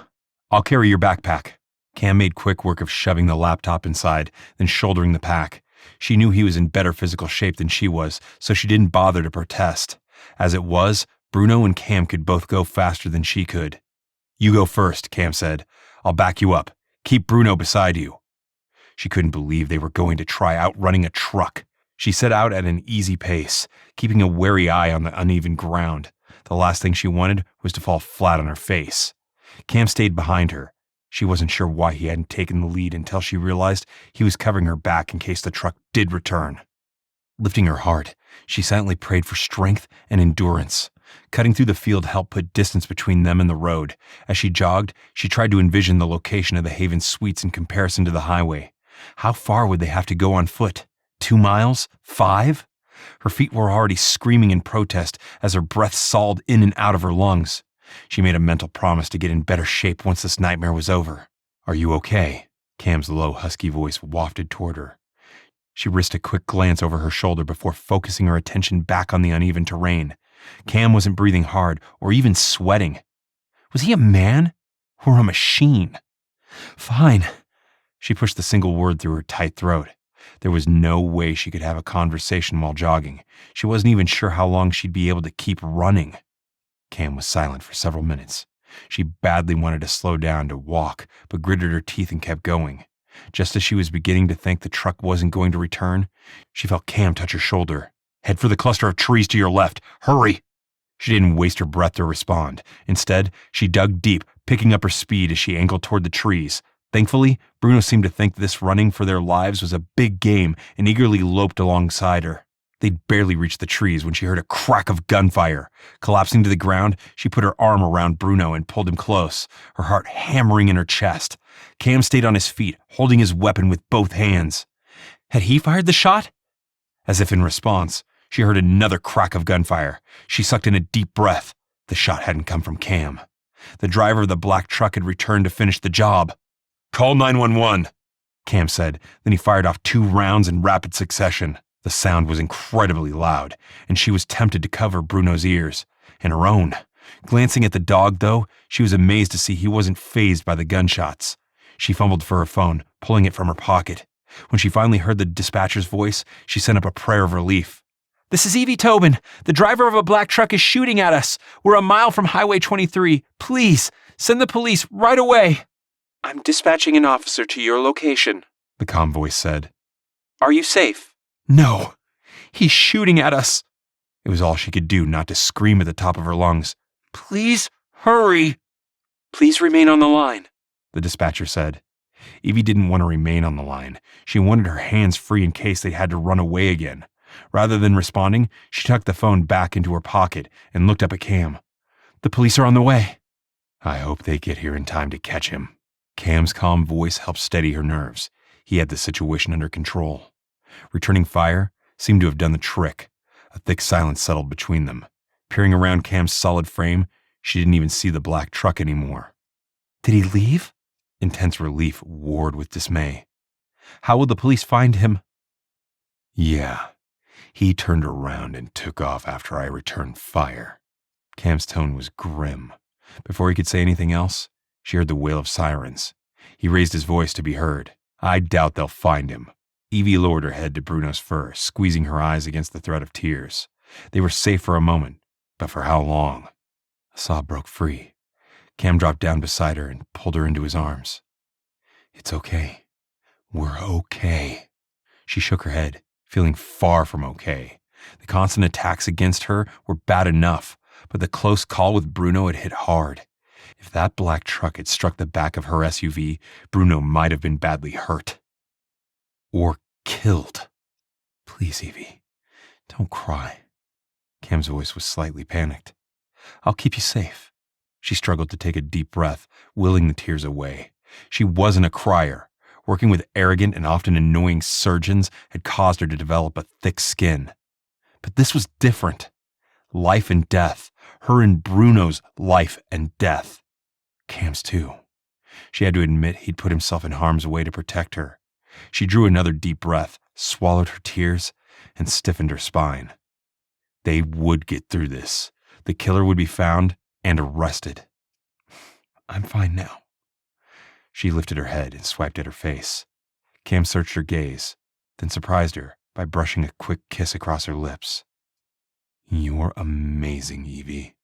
She wasn't close to amazing, but appreciated his attempt to make her feel better. The wailing sirens were louder now. Leaning on Cam, she stood. He snaked his arm around her waist, then lowered his mouth to her ear so she could hear. "We'll need to talk to the police." "I know." The red and blue flashing lights got brighter as the police car grew closer. "I guess we can get a ride back to town." "Yeah," Cam frowned. "I think we should get a rental instead of using my Jeep. I'll pay to have your SUV towed and the tires replaced." She wanted to argue, but wasn't sure if her insurance would cover the damage. She had some money saved, and would have more once she sold her mother's house. She would repay Cam then. Besides, this could have ended with them being hurt. Her SUV could be repaired. "Let's go." Cam urged her forward, retracing their path toward the road. She eyed the officer who emerged from the squad and crossed over to meet them. The officer appeared to be in his 40s. She didn't recognize him, and a quick glance at Cam indicated he didn't either. "I'm Cameron Walker, and this is Evie Tobin and her dog Bruno." Cam made the introductions. Bruno sniffed the air, but didn't bark or growl. Evie decided that was a good sign. "Officer Wiley, what's this about someone in a black truck shooting at you?" Evie's temper flared at the doubt in his tone. "We didn't imagine it.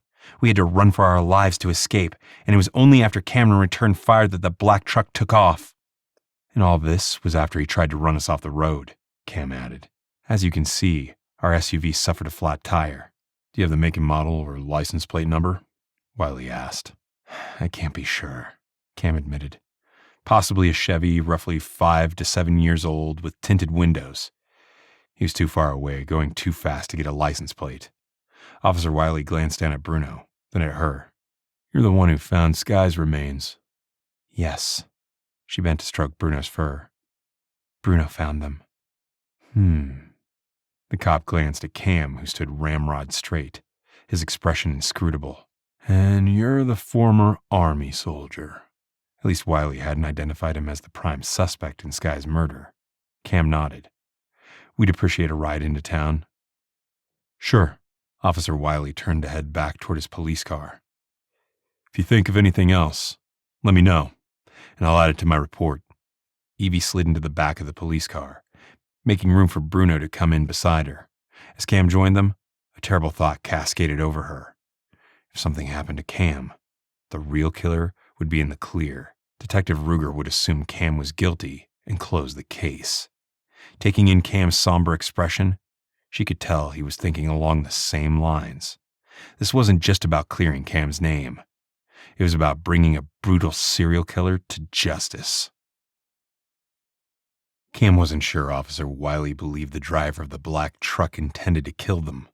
Too bad there were no bullet holes to give credence to their story. Raking his hand through his hair, he pulled out his phone and texted Rex. He hadn't filled his boss in on everything that had transpired and didn't plan to do so now. What he did need was a rental car. Something that couldn't be traced to him or Evie. His thumbs flew across the screen as he explained how he needed Di's new husband, Jarek Brooks, who happened to also be a cop, to obtain the vehicle on his behalf. It didn't take long for Rex's response to bloom on the screen. Will do. Glancing at Evie, he offered a reassuring smile. His plan of using Bruno to search the nature preserve had been replaced by a new idea. Set a trap for the killer, using himself as bait. Evie wouldn't like it, but he was done playing defense. It was time to turn the tables on this guy. Officer Wiley's radio crackled. Do you have Walker and Tobin? Yes, sir, Wiley responded. Cam inwardly groaned when he recognized Detective Ruger's voice. Good. Bring them in. I want to talk to them. Cam exchanged a glance with Evie. Might as well get that done now, prior to obtaining a rental car. He didn't want anyone, not even the Grand Haven police, to know what they were driving. 5 minutes later, they were seated in the same interview room as the first night. Bruno stretched out on the floor to nap. Cam wished he could do the same. I understand you have key evidence to give me. Ruger entered the room and got straight to the point. Skye Gray's yellow VW Bug is at the bottom of the Grand River. Cam sat back in his chair and folded his arms across his chest. I found it about 200 yards downstream from the parking lot. Ruger's jaw dropped. Whatever he'd expected, it hadn't been this. Is this a joke? Cam narrowed his gaze. Hardly. I snorkeled along the river until I spotted it. Skye's yellow VW Bug has been submerged down there this entire time. It was Ruger's turn to glare. And you just happened to run across it. No, he searched for it. Evie's harsh tone took Ruger by surprise. The way you should have 14 years ago. We theorized that if the killer had buried Skye in the nature preserve, he likely dumped her car nearby. And we were right. Ruger turned away, swearing under his breath. For a moment, Cam feared he'd be arrested. I suggest you get a recovery dive team down there, Cam said, breaking the silence. I don't know if any evidence has survived this length of time, but they'll have to try. When Ruger turned back to face him, his expression was stern. Anything else? Before Cam could respond, Evie spoke again. Did you know Dan Johnson was arrested for domestic abuse and that his wife has a restraining order against him? Oh, and let's not forget that Rick Thomas lived here back when Skye went missing and works as a security guard at the medical center where Jasmine worked. Cam fought the urge to grin. Evie was pretty much painting the picture of reasonable doubt on his behalf, which was sweet. Maybe he wouldn't get arrested, but if he did, he'd ask Evie to work with his criminal defense lawyer. I know about Dan Johnson's prior arrest. Ruger's voice was calm. And I'm well aware of how many people work at the medical center. Anything else? His tone implied he was hoping for real evidence. No, but we plan to use Bruno to search the nature preserve. Evie gave Ruger a hard stare.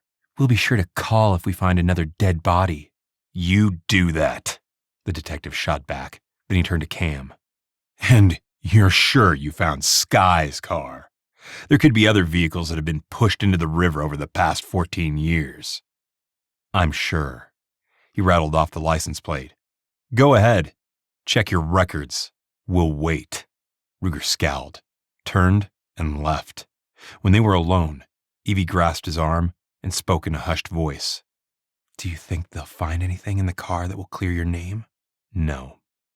But he'll have to spend the time and resources to check anyway. He thought about that for a moment. I wouldn't be surprised if he held off on that for a while. It's more important for him to focus on Jasmine's murder. I guess you're right. That poor girl. Evie frowned. And her poor parents. Yeah. He fell silent as they waited for Ruger to return. When he did, the detective didn't appear happy. How is it that you have the license plate memorized? Cam had to fight the urge to snap at him. 14 years ago, Evie and I told you Skye wouldn't leave without telling us. We searched everywhere for her and her car. Her dad put up those flyers too, remember? When Ruger reluctantly nodded, he spread his hands. That's how I remembered it. Yeah? So you say. Ruger sighed and turned to Evie. Did you remember the number 2? Evie shot Cam a guilty glance before shaking her head. No. I mean, I know we drove around looking for her car, but that was a long time ago. I haven't spent the last 14 years dwelling on it. Cam decided enough was enough. He rose to his feet. We've given you everything we've discovered so far. It's time for us to go.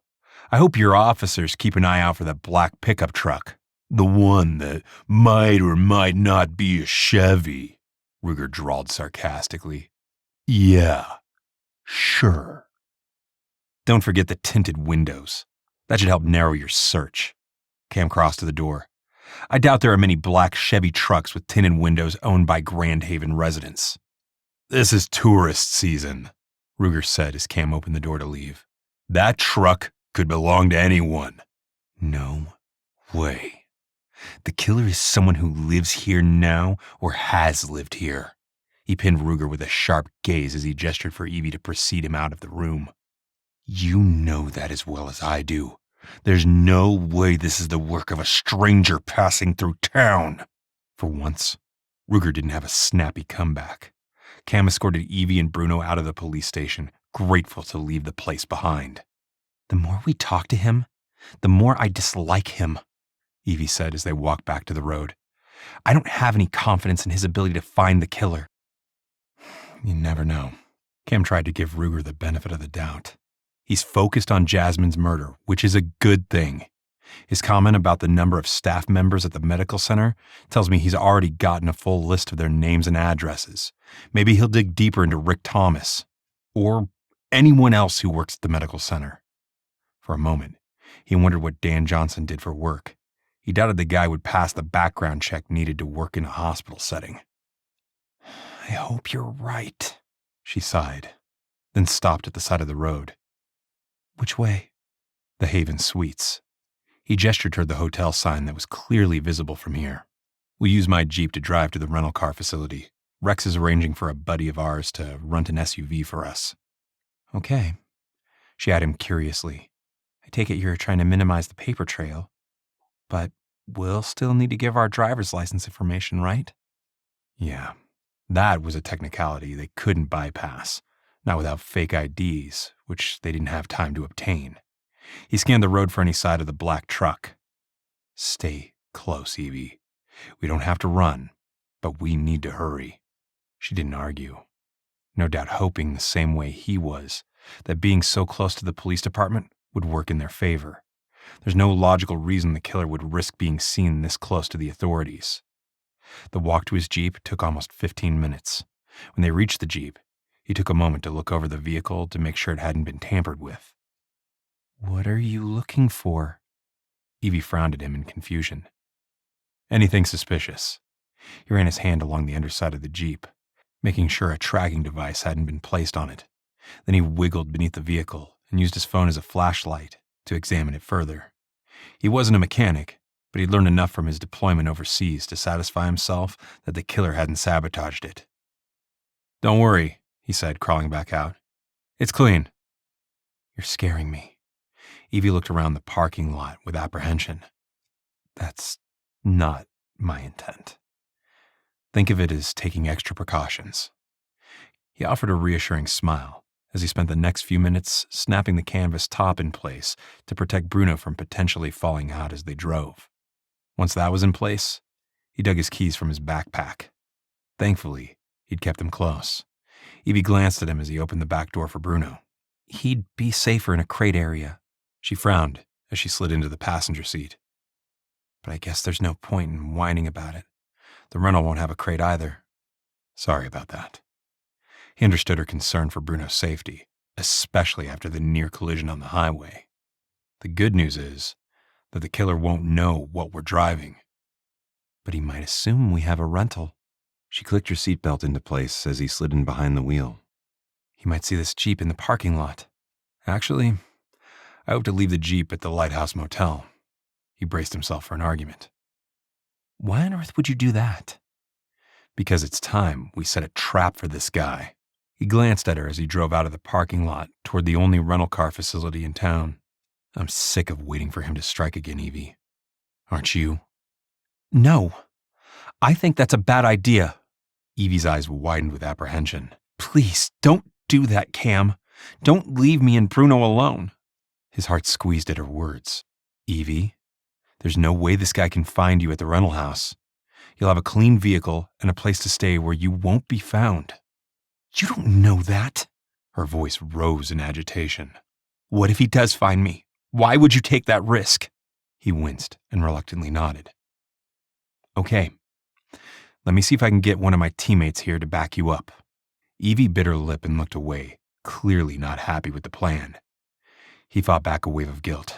The truth was, he'd never forgive himself if this guy hurt Evie or Bruno. He was used to putting his life on the line for others. Evie wasn't. Yet sitting around and waiting for Ruger to find and arrest the killer wasn't an option either. The investigation could take days, maybe even weeks, and as much as he wanted to continue searching the nature preserve with Bruno, he needed to keep Evie safe. She probably needed to get back to work soon as well. They rode in silence until they reached the Enterprise rental agency. He threw the gear shift into park and turned in his seat to face her. I won't leave you alone. I'll make sure someone is watching over you. Someone? She frowned. I only trust you, Cam. He wanted to reassure her that all the former soldiers he'd served overseas with, including the women, were well-trained and fully capable of protecting her. Yet he couldn't seem to tear his gaze from hers. Okay, we'll work something out. He forced a smile. Let's get our replacement car. She nodded. Her blue gaze still troubled as she pushed open her passenger side door. Come, Bruno, she called as she stood. The large shepherd didn't need to be asked twice. Cam followed more slowly, forced to admit that he was helpless to deny Evie anything. At the time, he thought he'd loved Glenna. Now he knew that wasn't the case. His feelings for Glenna were nothing compared to what he felt for Evie. He'd do anything for her. Anything. A dangerous realization, considering they'd go their separate ways once this nightmare was over. Chapter 12. Evie would have had fun in Cam's Jeep if not for the seriousness of their situation. She hated the idea of Cam setting a trap for the killer, using himself to draw him out, but she wasn't sure how to change his mind. Logically, she knew she'd be safe enough with someone from Cam's team protecting her. They were all trained Army soldiers capable of taking down a killer.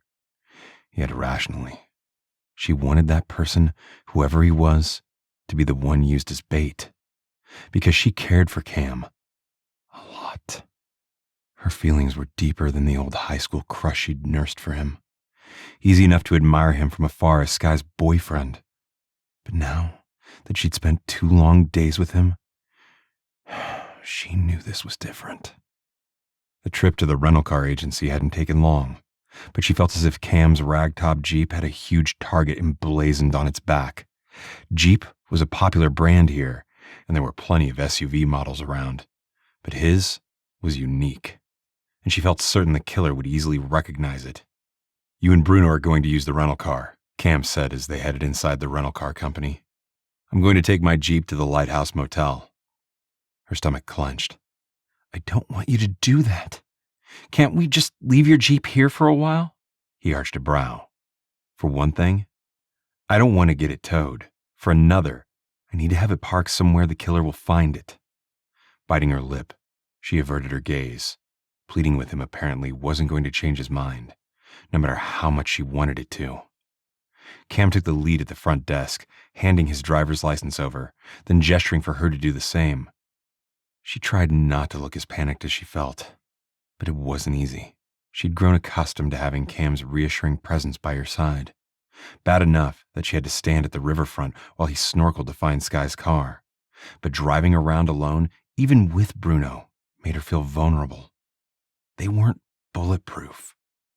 Hey, nobody will know what you're driving. Cam slipped his arm around her shoulders, giving her a reassuring hug. Trust me, it won't take me too long to drop the Jeep off at the Lighthouse Motel. We'll find a place to meet so I can get a ride back to the rental house with you. You're coming back with me? She couldn't hide her relief. Thank you, Cam. I really appreciate that. He nodded, watching as the clerk slid a set of keys across the counter. I don't even know who from the team will be able to help out. It'll take some time to get here. Her spirits plummeted, but she tried not to show it. Taking the key fob, she managed a smile before glancing down at Bruno. Come, boy. Cam escorted her to the rental car, a black Honda CR-V. After snapping a picture of the license plate, he opened the driver's side door for her. You remember where the Lighthouse Motel is, right? Yes. She avoided his gaze as she waited for Bruno to jump into the car. Where did you want to meet? There's a family restaurant cat-a-corner from the motel. Meet me there in a few minutes, okay? I need to run a room first, then I'll walk over to the restaurant. Park in the back, out of sight of the road. She nodded and started the car, turning up the air conditioning to cool off the interior. In the passenger seat beside her, Bruno curled into a ball and placed his head on an armrest. She gave him a pat before putting the car in gear and heading out of the parking lot. To familiarize herself with the car, she took a long route back into town. She also scanned traffic for a black truck with tinted windows, but didn't see one. She frowned, thinking about their recent interview. Would Detective Ruger search for the potential owners of the black truck with tinted windows as Cam had suggested? She wished Ruger would call the FBI. 2 murders, albeit 14 years apart, was significant. Even if this wasn't a serial killer, and she felt certain it was, the feds would have more resources than their small-town police department. You agree with me, right, Bruno? He lifted his head to look at her, then lowered it again and closed his eyes. She suppressed a sigh and focused on the road. Too bad she couldn't sleep at the drop of a hat the way Bruno could. There was no sign of Cam's Jeep when she passed the Lighthouse Motel. Assuming he'd taken the scenic route too, she wasn't concerned. Knowing Cam, he'd want to be sure someone saw him go inside to get a room at the motel. As she pulled into the parking lot of the family restaurant, she was surprised at how packed the place was. Granted, the hour was going on 5 o'clock in the early evening. Bypassing the few empty spots, she quickly drove around to the back side of the parking lot. There were plenty of vehicles back there too, likely belonging to the employees. Wrinkling her nose, she eyed the overflowing dumpster. A skinny kid with a mop of red hair and freckles, she could relate to the red hair and freckles, opened the rear door and tossed a huge bag of garbage inside. A fresh wave of rotting food wafted through the car vents. She had to laugh when Bruno lifted his head, sniffing the air intently as if to identify the source of the smell. Only a dog would find the stench of garbage interesting. She hoped Cam wouldn't take too long to get there. Breathing through her mouth, much like she did when working in the OR on traumatic abdominal cases, helped. But she didn't want to stay there too long. The minutes ticked by with agonizing slowness. Just when she was about to put the car into gear to drive out to find Cam, she caught a glimpse of him rounding the corner of the restaurant on foot. Breathing a sigh of relief, she motioned to the back seat. Go on, Bruno. Get in the back. Cam opened the passenger door and stood back to let Bruno out.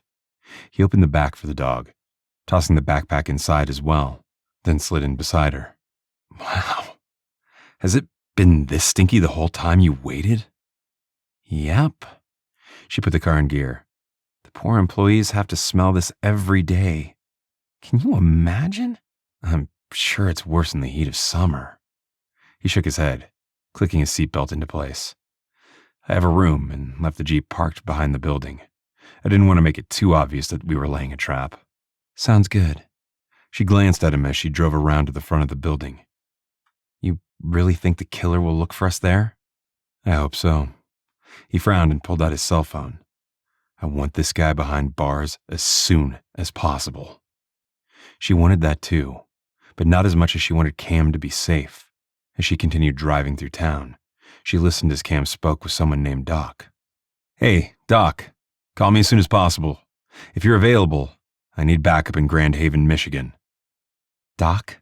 She echoed when he lowered the phone. As in, he's a physician? No, as in our team medic, Cam explained. His legal name is Regan Harmon, but everyone knows him as Doc.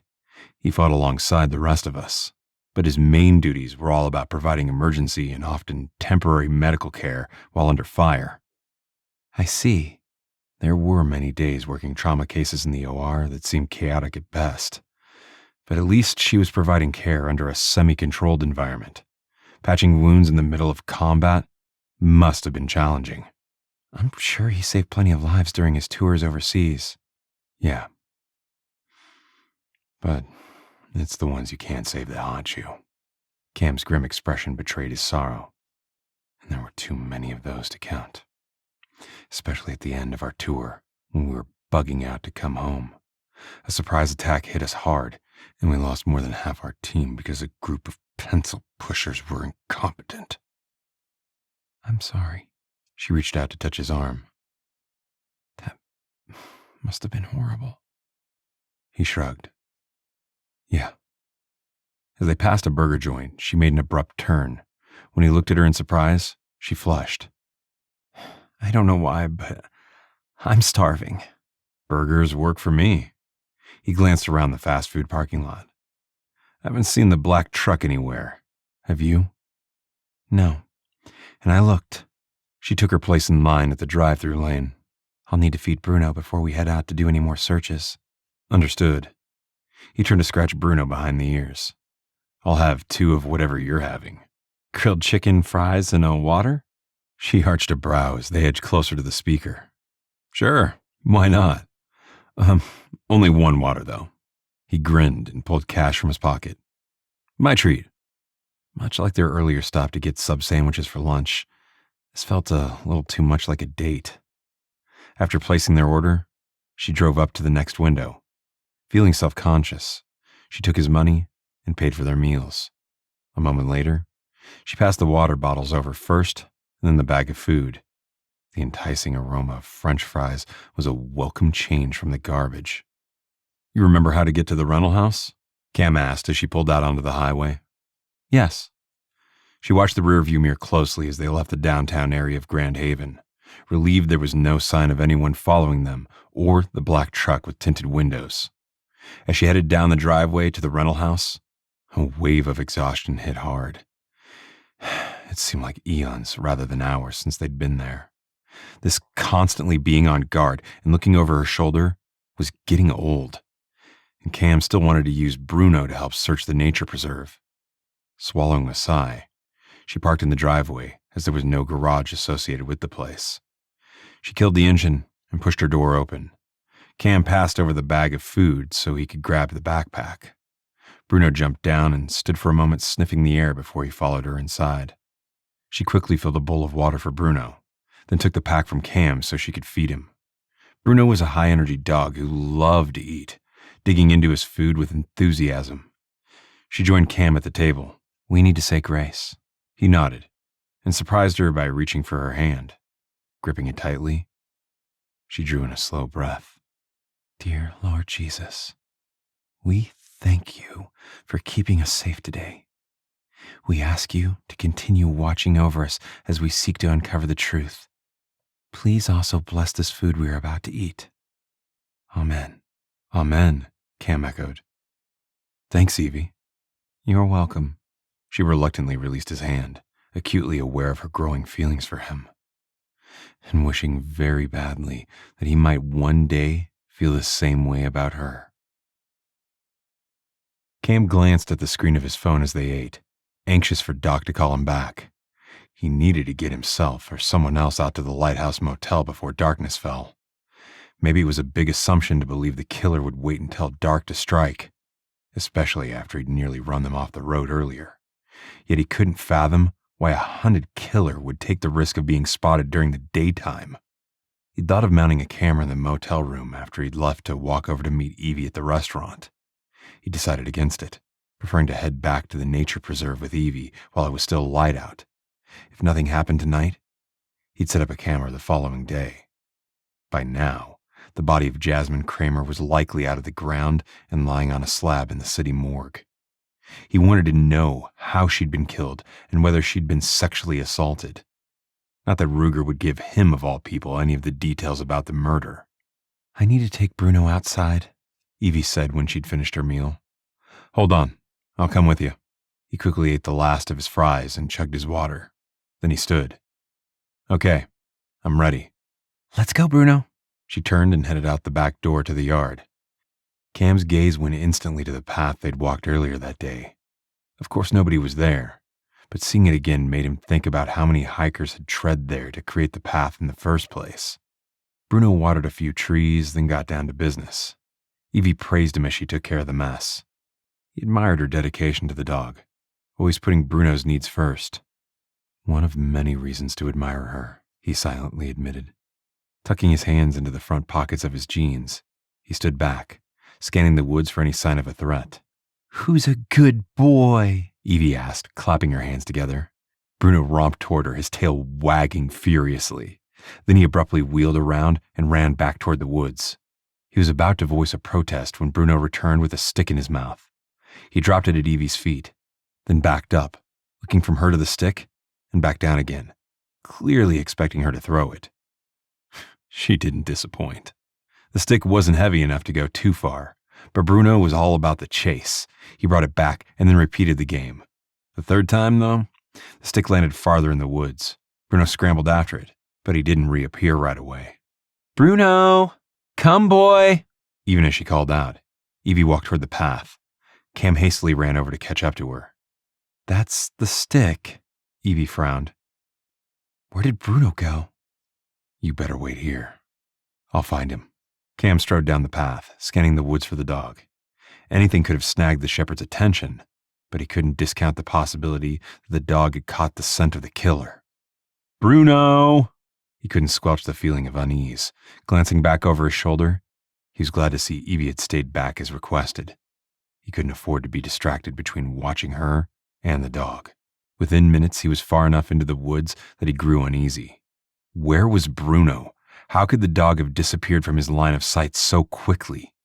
Cam had assumed that the killer's dumping ground was the nature preserve, which was close to the river, perfect for unloading bodies, especially via boat. But now, he had to consider another possibility, that the killer might have dumped his victims in a variety of places, seemingly safe from detection. Like Duncan Woods. He pulled his weapon, holding it ready.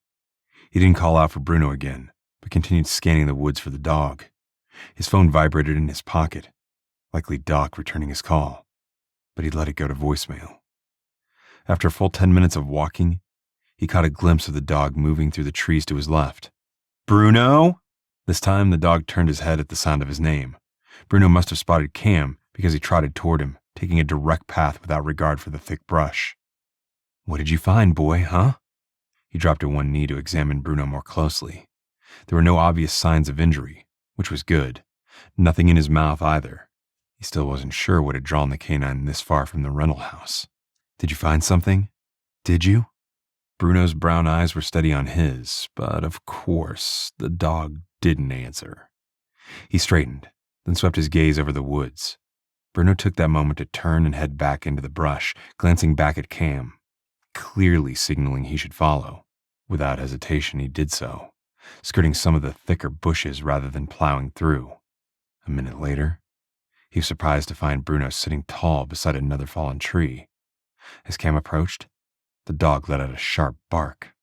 "I know you were trained as a police canine," he said to the dog. He crouched beside the log to examine the ground. Unfortunately, I have no clue why you brought me here. Had the killer been there? Cam rose and searched the ground further around the log. The dry spell they'd had was not helpful. He didn't see anything remotely resembling a footprint. Bruno continued to sit there, staring up at him. He sighed and bent to stroke the animal's fur. Good boy, Bruno. You're a good boy. Bruno jumped to his feet as if he'd been waiting to be praised. Then he left the fallen log and headed back in the direction of the path.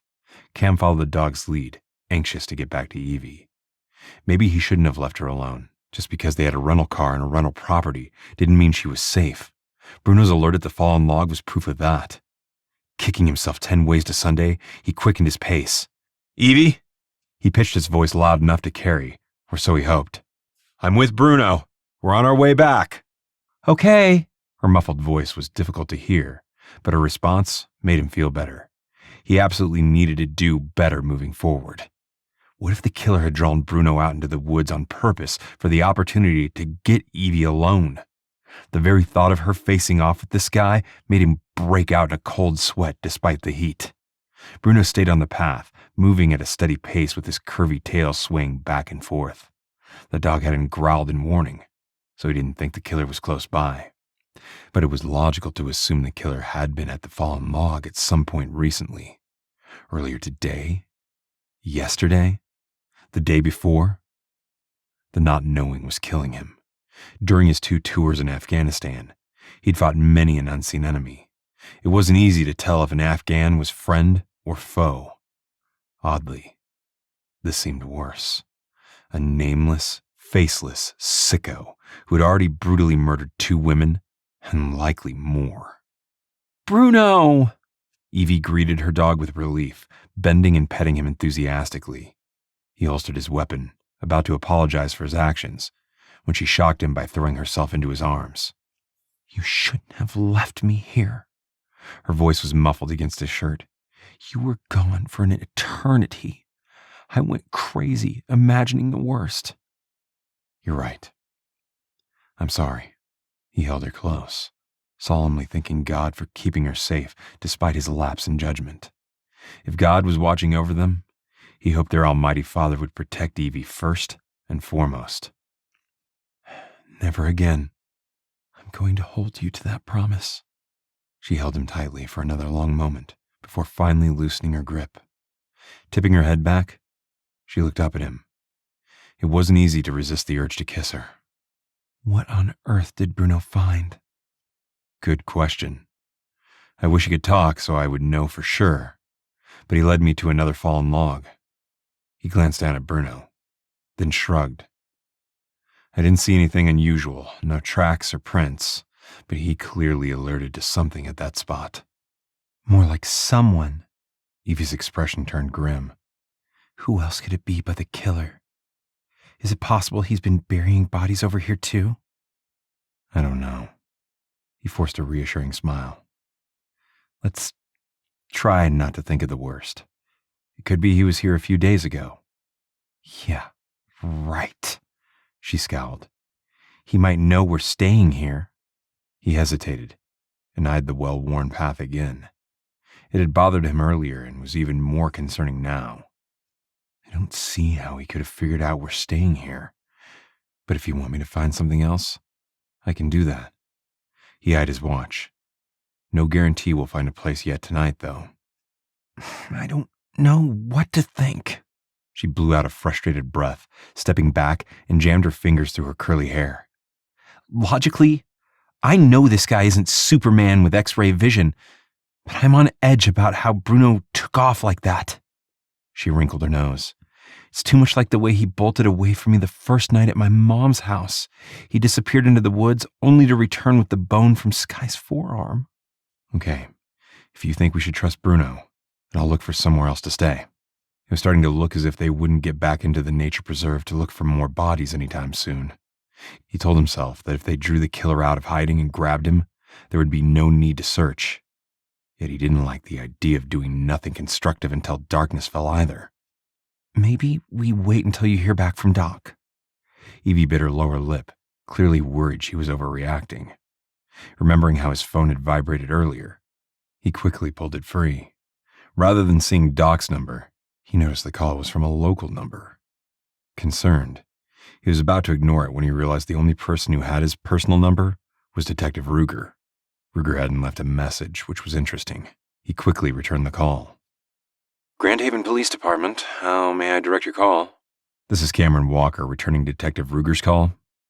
He hoped it was Ruger. He didn't like the idea of the detective passing his personal number around to other cops in the precinct. Please hold. There was nothing but silence for several seconds before another voice came over the line. Walker, this is Detective Ruger. I wanted you to know that the Michigan State Troopers found an abandoned Chevy black pickup truck with tinted windows on Highway 23, only about 3 miles from where you were run off the road. Abandoned? That didn't sound good. Who does the truck belong to? A summer tourist who reported it stolen about an hour ago. Apparently, he was out on the lake all day, and by the time he returned to shore, he discovered the truck was gone. There was a brief pause, then he added, Told you the truck didn't belong to a local resident. Yeah, you did. He sighed at the news. I don't suppose the guy left any useful evidence behind. Not likely, but I'm having the techs go through it anyway. Ruger didn't sound any happier than Cam was about the situation. I thought you should know there's no reason to look for the truck any longer. Yeah, thanks. Did anyone see the truck get taken? It wasn't likely Ruger would give him any useful details, but he had to ask. I mean, someone should have noticed if our killer stole the truck in broad daylight. Who said anything about the thief being a killer? Ruger demanded. For all I know, you've made enemies, and this was nothing more than an attempt to seek revenge. Revenge? His grip on the phone tightened to the point he thought he might shatter the case. Come on, Ruger. You don't believe that? Not after the way this guy's taken pot shots at Evie. Yeah. Well, maybe those shots were intended for you, Walker. Did you ever think about that? Then Ruger quickly added, I have another call, but don't leave town, Walker. You hear me? Stay here where I can keep an eye on you. Before Cam could respond, the line went dead. Stunned, he could only stand there, shaking his head. Clearly, Ruger was determined to pin the murders on him, and if the detective wasn't careful, his clouded judgment would allow the real killer to get away. Chapter 13. Having only heard Cam's side of the conversation, Evie stared at him expectantly when he finished the call with Ruger. Bruno stretched out on the ground beside her, taking a well-deserved break. What was all that about a truck being taken? And why is that related to someone seeking revenge? The black truck with tinted windows was stolen from one of the summer guests. It's being processed for evidence, but I'm not holding my breath they'll find much. His frown deepened, especially with Ruger working the case. She was astounded by the news. You're telling me the killer stole a car just so he could try to kill us? Pretty much. Criminals often steal cars to use for committing crimes. It happens more than you realize in big cities like Chicago and Detroit. Cam scowled.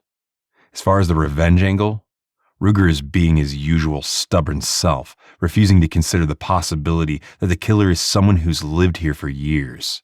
He still thinks I'm responsible, and the stolen truck and the gunfire attacks against us are because someone is seeking revenge against me. That's ridiculous.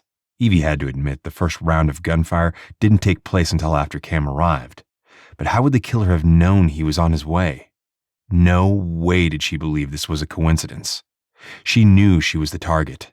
This guy had seen her through the kitchen window that first night and had fired his weapon to kill her. An attempt that might have worked if she hadn't stumbled over Bruno. She sighed and propped her hands on her hips. I was starting to think Ruger wouldn't be able to find the killer unless he waltzed into the police station and confessed to the crime. I have similar concerns about his narrow-minded approach to the investigation. And he ended the call so quickly, I couldn't ask if he's reached out to the FBI. I highly doubt it, although I wish he would. Evie thought about it for a moment. What if we called them, as concerned citizens? Can't hurt to try. He gestured to the house. Let's head inside. I don't know if staying here is a good idea. Evie glanced around the backyard. It looked peaceful enough, But the isolation they'd thought would be a bonus might turn out to be a problem. If the killer did show up here, how long would it take for the local law enforcement to arrive? Too long for her peace of mind. I'm sure Doc will return my call very soon. We'll be safe enough in the meantime. Cam gestured for her to head back. Bruno and I will make sure nobody gets close. Swallowing her frustration, she looked down at her dog. Come, Bruno.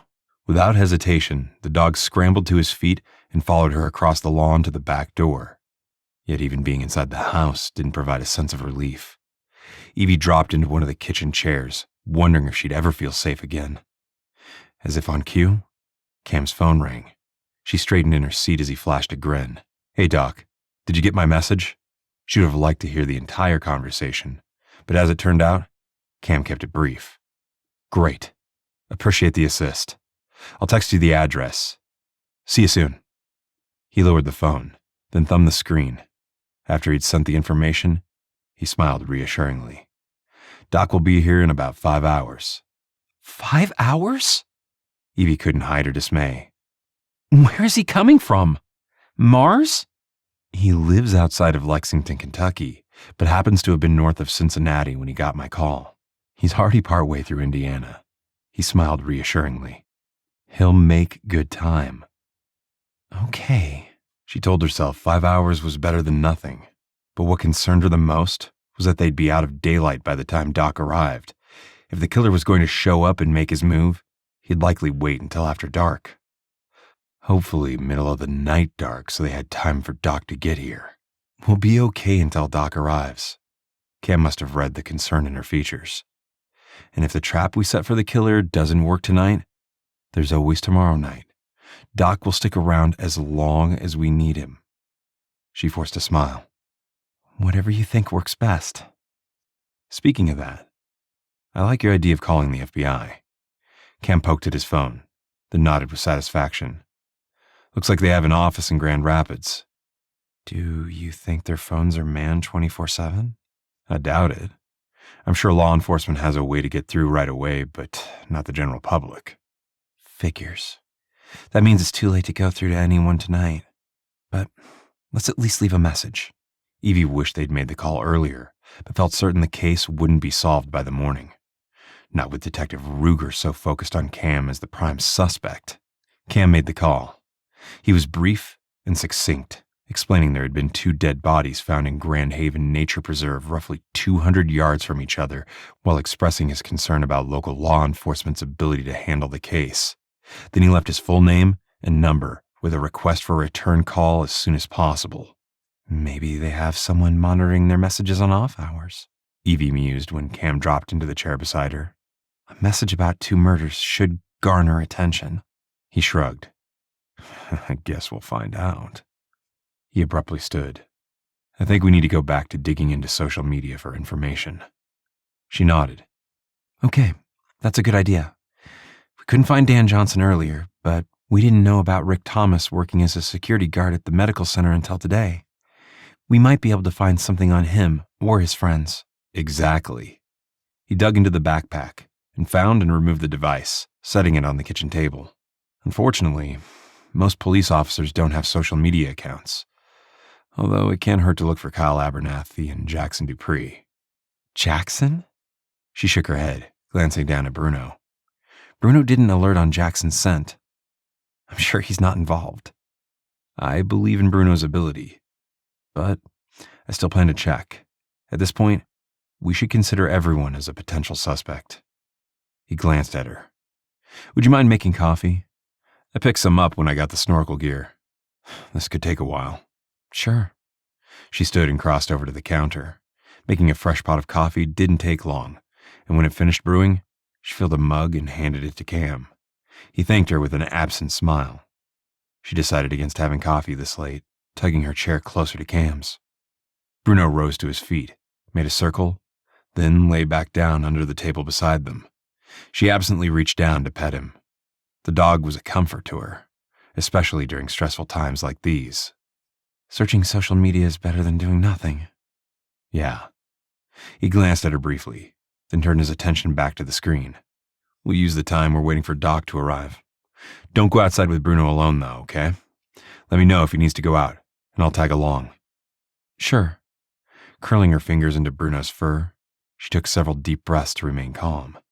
No matter what Cam said about considering everyone a suspect, she knew Jackson and Ruger were not the killer. Bruno would have told her if they were. Although she would agree that everyone else who lived here in town for the past 14 years was fair game. She watched as Cam worked. A wide yawn caught her off guard, and she quickly covered her mouth self-consciously. Maybe she should have some coffee. Cam had started with the few police officers they knew. A search of the Department of Public Safety website did not reveal a list of names which made sense. Hey, check this out. Cam tapped the screen. Looks like Officer Greg Trinsky was deployed to Afghanistan in the same time frame as my first tour. He frowned and added, I didn't have any interactions with him, though. Why is that information listed on the Department of Public Safety website? She frowned, trying to read the small print. Because he was shot and killed while on the job shortly after he returned to Grand Haven. This is a memorial, honoring his life and years of service to the community. Cam's mouth thinned. Poor guy survived a 6-year tour in Afghanistan, only to be killed by some lowlife in his own backyard. That's awful. It suddenly struck her, how thankful she was that Cam had survived his 2 tours overseas. Obviously, God had protected Cam so that he could rush to Grand Haven to protect her when she needed him the most. And rather than thank him for his years of service, Ruger placed him at the top of the homicide suspect list. She placed her hand on his arm. I'm glad you're here with me. I would never have survived the past 2 days without you. She frowned, then added, I highly doubt Ruger would have offered much support. Hey, I'm happy to be here, especially since this guy seems to have it out for you. He covered her hand with his briefly before turning his attention back to the screen. As far as Greg Trinsky goes, I sure hope they found the person who killed him. With Ruger on the case? She wrinkled her nose. That's a stretch. Hate to agree, but you're probably right about that. Although I'm not going to waste time now searching newspaper articles. With a sigh, he went back to scanning social media. Evie sat back in her seat, watching Cam's profile as he worked. Outside, the sun slowly made its way down the western horizon. Another night was almost upon them, and they still were no closer to uncovering the truth about Skye's murder. Maybe Cam was on the right path, having secured a room and leaving his truck in the parking lot of the Lighthouse Motel as a decoy. Especially if he could convince Doc to be the one to stay there waiting for something to happen. They needed some way to draw the killer out into making his move. The sooner, the better. It was well past time for this nightmare to be over. Cam was far too aware of Evie sitting beside him. It was hard to concentrate, especially when she kept reaching out to touch him. He assumed that was part of her compassionate, nurturing personality. But if she kept it up, he was going to do something crazy. Like kiss her again. He leaned back, rubbing his hands over his face. The coffee had helped, but his sleepless nights were still catching up to him. Bruno shifted beneath the table, resting his head on Cam's foot. He glanced down at the dog, remembering how he'd sat and barked near the fallen log. Should he move Evie to a new location? Was the rental property compromised? He'd run the situation by Doc once he arrived. His phone vibrated with an incoming text message. Doc's name flashed on the screen as if his teammate and fellow Grayson's guardian were reading his mind. Delayed. ETA is 0030. 12:30? Evie's dismayed tone made him feel guilty. That's still 4.5 hours from now. I know, but don't worry. I'll be here with you until Doc gets here. He glanced at her as he typed a quick response. You know military time? She rolled her eyes. We use military time in the hospital setting. Far less confusing, especially when it comes to administering medications. Can you imagine how often 9 a.m. would be confused with 9 p.m.? If you ask me, everyone should know military time. Hey, no complaints from me. He rose and moved away to stretch his muscles. Bruno scrambled to his feet, apparently thinking his standing meant it was time to head outside. The dog walked to the back door and stood, staring at it as if it would magically open. I see you, Bruno. Evie rose and crossed to her dog, giving him a gentle smile. Do you have to go outside? Huh, boy? Bruno's tail wagged back and forth. She opened the door, then glanced back at him. You coming? Yes, he fully intended to make good on his promise not to leave her alone. He stayed close at her side as they walked into the backyard. He scanned the woods near the house, but didn't see anything alarming. Not that it was easy to see much of anything in the encroaching darkness. Maybe he should have asked Doc to bring extra gear, like night vision goggles. It was too late for that now. But if they didn't get results tonight at the Lighthouse Motel, he'd ask Rex to ship a pair for him to use. Get busy, Bruno. Evie slapped at a mosquito. And be quick about it. He watched Bruno closely. The dog was sniffing the entire backyard with interest, but he didn't alert. That was probably a good thing, even though he knew he shouldn't put too much stock in the dog's ability to scent and track the killer. Assumptions could get you killed. When Bruno crossed to the spot where the path led into the woods, he tensed and quickly followed the dog, but then the animal stopped and sniffed the ground again. After 5 minutes, Bruno seemed to be satisfied there was no lingering threat. He trotted over to lift his leg on a nearby bush, then loped over to join Evie. Good boy. She bent to run her fingers over his thick fur. Taking one last long look around, Cam turned and followed Evie and Bruno back inside. Since they still had another hour to kill before Doc pulled into town, he went back to his work on the computer. I don't know that we're going to find anything useful on social media. Evie groused, covering her mouth for another wide yawn. No killer is going to reveal his dark side for everyone to see. I think this guy's been hiding in plain sight all along, he quickly pointed out, leading a normal life while hiding his true nature. You might be right, but that doesn't mean we're going to be able to figure out who he is by scouring social media. She frowned, then added, What if the killer is a woman? Anything is possible, but 98% of all serial killers are white males who are young and either living alone or, as in the case of that guy in New York, living with a spouse and kids. And let's not forget, Jasmine may have been naked, which indicates a possible sexual assault component. Evie scowled. I don't find that reassuring. He grimaced. I didn't say that to scare you, but rather to explain why we need to stay focused on the men who have been here since we were in high school. Okay. Have you found anything interesting on Rick Thomas? She propped her chin on her hand. Maybe you can use his wife, Marcy, to help find him. Good call. He quickly typed Rick and Marcy Thomas into the search engine. To his surprise, Marcy's name popped up. He clicked on the image and recognized their former classmate from their earlier lunch. Marcy's profile picture included her with the kids. Personally, he wouldn't post photos of his kids on social media for everyone to see. To his way of thinking, that was just asking for trouble. Shaking his head at some people's foolishness, he dug deeper, hoping to find a link to her husband's page. Unfortunately, Rick or Richard Thomas wasn't listed as one of her friends, which meant it was likely the guy hadn't bothered to open an account. Scrolling through the photos, he found a picture of the entire family. Rick looks a lot different from what I remember from school. He turned the screen so Evie could see it more clearly. He's going bald. Male pattern baldness is hereditary. She peered at the screen. I must agree, though. He has less hair and carries more weight around his middle than I recall. He almost mentioned she looked almost exactly the way she had back in high school, but thought better of it. He would mean it as a compliment, but wasn't sure she'd take it that way. Yeah, he's a regular family man. One who doesn't look like a serial killer, she sighed, then turned the screen back toward him. Not that he still couldn't be guilty. Looks can be deceiving. He stared at the group family photo for a long moment. He couldn't get a good read on the guy's eyes from the picture.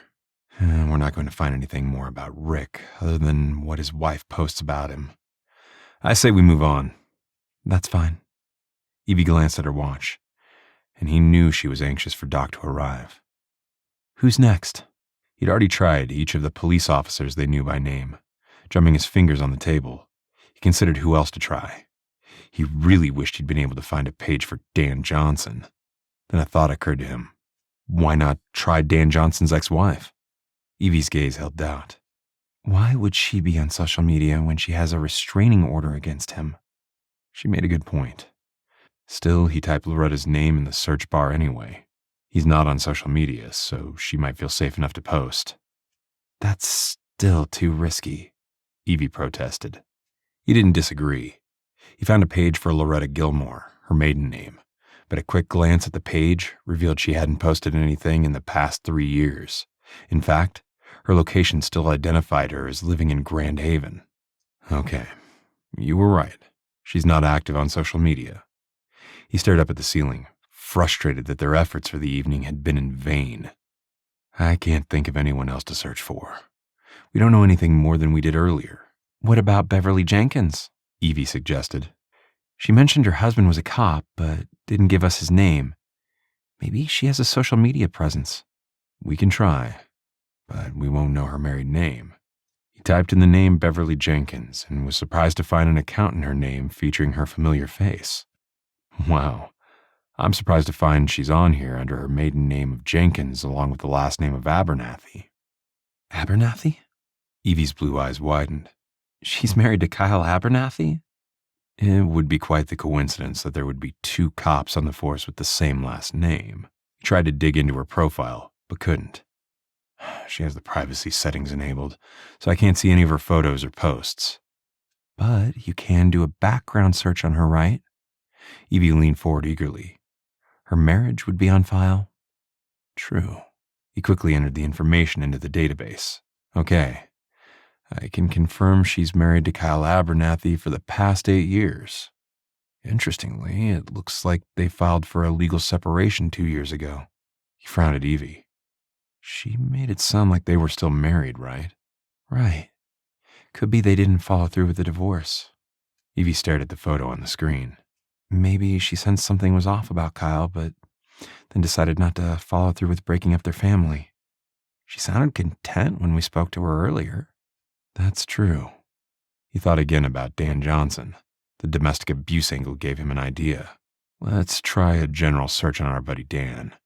We might get a hit off his domestic abuse incident that will tell us more, like where he lives. He wouldn't mind driving past Dan's residence to check the place out.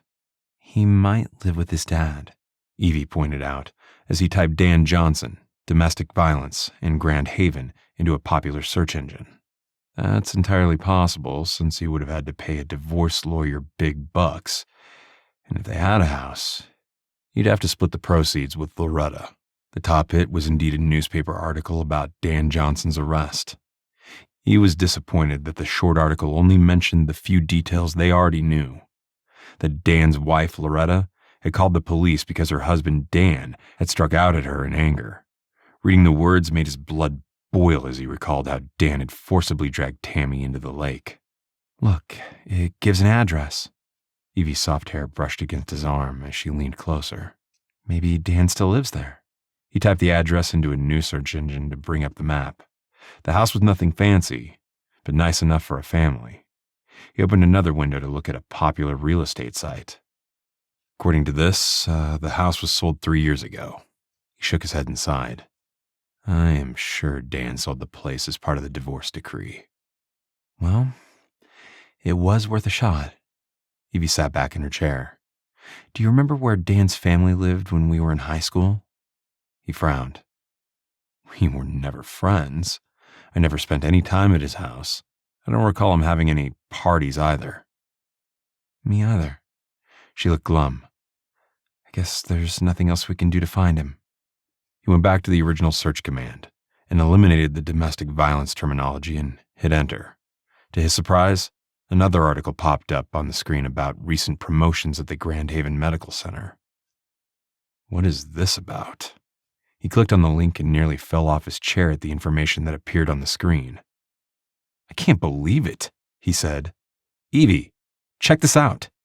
Dan Johnson was recently promoted to manager of the security services department at Grand Haven Medical Center. Are you serious? Evie stared at him in shock. He's basically Rick Thomas's boss.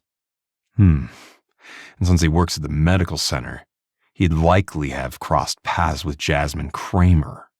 He sat back, his thoughts whirling. Evie? This changes everything. Not only does Dan Johnson have a history of violence, he knew both victims. You're absolutely right, Evie agreed, her expression turning grim. I hate to admit it, but I can see a guy like Dan doing something evil like killing innocent women, maybe even because they rejected his advances. He could imagine it too. Then a flash of anger hit hard. Why in the world is Ruger so focused on me? I haven't been inside the medical center since my mother died of alcohol poisoning. He jabbed his finger against the screen. While Dan has been working there practically alongside Jasmine. Evie grasped his arm. Maybe Ruger doesn't really suspect you, Cam. He could be using the past as an excuse to keep you from leaving town as he pursues the other suspects too. Maybe. He had to take several deep breaths to control his anger and frustration. Or maybe he's just as inept as we've been thinking all along. Don't take his comments so personally. Evie tightened her grip on his arm. The truth will prevail. He forced a nod, although the resentment toward Ruger still burned in his gut. As he covered Evie's hand with his, he silently vowed that if Dan Johnson so much as harmed a hair on Evie's head, he'd make sure Ruger lost his job for being blind and stupid as to the truth staring him in the face. He'd take the detective down without an ounce of remorse. Chapter 14. The anguish and resentment in Cam's green eyes tugged at Evie's heart. She wished there was more she could do to support him. Having spent the past 48 hours with him, she knew he wasn't a killer. He'd killed in Afghanistan, sure, but not helpless women. Maybe he was right that Ruger was just a complete idiot. Glancing down at Bruno, she thought again that, if not for the way her dog ignored the detective, she'd think Ruger was the one who'd killed Skye and Jasmine. Okay, I think it's likely that either Dan Johnson or Rick Thomas is the serial killer. Cam was speaking out loud, mostly to himself. They both have lived here their entire lives, and they would have crossed paths with Skye and Jasmine. My gut is leaning toward Dan, but that's only because of his history of mistreating women. She nodded slowly, in a way that might be too obvious. Remember Ted Bundy? He didn't have any history of violence. She gestured to the computer screen. Rick has a wife and kids. Maybe he's hiding in plain sight, the kind of guy nobody would suspect of brutally killing women. You make a good point. Cam grimaced. If Rick happened to be driving past when either Jasmine or Skye needed a ride, they probably wouldn't hesitate to jump in. He has that innocent guy next door look about him. Yes, he does. She shivered, thinking about how she would not have thought twice about accepting a ride from Rick, especially back when they were in high school. He was quiet, shy, and came across as completely harmless. What did they say about a wolf in sheep's clothing? Rick could be a wolf nobody gave a second thought to. Cam leaned forward and pulled up the Michigan case search site again. She watched as he typed in Rick Thomas's name and used his birth year to narrow the search. A moment later, a message appeared on the screen. No matches to your search. Okay, I guess that confirms Rick doesn't have a criminal background. He glanced at her. I find it interesting that Dan Johnson was able to get promoted despite being arrested for domestic violence. That is unusual. She thought about how the criminal background checks worked at her hospital. I believe if he was honest about reporting the incident, and likely had some excuse about Loretta overreacting, the hospital administration may have downplayed the arrest. She shrugged. Maybe he's a decent manager. I find it hard to believe that he manages people well, especially since our experience with him is the exact opposite. Cam frowned, then added, Either way, I hope that one of these guys makes a move on the motel tonight. She reached out to grab his arm. You're not leaving, right? You said you'd get Doc to sit in the motel room. Yes, That's still the plan. He eyed his watch. Although I wish he hadn't gotten delayed. I'd like to think this guy would wait until well after midnight to make his move, but he might be feeling impatient. If he decides to move too early, there won't be anyone there to spring the trap. She tightened her grip. I'm sure he'll wait for activity in the area to settle down before trying anything.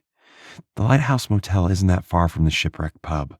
There'll be plenty of people there until bar time, even on a weeknight. The corner of Cam's mouth tugged up in a crooked smile. That's a reassuring thought. She managed to smile back, even though waiting for Doc to arrive felt like torture. Another wide yawn caught her off guard.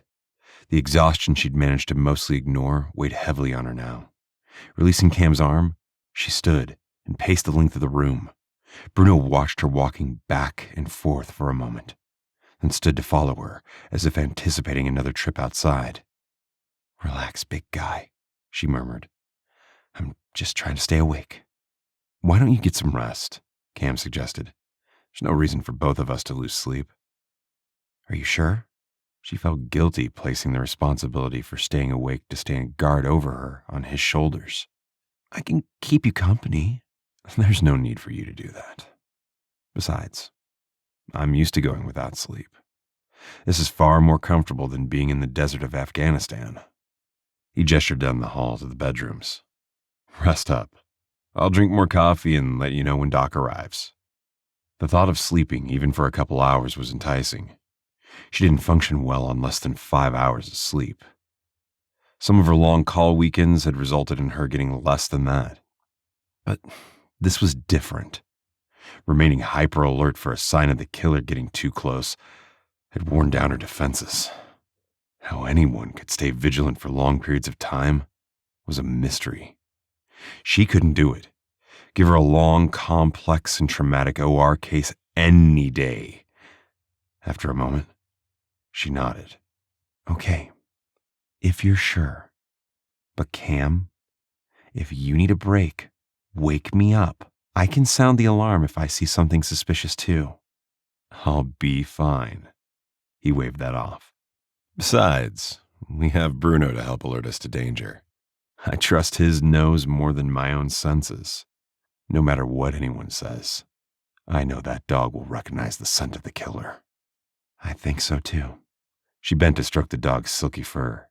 His tail wagged back and forth as he stared up at her, as if sensing they were talking about him. Okay, Bruno, let's go. Bruno patted down the hall beside her.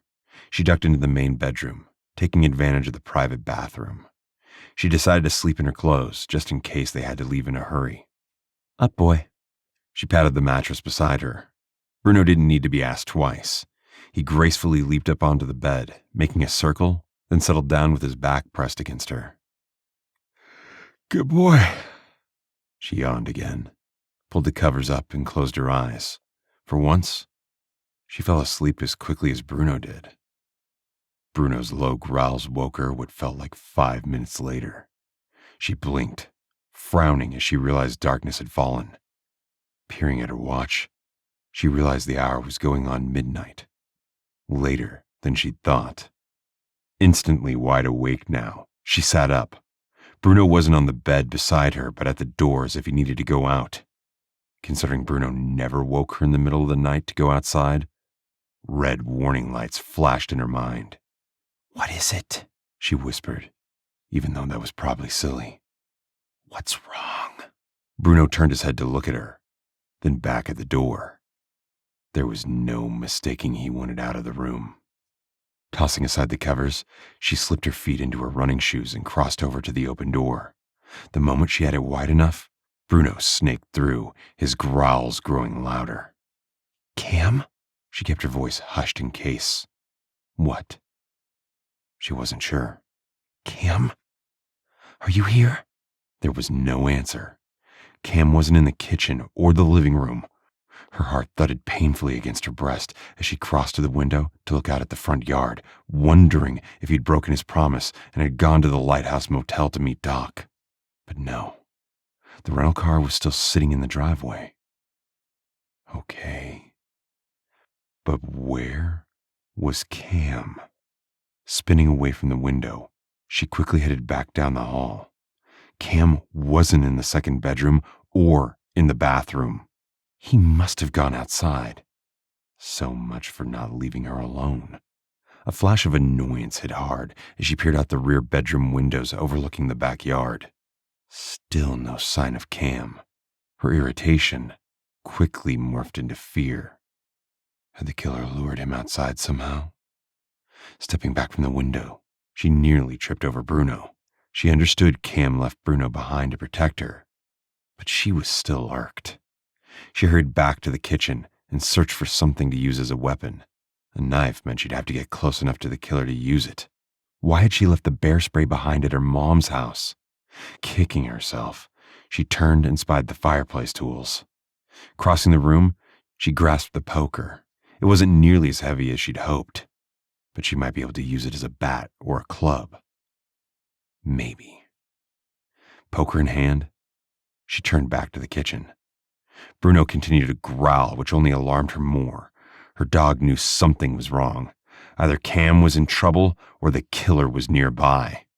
Spying the key fob to the SUV on the table, she grabbed it and slid it into her pocket. Then she reached for her phone. She didn't have Doc's number and was too afraid to call Cam in case he was hiding from the killer. She had to trust someone, so she called Detective Ruger. The detective didn't answer. She left him a whispered message, letting him know the address to the rental house and the possibility Cam was out in the woods searching for the killer. When finished, she slid her phone back into her pocket beside the keys. She wasn't sure if calling 911 was a good idea, as they'd come red lights and sirens blaring. So she decided to wait. "Come, Bruno." Still carrying the fireplace poker, she made her way to the back door and opened it. The cool night air made her shiver. Where was Cam? Even if he had gone out to investigate something he'd seen, shouldn't he be back here already? Bruno stood, his ears pricked forward, his nose up, sniffing the air. Taking her cue from the dog, she stepped out into the damp grass. The tiny hairs on the back of her neck pricked as she swept her gaze over the silent yard. She didn't see anything, but knew Cam must have taken the path for some reason. "Come on, Cam. Come back from the woods." Her whispered plea sounded loud to her ears.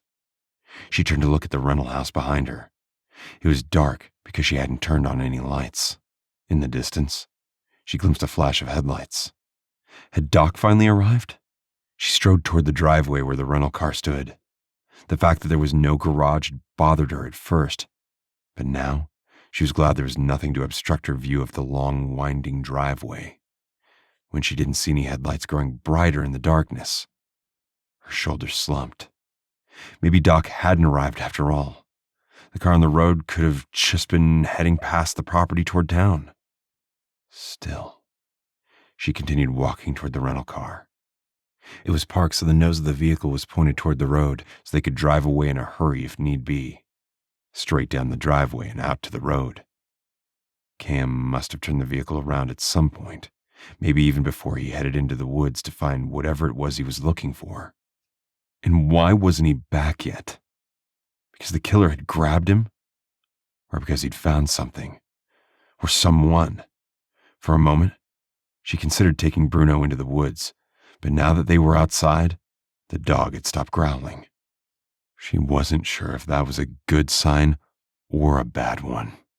Annoyed again that Cam had left her alone, she tried the door handle. The door swung open. Cam had left it unlocked. The dome light came on, so she quickly closed the door again, plunging the yard into darkness. She frowned and reached for her phone. If Cam didn't show up in the next 2 minutes, she was calling 911. The low rumble of a car engine reached her ears. Cocking her head, she listened and searched for the corresponding headlights.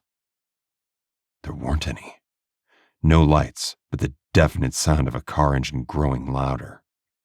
Would Doc drive up to the rental house without lights? Driving so close to the woods without using lights was asking for trouble. Deer often roamed at night. Torn with indecision, she stared at the driveway as a dark shape emerged from the trees. It was a mid-size SUV. The clouds moved just enough that she could make out the light bar across the top. A police car.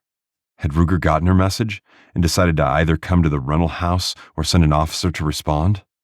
Maybe even telling the cop not to use his lights and sirens? She took a step back until she was an arm's length behind the SUV car door.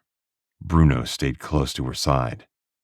It was only when the approaching vehicle stopped and the car door opened that Bruno began to growl and bark.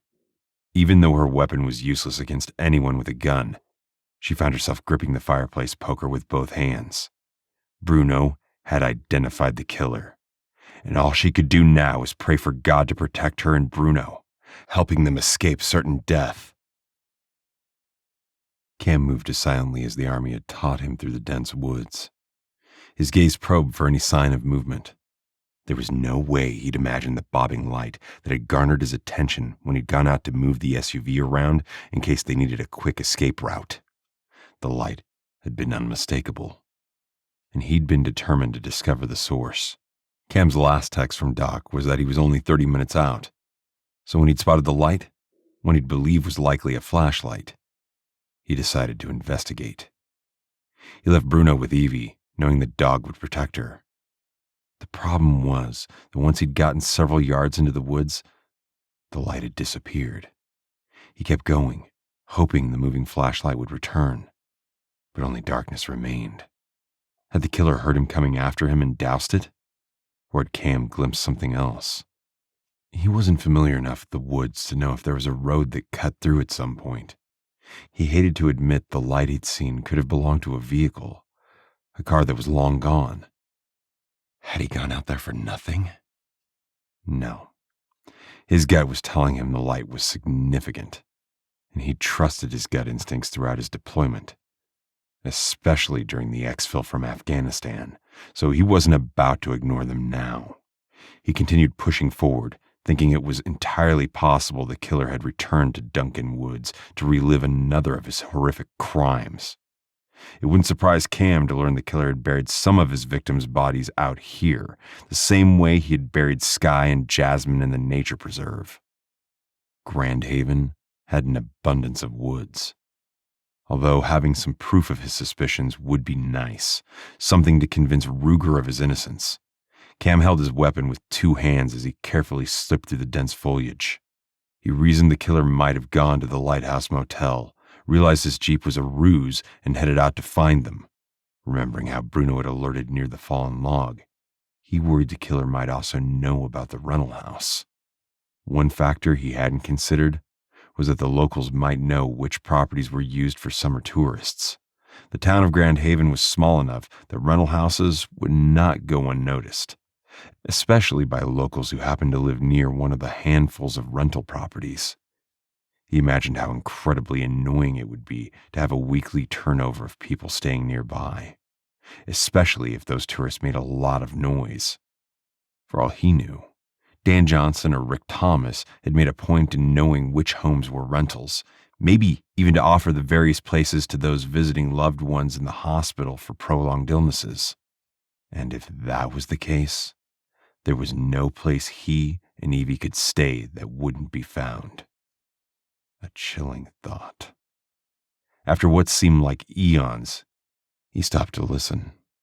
Still, seeing no lights, he turned to retrace his steps back to the house. He wished he'd spend more time familiarizing himself with the woods while he'd had the chance. He hadn't spent much time here as a kid. He'd spent most of his free time in the summers down at the lakefront.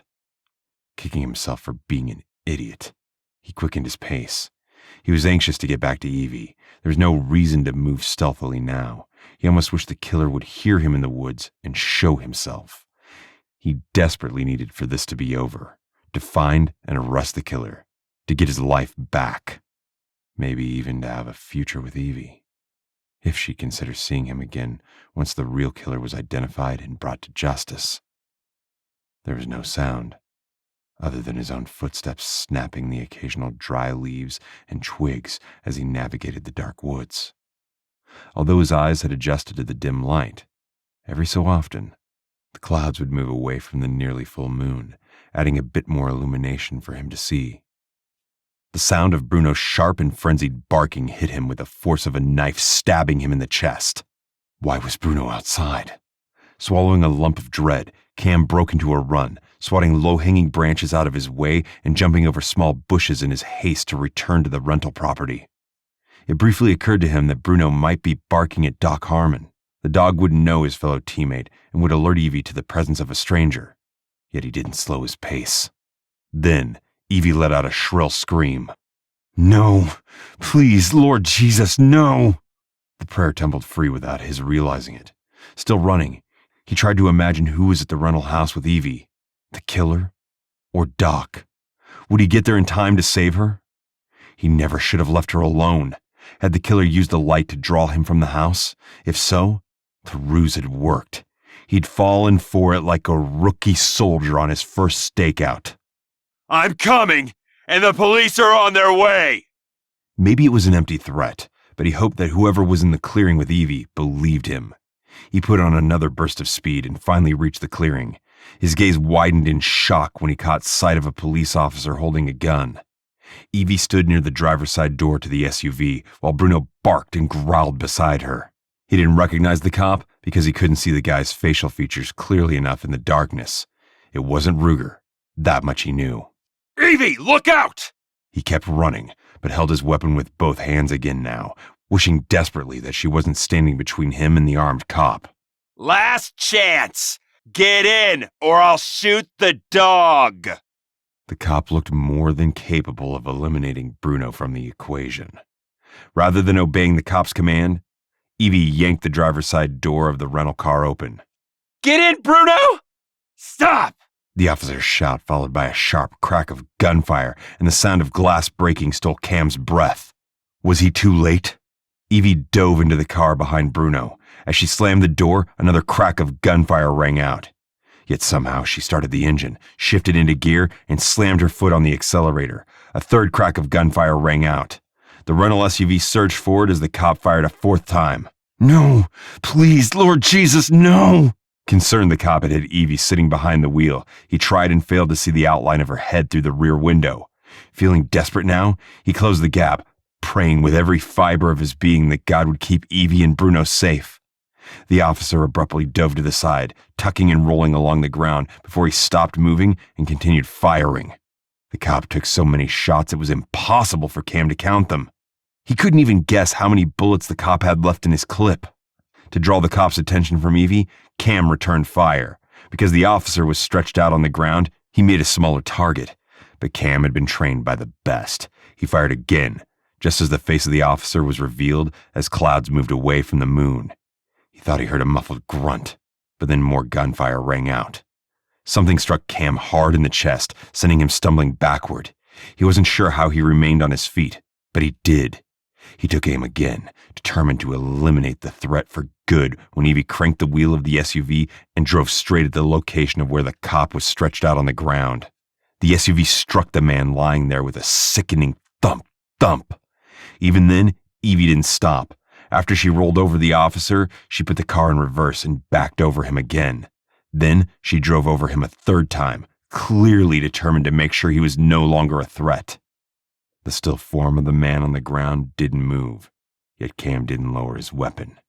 He pushed himself to walk closer, although his movements felt slow and sluggish, like wading through hip-deep water. Why was that? Evie abruptly stopped the SUV and pushed the car door open, her stricken gaze searching his. "Cam?" "Stay inside." Cam's voice was hoarse, and he belatedly realized he was woozy. He tried again. "Stay inside the car, Evie. Call 911. "Cam, are you okay?" Evie's voice held concern. "Are you hit?" He was going to say no, then belatedly realized he must have been hit. Something had stopped him in his tracks, nearly knocking him over. He slowly became aware of a burning pain across his chest. It was difficult to breathe, and he couldn't seem to continue walking toward her. Lifting his left hand to the source of the pain, he grimaced when his palm came away sticky with blood. Too much blood. Cam swayed, striving to stay upright, but a second later, he felt his knees give way. The ground rushed up to greet him. He groaned, still struggling to breathe. Staring up at the cloudy sky, He grimly realized he was wrong about Dan Johnson and Rick Thomas being involved. Dead wrong. The killer was their former classmate, police officer Kyle Abernathy, married to high school teacher Beverly and father of 2 children. Kyle, who was sworn to uphold the law, had undoubtedly used his badge to lure unsuspecting young women into trusting him, only to end up as one of his many victims. The good news, he thought, as the darkness obscured his vision, was that thanks to Evie's quick thinking, Kyle Abernathy would never kill anyone ever again. Chapter 15. Cam! Evie bolted toward Cam, her heart thudding painfully in her chest. What if Kyle killed him? Kyle had fired so many times, she wasn't even sure how she and Bruno had managed to avoid being hit.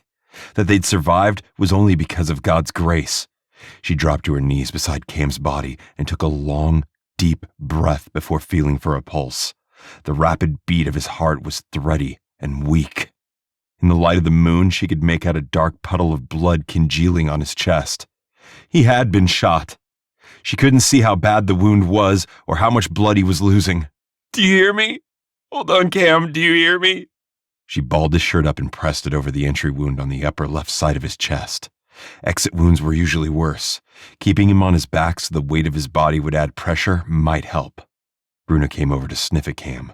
Then he whirled and trotted toward Kyle's prone figure in the dirt.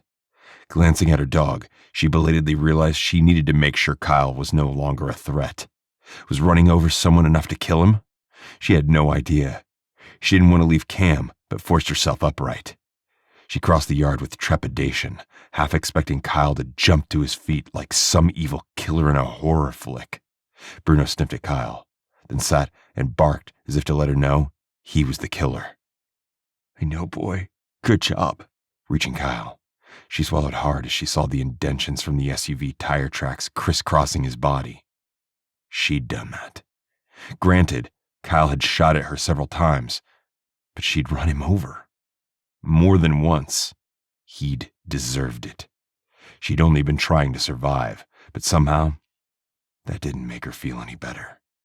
She bent to feel for a pulse but found nothing. Her vision blurred as she realized she'd killed him. Lord Jesus, please forgive me. On the heels of that prayer, her thoughts abruptly cleared. Kyle was dead, but Cam wasn't. She rose and turned away, trying not to think about what she'd done. She had no doubt Ruger would be upset at how things had gone down, but that wasn't her concern. Bruno stared up at her in the darkness, his eyes gleaming. Pulling herself together, she abruptly veered toward the rental house, knowing she needed to get towels. Her only goal now was to stabilize Cam until the ambulance could arrive. Ambulance! Dialing 911 with one hand, she entered the house and grabbed a thick towel with the other. She hurried back outside to press the towel against Cam's wound as the dispatcher responded. She quickly hit the speaker button so she could use both hands to apply pressure to Cam's wound. What is the nature of your emergency? Gunshots fired. I have one man severely wounded, and I need an ambulance stat. She rattled off the address. The glimmer of approaching headlights caught her eye. Someone was driving up to the house. Ruger? Maybe. She added, "Please, hurry," before ending the call. The oncoming headlights helped illuminate the yard. She squinted against the brightness, her stomach clenching as an unfamiliar man emerged from the vehicle. He had short blonde hair and wasted no time in rushing toward her. He stopped abruptly when Bruno whirled away from Kyle, planting himself between the newcomer and Evie to protect her.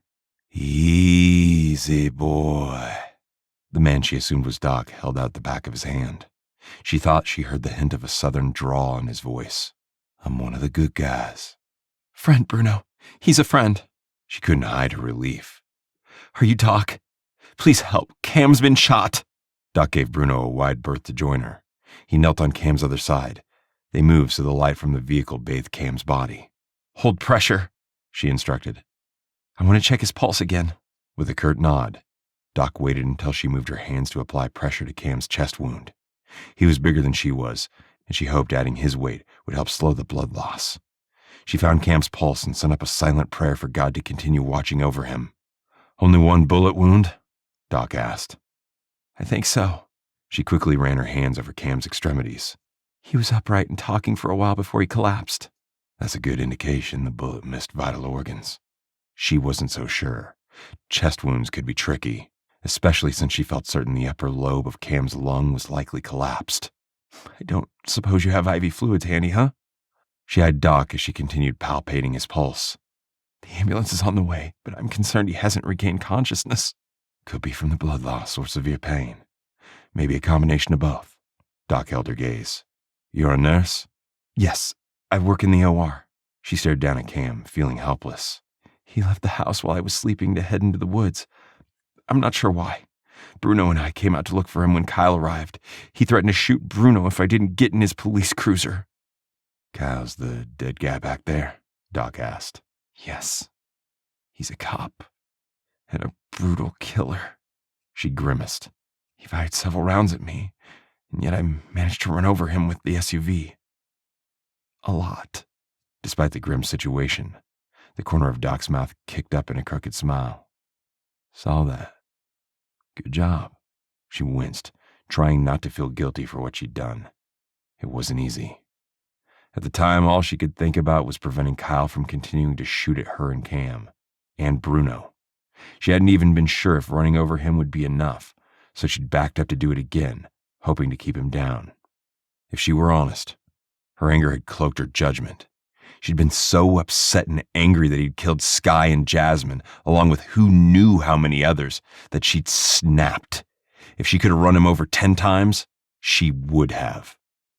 She could only hope God would forgive her. We need those fluids. She swept her gaze over the road. Why is it taking the ambulance so long to get here? I have a medical kit, but no fluids. Doc regarded her steadily. Cam's strong. He'll pull through. She bit her lip and nodded. Before she could say anything more, the faint wail of sirens could be heard in the distance. As if sensing her need for urgency, the shrill sound grew louder and louder as the authorities made good time. The ambulance would be accompanied by a squad per protocol. It occurred to her that Kyle's death may have played a role in the delay. The dispatcher would not know that there was one less police officer patrolling the city. Would she be arrested? She glanced at Bruno, then at Doc. If things don't go well when the police arrive, I need you to watch over Bruno for me. Doc's brow furrowed. I don't understand why you're concerned. Even a rookie cop could tell what happened here. Yeah. Well, I wouldn't be so sure about that. There wasn't time to explain, not when the sirens were loud enough to shatter her eardrums. A uniformed officer emerged from the squad first, staring in horror at Kyle's body before swinging his gaze toward her. What happened? Who did this? She felt Doc tense at the accusatory tone. She ignored his question. My name is Evie Tobin. I'm a nurse from Grand Rapids. We have a GSW to the chest here. Where are the paramedics? On cue, the ambulance pulled up behind the police car. She took several steps forward until the cop lifted his weapon. Stay where you are. I want to know what happened to Officer Abernathy. She glared at him. He tried to kill me and my dog Bruno. Oh, and he shot Cameron Walker. He's a cold-blooded killer, and I ran over him with the SUV. She threw out a hand, pointing to the bullet-ridden SUV, then turned to gesture at Cam. We need medical help now. The cop looked as if he might argue, but thankfully the 2 EMT paramedics rushed forward with a gurney carrying medical supplies. Evie stepped back to give them room. As much as she wanted to help stabilize Cam, she understood the young cop wasn't going to be satisfied until she explained everything. Please, call Detective Ruger, Evie said, striving to remain calm. He's been investigating the murder of Skye Gray and Jasmine Kramer and is aware of the danger that I've been in for the past 2 days. Don't move. The officer held his weapon in one hand and reached up to the radio clipped to his collar with the other. Stay where you are and keep your hands where I can see them. She barely refrained from rolling her eyes. She wasn't armed. The fireplace poker was lying on the ground somewhere, and she wasn't a threat. As he spoke to the dispatcher, another car pulled up in the driveway. She was relieved to recognize Detective Ruger exiting the car. Turning away, she moved toward the trio working on Cam. Fluids were infusing wide open as one paramedic placed a pressure dressing over the chest wound. Pulse is still tacky at 110. Oxygenation is low at 85%, despite adding oxygen. The paramedic's tone was calm. He probably needs a chest tube. Evie bit her lip, watching as they worked on Cam. She stepped closer. Is there anything I can do? Cam's eyelids fluttered open. Evie. I'm here, Cam. She pasted a bright smile on her face. Doc's here, and you're going to be taken to the hospital shortly. Not hurt. Cam frowned as he looked up at her. I'm fine. So is Bruno. Her smile faded as Cam's eyes slid closed. She caught Doc's grim expression and knew Cam's condition was still tenuous. What happened here? Ruger demanded. Evie gathered every ounce of patience she possessed before turning to face the irate detective. At least the initial responding officer had holstered his weapon, apparently accepting she wasn't going to shoot at him or run him over with a car. Kyle Abernathy threatened to kill me if I didn't get into his squad. She lifted her chin, looking Ruger straight in the eye. He's the one who fired shots at us and stole the black truck. He's the killer, detective. And you have proof of that? Ruger asked. Bruno barked the minute he caught Kyle's scent, and there's the fact that Kyle tried to kill me. He fired at the SUV and he shot Cam. He knew we were on to him and took action to eliminate us from the equation. She stepped closer, jabbing her index finger into Ruger's chest. Her action caused Bruno to stand protectively beside her, a low, rumbly growl emerging from his throat. And he almost got away with it. If not for me fighting back and running him over, he could have killed us both and set up Cam to be the killer. And you would have believed him. Ruger narrowed his gaze, then stepped back to survey the scene. He looked from Kyle's prone and somewhat mangled body to the bullet-ridden SUV. Finally, his gaze dropped to the paramedics working on Cam. Is he going to survive? I pray he will. Yes. She drew in a deep, steadying breath. I know Kyle killed Skye and Jasmine. I wish I could say he confessed, but he just kept telling me he was going to shoot Bruno if I didn't get in his car. Unfortunately, we may never know how many others he may have killed or buried either in the nature preserve or here in Duncan Woods. Ruger swore loudly, then stalked back to the responding officer on scene. She wasn't sure Ruger had believed her, but at least he hadn't arrested her. When she turned back to Cam, she saw the 3 men had placed him on the gurney and were strapping him in. I want to ride to the hospital with you. She kept pace as they wheeled Cam toward the ambulance. We can't, Evie. Doc's gaze was sympathetic. His vitals are somewhat stable, but I suspect they'll take him straight to surgery once he gets there. Okay, but the rental car. She didn't finish.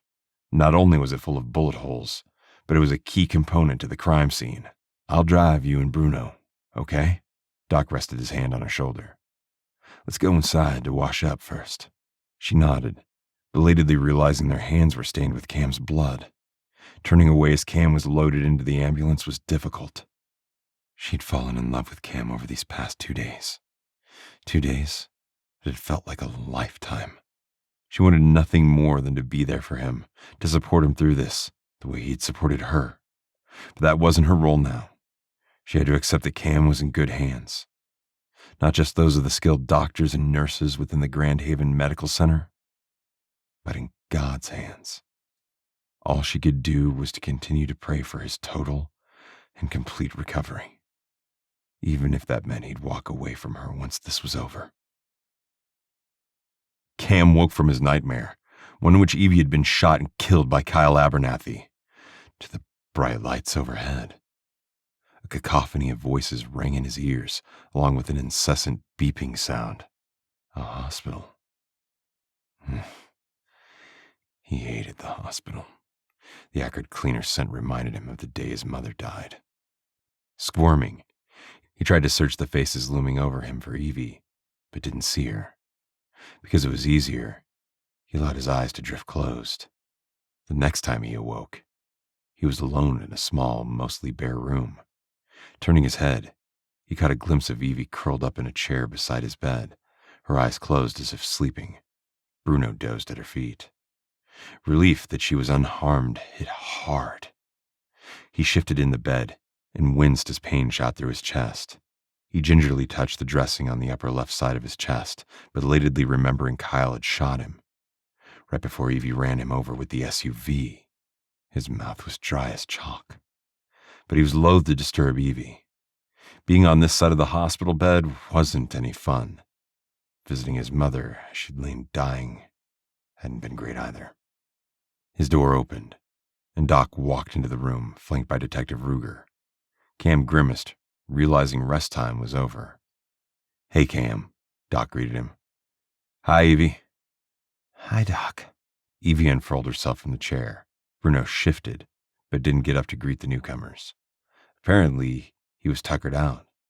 Evie frowned, then added, "Detective, I need Walker's statement."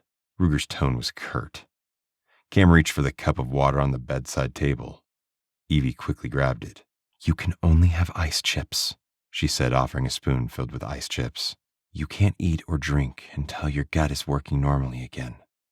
He gratefully accepted the ice chips, reveling in how they soothed his throat, then turned toward Ruger. "Last night, while we were waiting for Doc to arrive, I noticed a light bobbing in the woods.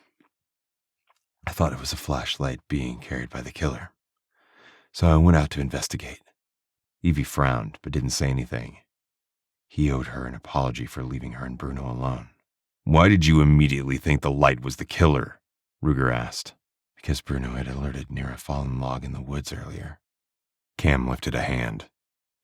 "I know you're going to say he's not a police dog, but I'm telling you, Bruno knew the scent of the killer. It doesn't matter, though, because once I was deep in the woods, the light disappeared." "And went where?" Ruger's expression was skeptical. He shifted, swallowing against another flash of pain. He was tired of defending himself to this guy, but needed to get his side of the story on record.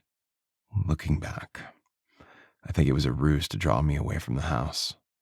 I was returning to the rental house through the woods when I heard Bruno barking and growling." Then Evie screamed. Evie put a hand on his arm. "Do you need something for the pain?" He shook his head, feeling guilty about how he'd fallen for Kyle's trap. Keeping his gaze on Ruger, he continued, "As I cleared the woods, I heard Kyle telling Evie to get in the squad or he'd shoot and kill Bruno. I couldn't believe it when Evie yanked the car door open and got inside with Bruno. Kyle fired at her through the windshield, but she started the car and put it in gear. He fired again as she hit the gas. He fired 2 more times, then jumped out of the way, rolling along the ground. I returned fire, but he managed to get off another shot, striking me in the upper chest. That's when Evie ran him over with the car." "I wondered which of you shot Kyle." Ruger glanced at Evie. "That was smart thinking on your part." "Kyle was shot?" Evie echoed in shock. "I didn't realize that." "Yeah. He took a slug to his upper thigh, deep enough to clip his femoral artery." Ruger shrugged. "He'd have eventually bled out, but the way you ran him over finished him off." Evie's hand tightened on Cam's arm, and he realized she thought she'd killed him. If he could have spared her that, he would have. The way the scene outside the rental house had spiraled out of control was his fault. Regret burned more than the pain of his recent surgery. He tried to remind himself that in the end, Evie had survived. So had Bruno. His wound was nothing in the big picture. There was a long silence before Cam spoke. "I don't suppose you have any other evidence against Kyle related to Skye's or Jasmine's murders. Have you tried to match the tuft of fabric we found or the slug in Evie's mother's house to one of his weapons?" At first, he thought Ruger wasn't going to answer. Then the detective sighed. "I executed a search warrant for Kyle in Beverly's home while you were in surgery. The house was clean, but the pole barn was another story. I found a stash of jewelry in a box hidden beneath a loose floorboard." Evie gasped. "Jewelry belonging to Skye and Jasmine?" Ruger nodded. "I was able to identify Skye's necklace and Jasmine's ring." His lips thinned. "There are 15 other items of jewelry that I have yet to match with a victim." 15? Evie's voice rose. "How is it possible Kyle killed so many people without anyone realizing it?" Ruger grimaced and averted his gaze. After a long moment, he said quietly, "I failed. That's how." Cam almost felt sorry for the detective. Almost. In his opinion, the guy should have paid more attention to his and Evie's concerns about Skye's disappearance 14 years ago. Kyle must have killed more than one victim per year. Ruger nodded. I think Skye was his first. We'll never know exactly how she died, but we do know Jasmine was raped and strangled to death. The detective sighed. I think he laid low for a long time after killing Skye, but then over time, he grew bolder in stalking and identifying his victims. I learned from Dan Johnson that Kyle had stopped to get food in the hospital cafeteria a few days before Jasmine disappeared. Dan thought it was strange and went over to talk to Kyle, who gave him some song and dance about liking the hospital food. Evie snorted. Nobody likes hospital food. Cam noticed Doc grinned at that. He eyed Ruger. You believe I fired in self-defense? Yes, and that Evie's actions were done in self-defense too. Ruger paused, then added, I'm sorry I doubted you. It was a lame apology, but more than he expected. So he simply nodded. I'm glad we know the truth. Ruger's phone rang. He grimaced as he eyed the screen. Looks like the feds are here and want to talk. I'm sure they'll love helping me find the other 13 victims. Cam wasn't going to apologize. I called their office in Grand Rapids last night and left a message. I figured. Ruger turned away. I hope you recover soon, Walker. Thanks. He watched as Ruger left the room, then shifted toward Doc. You couldn't have gotten to the rental house sooner? Huh? Sorry, bro. Summer traffic can be rough. Doc nodded toward Evie. Your girlfriend had the situation under control. She did good, Cam. Real good. Because I let her down. His voice was sounding hoarse again. She's standing right here, Evie said loudly. And you didn't let me down, Cam. We never seriously suspected Kyle Abernathy. I should have, he shot back. Then he reached for the cup of ice chips. Evie helped him take another spoonful. The melting ice was a balm to his raw throat. I would never have forgiven myself if Kyle hurt you. Bruno put one large paw on the side of his bed. Cam couldn't help reaching out to scratch the dog behind his ears. I think I'll leave the two of you to work this out, Doc said, still grinning. But Cam, don't be an idiot.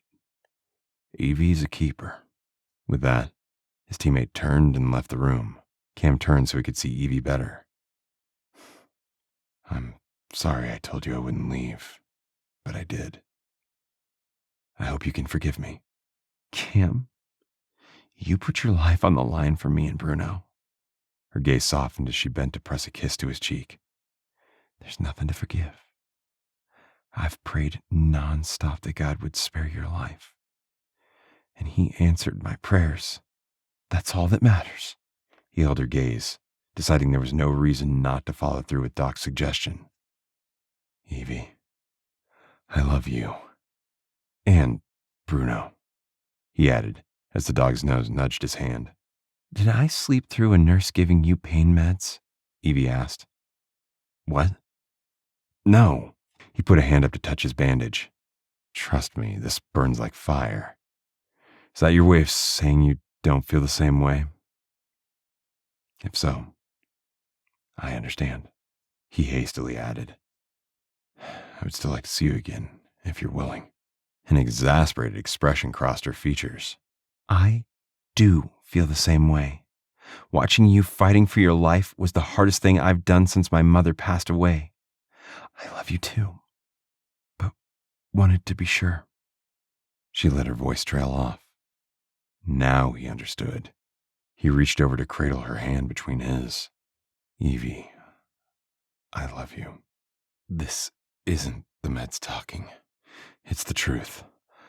I knew I was falling for you the minute I saw you again that first night. Oh, Cam. Her eyes filled with tears that she rapidly blinked away. I still think you might be under the influence of pain meds, but we can talk more once you're released from the hospital. I'm not under the influence. He tightened his grip. I love you. You prayed for me, but I want you to know I prayed for you too. You brought God's light and love into my life. A wide smile bloomed on her face. I'm glad. He tugged her hand. I can't reach up to you, so You'll have to come down here so I can kiss you." She laughed and covered his mouth with hers. Their lips clung until the door of his room opened. Evie quickly straightened, her cheeks flaming red. Annoyed, he was about to yell at Doc to leave them alone when he realized the man standing there was the surgeon. Rotten timing. But then again, he vaguely remembered the doc telling him he'd be back. Besides, Cam wanted nothing more than to heal quickly enough to get out of the hospital so he could devote himself to showing Evie just how much he loved her. God willing, now and forever. Epilogue. 4 weeks later. Evie was astounded at how quickly Cam had recovered from his bullet wound, collapsed lung, and subsequent surgery to repair the damage. He worked like a man on a mission, pushing to build up his strength. His boss, Rex Grayson, had approved a medical leave of absence and was patiently waiting for Cam to be cleared for full duty. Cam had agreed to stay with her in Grand Rapids during his recovery. Her apartment should have felt cramped, but it hadn't been too bad. They'd made it work. They'd also kept in touch with Detective Ruger on the progress of the investigation. The detective had gotten downright chummy with Cam, as if they'd been working together on the same side the whole time. I wonder if Ruger and the FBI know anything more. She voiced her thoughts out loud as Cam drove them back to Grand Haven. They'd arranged for Skye to have a memorial service, even though her parents were gone, and she wasn't sure how many of the local residents would attend. It felt like something they should do to say their final goodbyes to an old friend. Cam shrugged. 13 out of the 15 suspected victims have been identified. It may take a while to find the last 2. Ruger thinks they might be presumed runaways, but so far, he hasn't been able to find their bodies or match an identity to the remaining jewelry.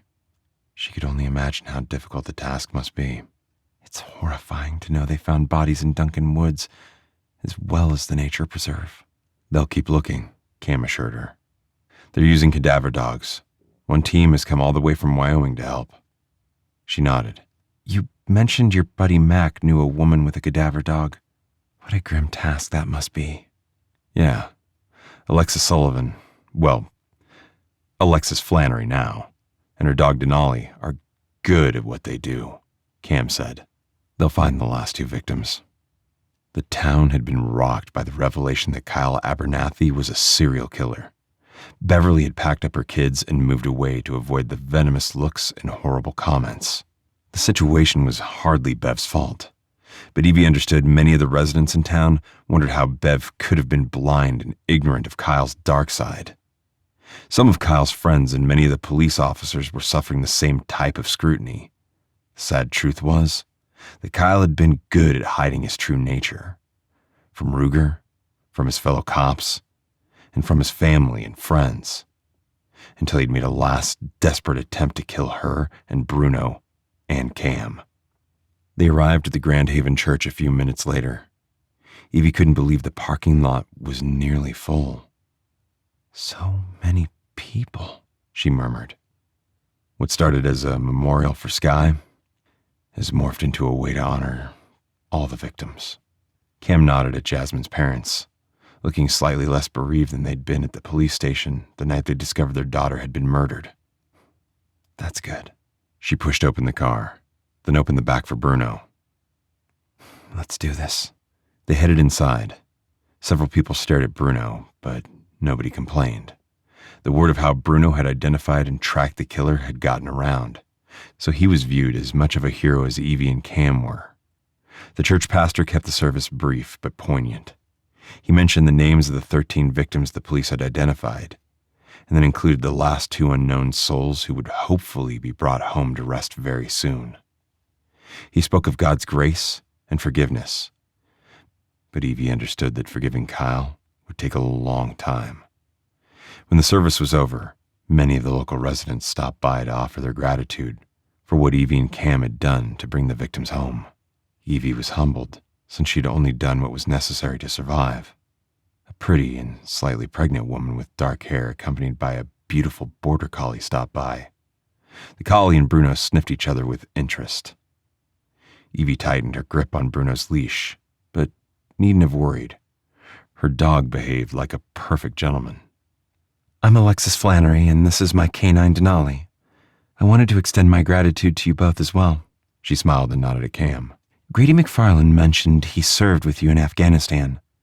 He wanted to come to the memorial too, but his wife Lauren is newly pregnant and suffering extreme morning sickness. So he decided against making the trip. We should be the ones thanking you and Denali, Evie said with a smile. I think the work you do is amazing. Thanks. But Denali and I are used to it. Alexis smiled at her dog. Take care, both of you. We're heading back out to search. Take care, and don't overdo it, Cam cautioned. Alexis laughed. My husband Griff is here too, talking to the local FBI agents. He'll make sure I get plenty of rest. She lifted her hand and then led Denali away.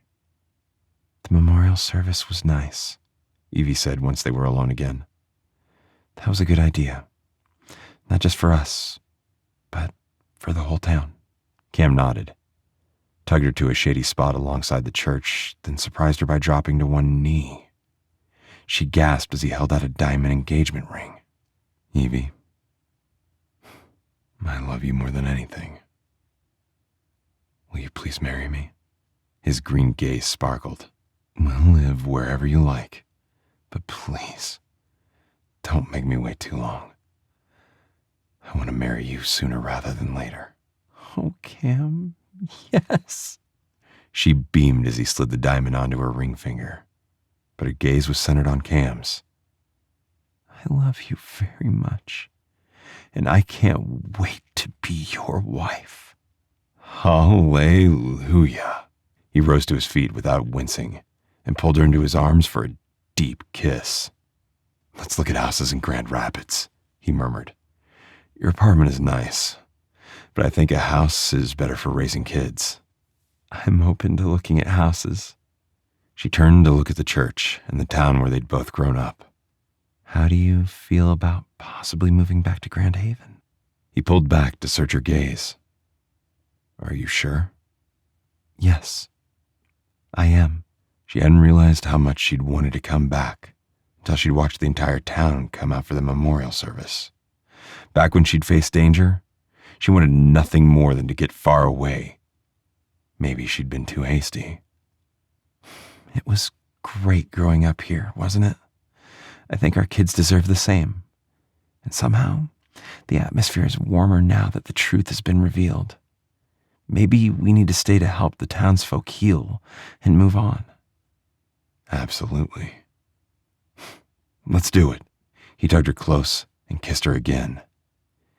Evie reveled in his embrace, knowing that God had brought them together and back home to Grand Haven for a reason, and she couldn't wait to learn more about the future God had in store for them. This has been Deadly Justice, a Christian romantic suspense. Grayson's Guardians, Book 4. Written by Laura Scott. Narrated by Jason Kirkover. Copyright 2026 by Laura Eiding. Production copyright by Laura Eiding.